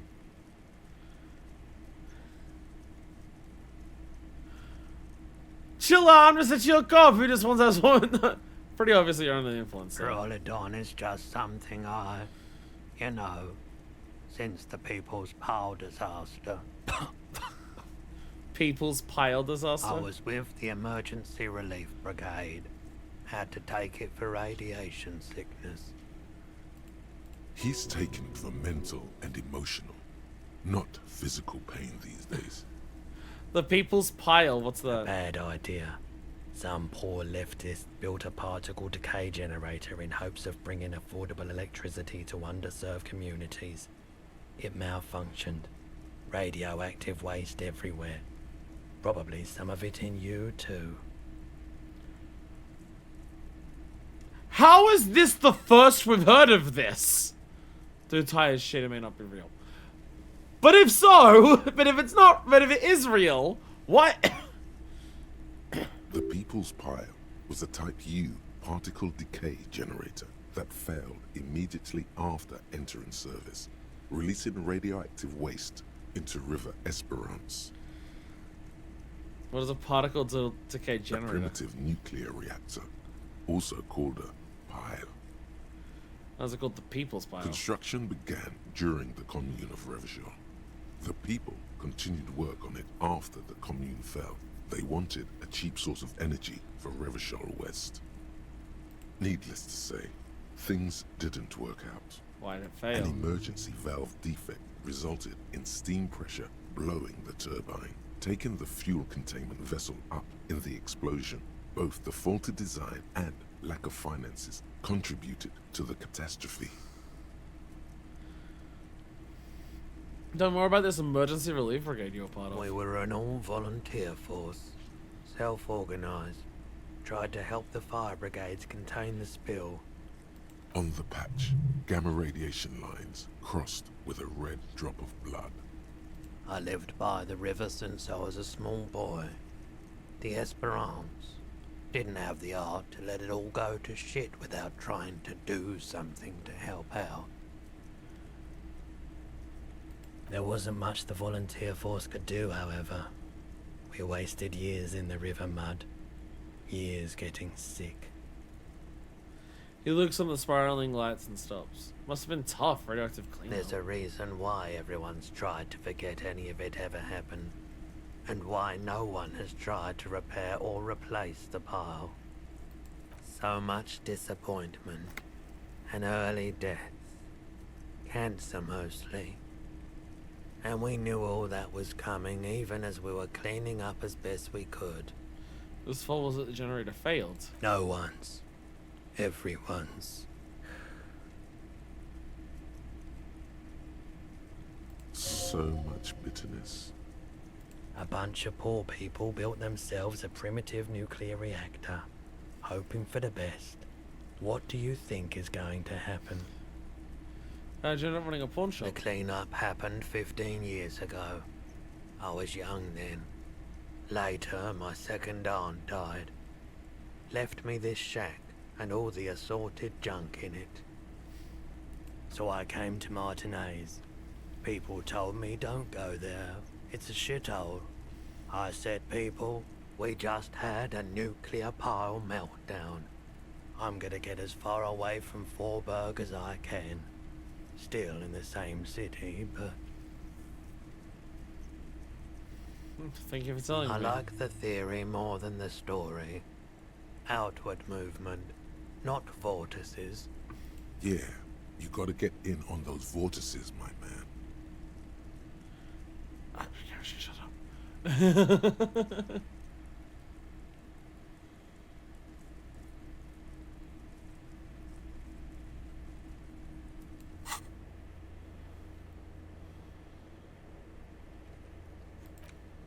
Nine, okay.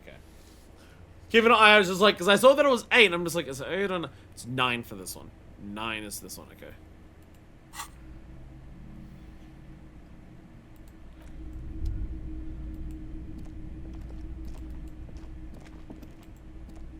It's jewelry, I'll just fucking buy it. What a shirt. All Welcome to Hjelmdal, officer. Hell yeah! Hjelmdal! Hjelmdal! Okay.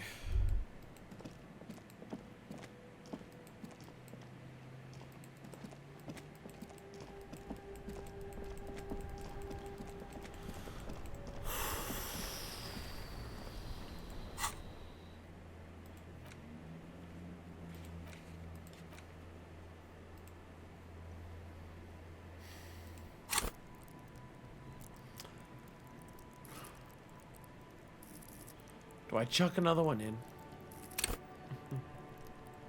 Do I chuck another one in and give it another shot?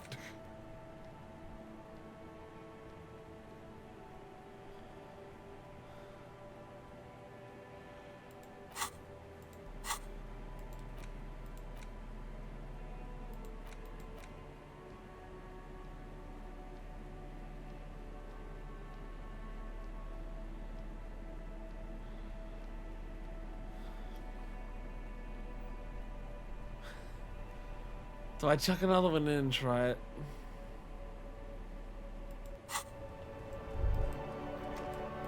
I really want to get the body done today.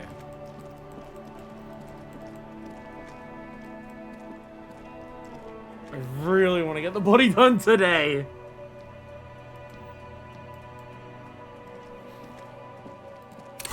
I've got 2 level up points.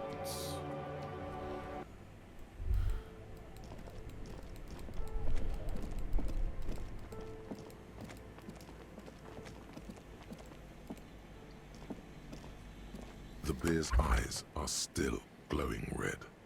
It's guarding over the freezing corpse hidden inside its belly. Shoot, Looney Rooney. How do you like it in the fridge? I like it a lot, brother. This really is your finest hour. You're a genius. A regular Corporangelo. Which was it that killed you, love or communism? You said love killed you, but when you fell down, you said it was communism. You're misquoting me, Rooney. I said communism killed me. Love did me in. You really need to learn the difference, buddy. This is embarrassing. I'm sorry. You stink and you're boring. Do I remind you of someone? A child born with Muller's disease, harlequinism, grown up miraculously. You remind me of a baby affected with harlequinism. You sure I got out of that one? Coppolini. Come back later, Corpo. Amuse yourself with my frank manners and my memento mori features. If possible, also, see me in your dreams. What's a giant beige fridge doing a bandsaw in the first place? Good question. It looks like an ice cream fridge. Lieutenant reached one of the rapids, settles it in line. Somewhere in the past, it's summer. 5-year-old Fifette lets go of her mother's hand, change jingling in her pockets as she hops towards the ice cream stand right across the plaza. So they try shake from the As she makes her way to the market stall, the girl starts crying. A ferocious ice bear is guarding the fridge, its paws raised to ward off any potential customers. Her mother rushes to soothe her, but Fifette doesn't want ice cream anymore. She just wants to go home. The ice bear stares at them as they leave the plaza. A gust of wind flies one of the wrappers right past the sobbing girl. So they tried to sell ice cream from this hyper carnivore. I know. What an unfortunate marketing choice. What is even worse, the bear is still costing them money to this day. The lieutenant points at the red snaky cable running from the The fridge. electricity bill must be catastrophic. On the other hand, it did help us with a certain corpse situation. Lucky us. Lucky us. Indeed. Refrigerated meat is much better for coroner's work. The stop wasting time, you're smart. I don't actually know what that was.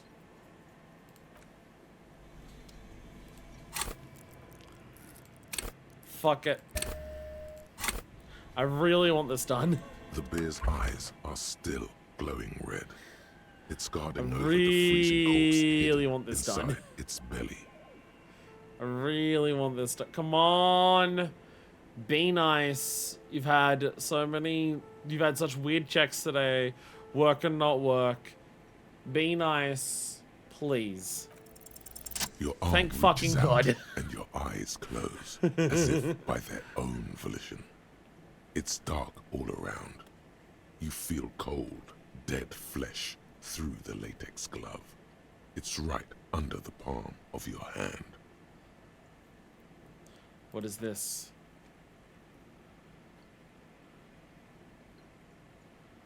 His face, his cheeks, his nose, his fat, swollen lips. Like a rubber spider, your gloved hand crawls on his features. Everything is silent, all around. Crawl up his nostrils. They are swollen shut. You need to really push to get in. You're not far. It'll come to you. Keep crawling. Put your fingers in his mouth.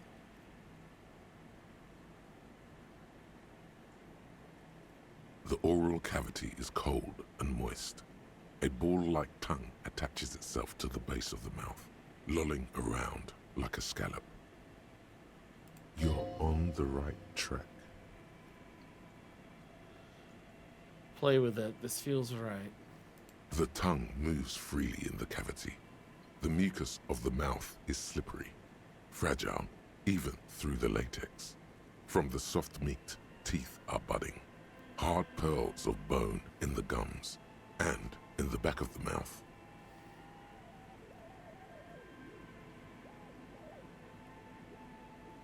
Can you feel it? You're so close. Rip his jaws open now. Look in.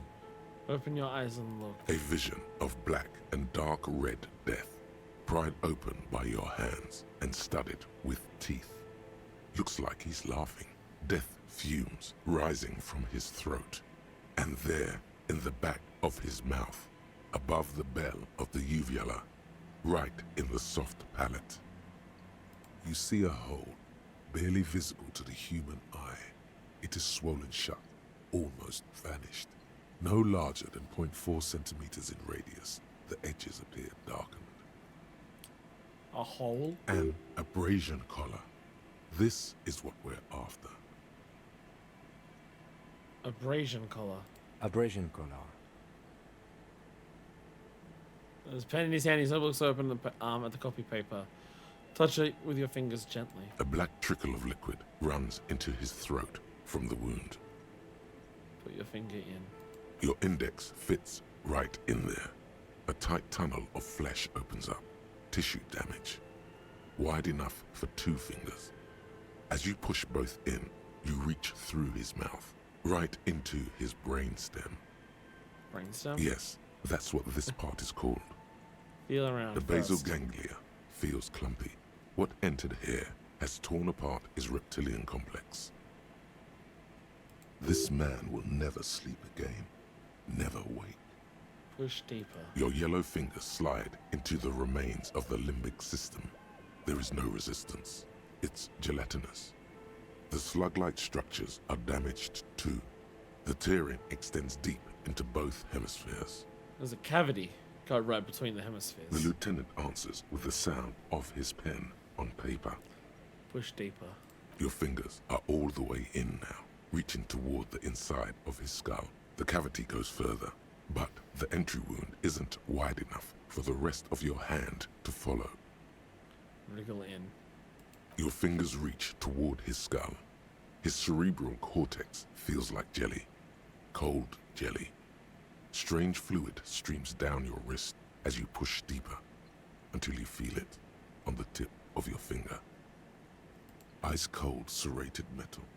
Its edges cut right through the latex and into your finger.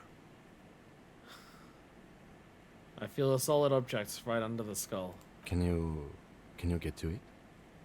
Inspect the skull first. There's a tiny crack, a protrusion in the cranium, right in the back of his head. Your finger must be pointing straight at it, from the inside. The object that is in there stops just short of the skull, in the encephalus, knocking this tiny fracture into the cranium. We have the makings of a very small exit wound here. Fish it out.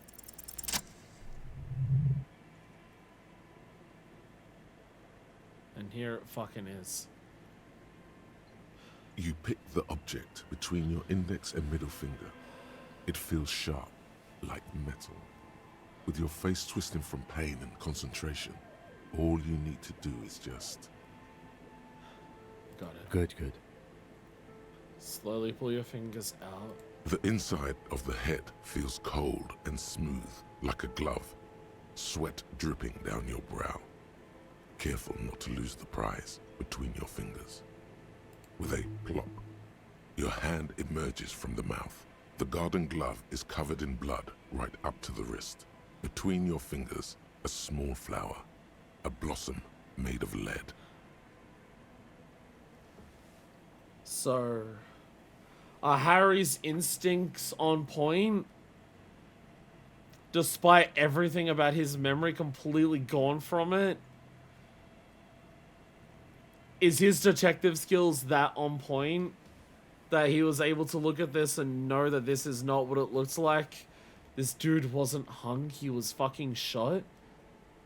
Or did Harry get lucky? A bullet. Lieutenant puts small bag marks evidence under it. Drop it in.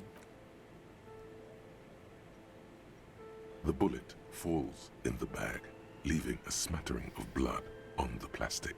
He raises the bag under his eyes and says, A non-caliber rifle.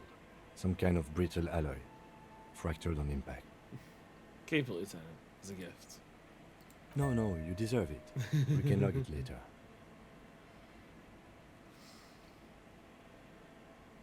We need to add an item to the injury list. Injury number 4. Oval entry wound with an abrasion color. Soft palate, back of mouth.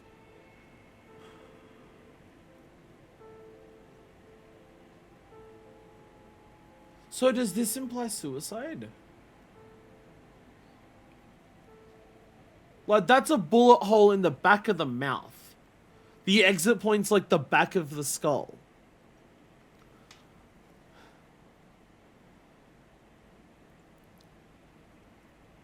I mean, someone could, like, have a gun and point it and, like, shove it up there.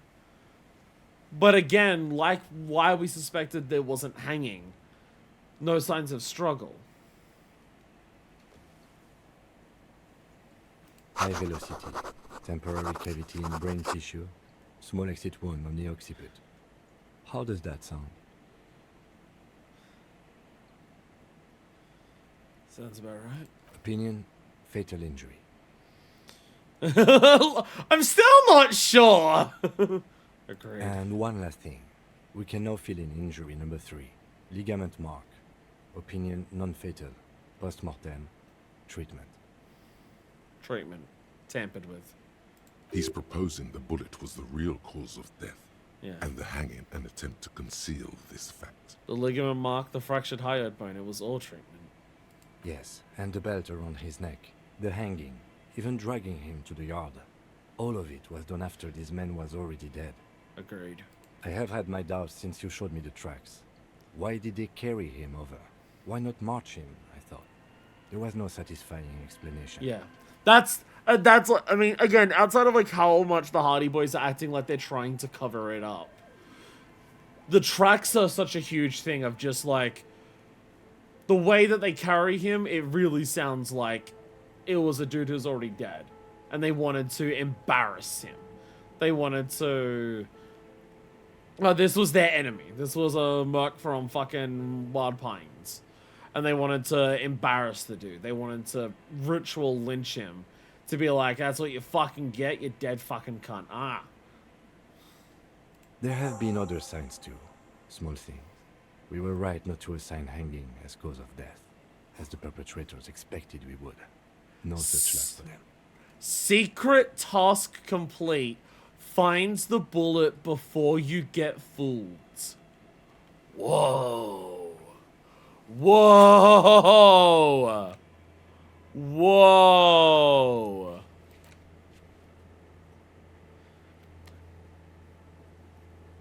It's possible to determine the real cause of the hangman's death before it's too late. You've just done it. Fucking secret task. Holy shit. Holy shit.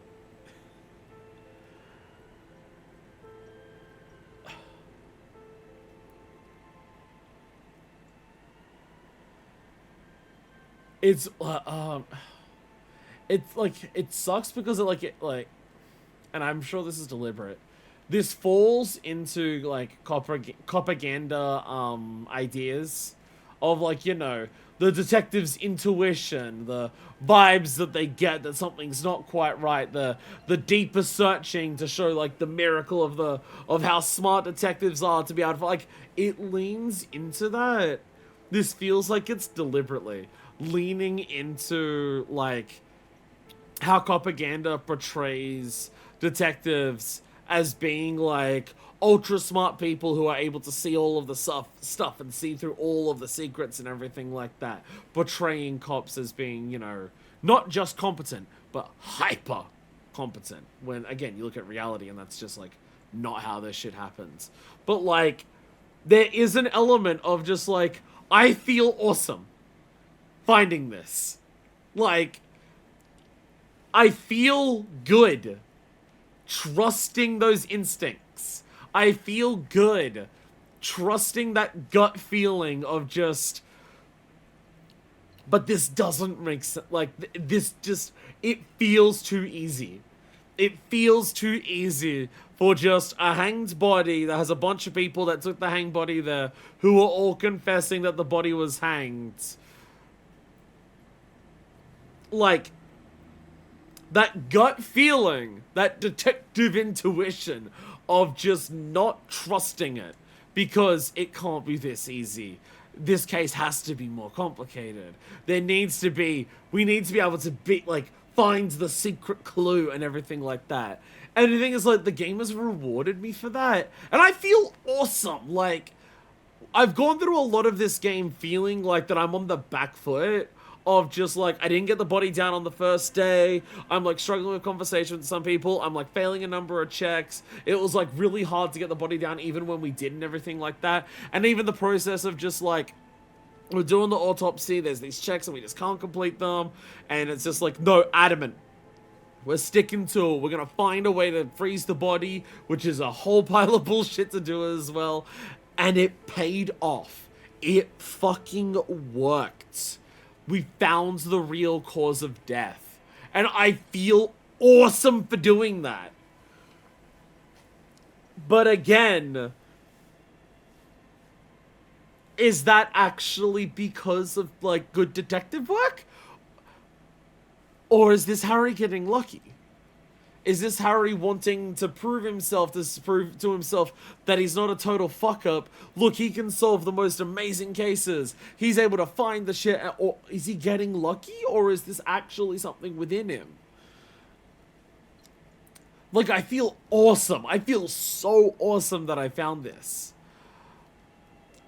But I don't feel entirely comfortable that I do feel that good about it. If that makes sense. Other signs say small things. We were right not to assign hangers cause of death, as the perpetrators expected we would. No such luck for them. We didn't fall for it, he thinks. There's pride in there. Yeah. There is, of course, the very real possibility he was both shot and hanged. Who would do That's this? for us to find out. But this, it will make finding them just a little easier. Why would anyone do this? To hide something. The real killer, the real motivation, what really happened here. Maybe they shot him while they hanged him? To put him out of his misery? It's possible, but it doesn't explain all the other dubious things here. Lack of struggle, primarily. I may be intellectually sloppy, but I prefer one theory at a time. And this just smacks of treatment to me. Yeah. Maybe the bullet hole tomorrow answers? Yes, we should take a closer look at it. I am certain it has more to tell us. This little thing could reveal much about the weapon that shot it. I need to wash myself. Oh, you really, really do. I'm glad to hear you say that. Anyone in the whirling and rise should come with a bathroom. Be sure to make use of it. Wash off the death smell. I mean, we were deep in there. What happens next? We bag the corpse and carry him to the holding pen of my kinema. I can transport him to processing myself, but I will be gone for the rest of the day. Can we do that?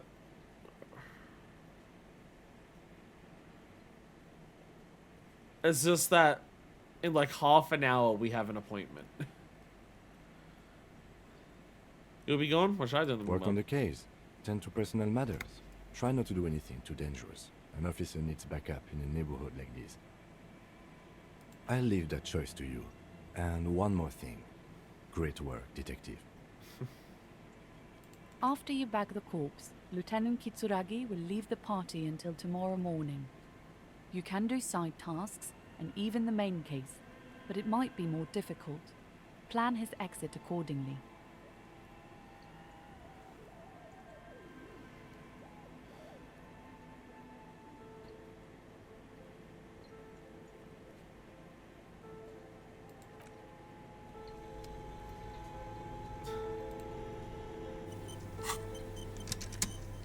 Again, so we've got to meet up with that guy at 9 o'clock tonight. I don't want to wait another day on that in case it doesn't work.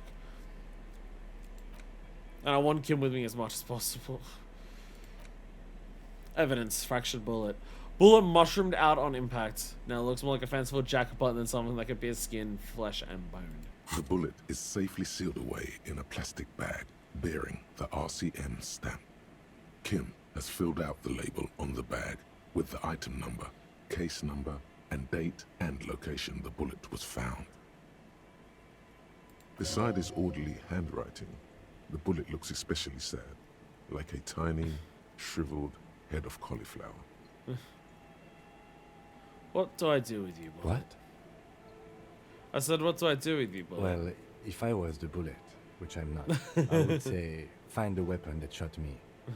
Good idea. If we find who owns it, we will have likely found who used it, possibly to kill our victim.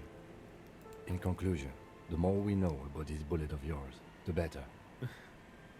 Feel the bullet through the The bag. squashed bullet has some sharp edges where the jacket has split open.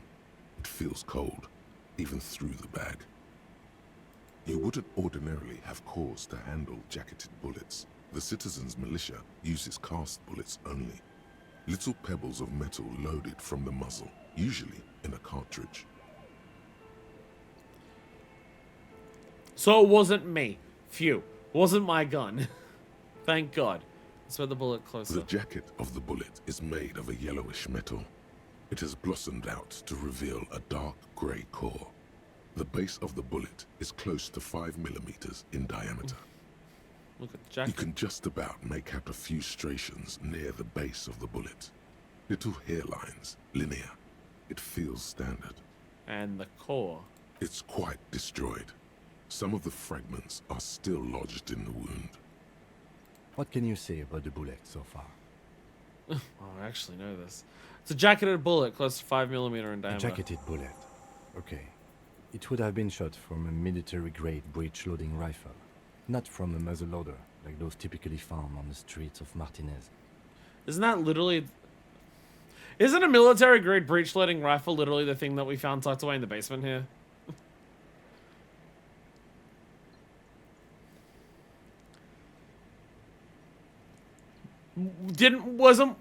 Isn't the thing that's on us a military-grade breech-loading rifle? Highly unusual.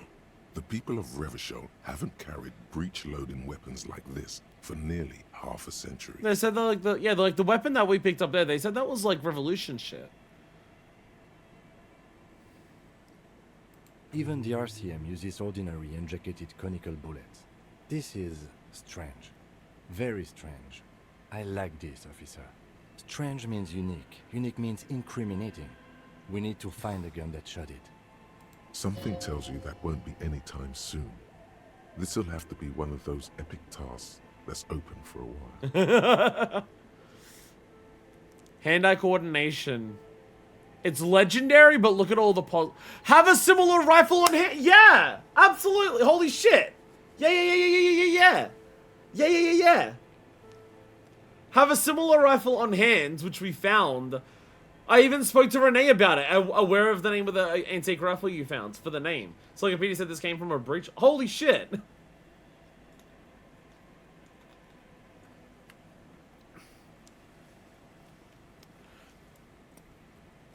Holy shit, oh my god. Once again, teaching us that fucking up actually, like, helps us. I don't know how long it would have taken us to get down into this basement if we didn't desperately need the bear fridge. Because I don't know how hard I would have pushed with the lady about the curse, because the curse is annoying. And it's like, right next to the fucking bear fridge is the fucking gun. Have I been about Beard, welcome! Also, I never played this game, but loving your suit. Thank you. Do you see Harry over here? That's our playable character. I meant to be him. I mean, currently that's not what I'm wearing in the game. I have a completely different thing. But that's our playable character, Harry, there. And, yeah.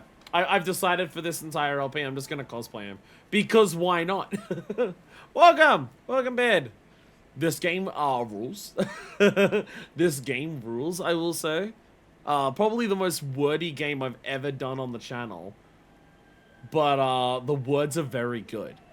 I'm realizing I'm selling it terribly. I'm talking about how good the words are in this game with the worst words. I've heard things about it. Good things. It's dense. It's a lot. Out of a lot of the games that I've streamed recently, it's very much one of those games where I get to the end of a stream of it and I am exhausted, like mentally. It's just it's consistently a lot to process because it is just so many words. And also just the way that the game's more dense. Oh, significantly so. Significantly so. like the way this game talks. The way this game talks is in. What's the type? It's very prose heavy, language. Let's determine what shot the bullet was. It's 92, surely. A rifle, Revolutionary period. Your bullet looks to be an old 4.46mm from the surplus left over from the turn of the century. Probably an antique or a retrofitted antique. That's the event already. See all of this? This is all of the dialogue that we've had so far. Inspecting a single item in my inventory. This is the dialogue we've had for inspecting one item in my inventory.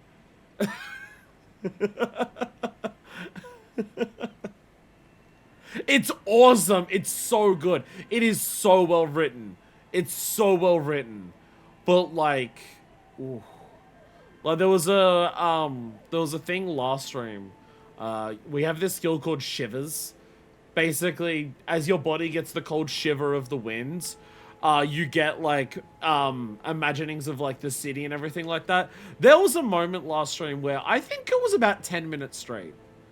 It was literally like the camera literally just zoomed out, and it was about 10 minutes straight of like the most like, not flowery's the wrong word, but like very detailed description of just like the sounds we can hear coming from like north, south, east, and west, and above and below for the entire city. It was like 10 minutes straight. I barely talked, I just clicked on next constantly. It was like, the game goes for it, and it's awesome as shit.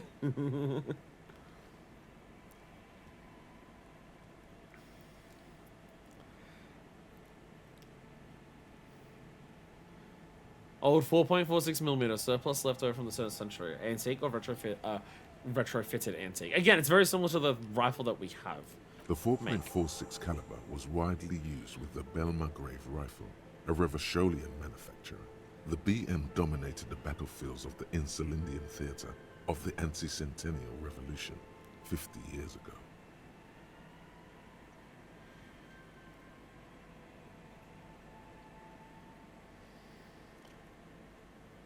So, who the fuck would have this gun?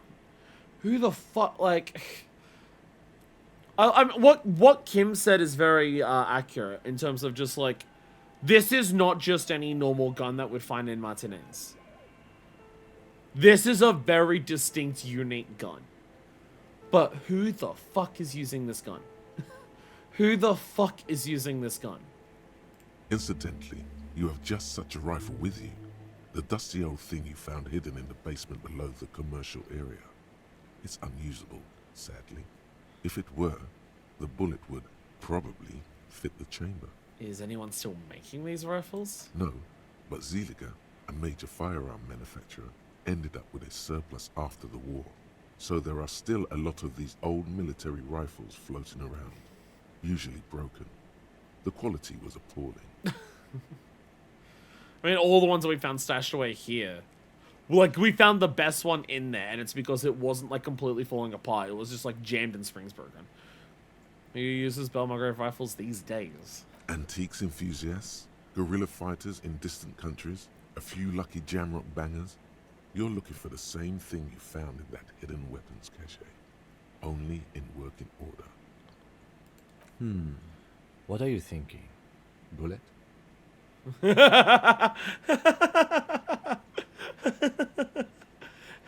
Kim's starting to pick...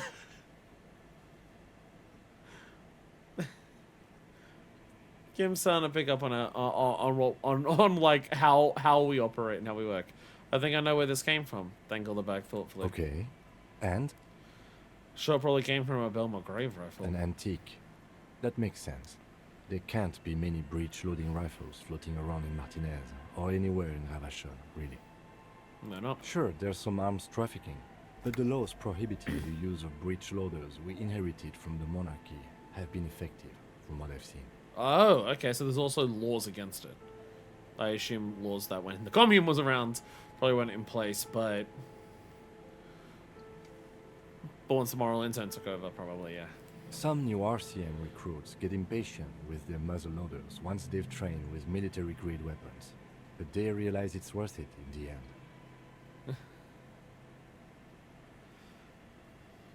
Just jam the bullet in. Who cares about Chef probably not being perfect so we can make it work? Oh no, we found a bullet that's already been shot. The bullet that we found is a bullet that we found lodged inside of a body. So it probably wouldn't fit because it's also like exploded. It's also like flattened and like pressed open because it's, you know, impacted a body. So it may not fit anyways. We've found a bullet that's been used and is inside of a body. I mean, it might still work. Nothing says you can't fire the same bullet twice. Prohibiting peacetime law enforcement to front-loaded rifles is a policy enforced by the Moralist International in all the nations of the Real Belt.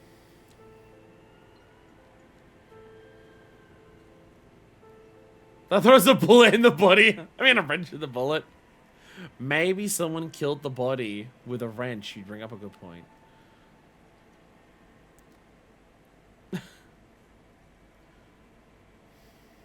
Worth what? Getting shot? Makes you consider every shot. I like it. Imagine if everyone, cops, citizens, had access to firearms that could shoot multiple rounds without pausing to reload. After the first shot, the second, third, and so on come much easier.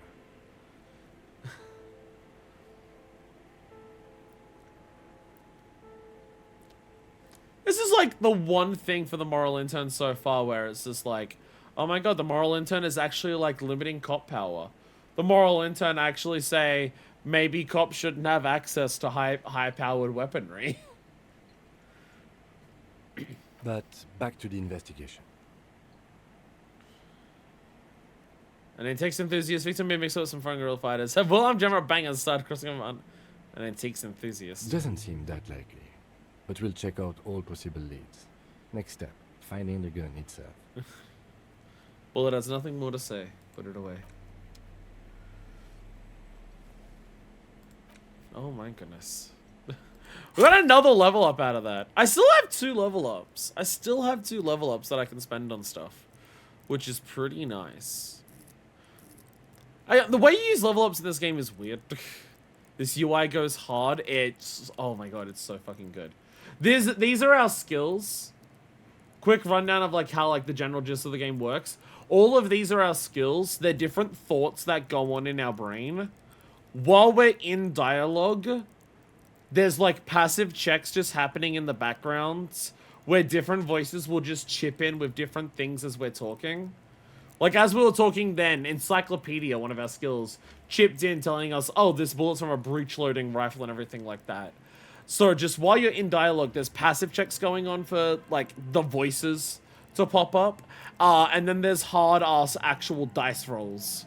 That you can fail or succeed at, and those use a specific skill. And just the better that skill is and other checks that can go into it, it does that. But yeah, these are all like the various aspects of our mental thoughts.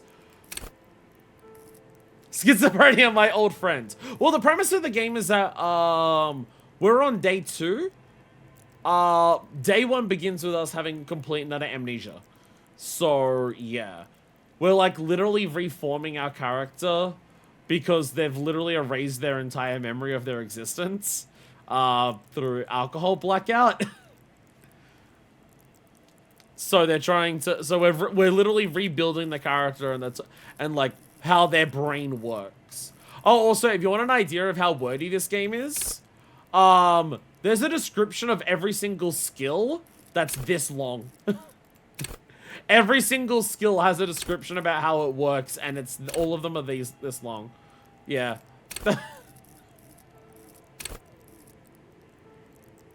Oh, and also a lot. Most skills will punish you if they get too high. Skills can straight up start like having downsides if you get them too high. If your brain is imbalanced and your brain focuses too much on one thing, you'll like it straight up starts getting in the way of you, getting in the way. Like straight up, like it says for Encyclopedia, at higher levels, Encyclopedia shares this wealth of knowledge to an almost overwhelming degree. While it may give you crucial breakthroughs, it more often will clutter your mind with useless tidbits. With low levels Encyclopedia, though, you'll be forced to work with only the clues in front of you. Without any background knowledge, copying is going to be tough stuff.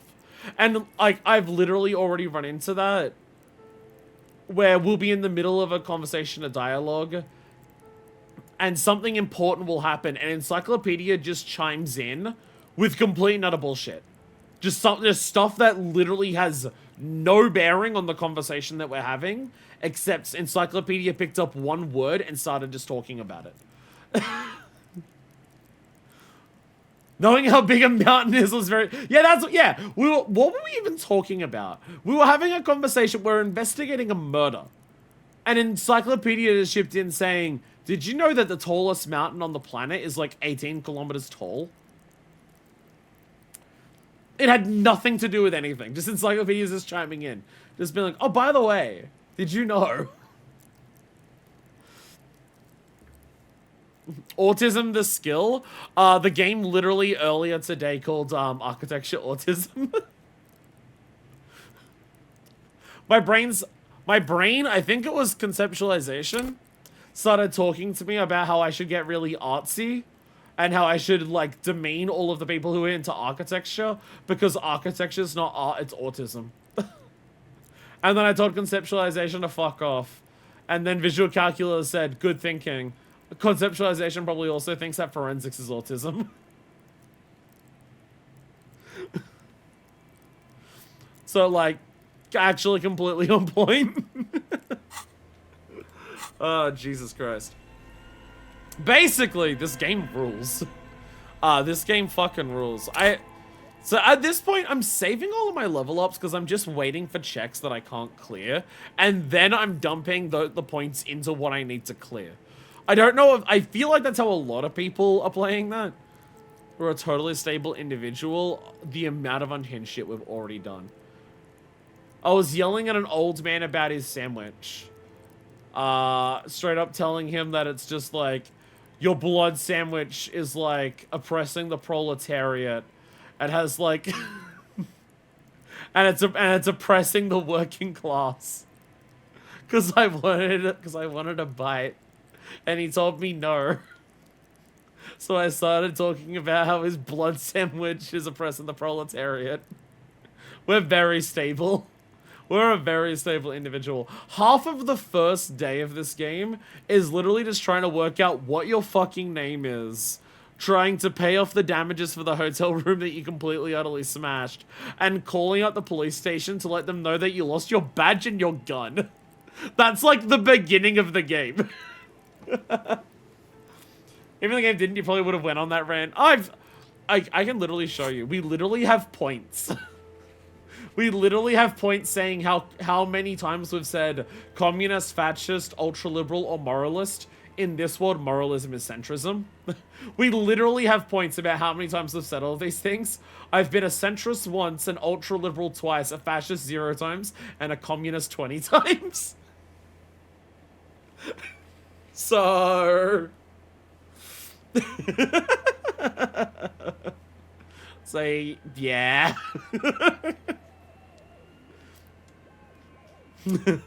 You have, we have. That's correct. Game has literally also called me out already, just being like, why are you trying to be such like a socialist hero? You're literally a cop. Basically, this game rules. But I will end it there. Apologies, Beard, that you like... I feel bad because this is the time that I stream. There's so many times that people join in like the last half an hour of a stream and then the stream ends. But like, I have been going for nearly 5 hours. But yeah.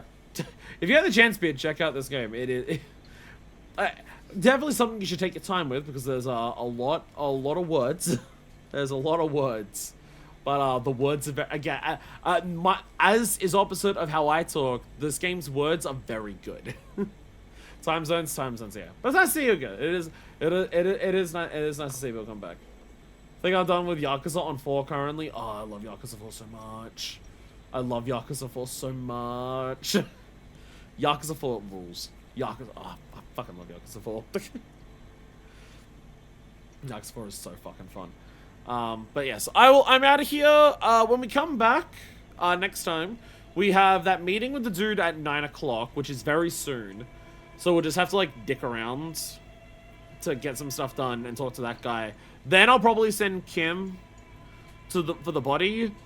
Then we have, like, the rest of the day to ourselves. It won't be much of the rest of the day. But is there anything that we want to do that while Kim's not here for? I mean, the main thing the game has said that we should do while Kim's not here is get the boots off of this body. But I also don't like the chances of us being able to do that anyway, because my motorics and phys instrument are terrible. So I'm just gonna not worry about it. But I'm out of here. Thank you all so much for watching. And until next time, this is version 2, signing out.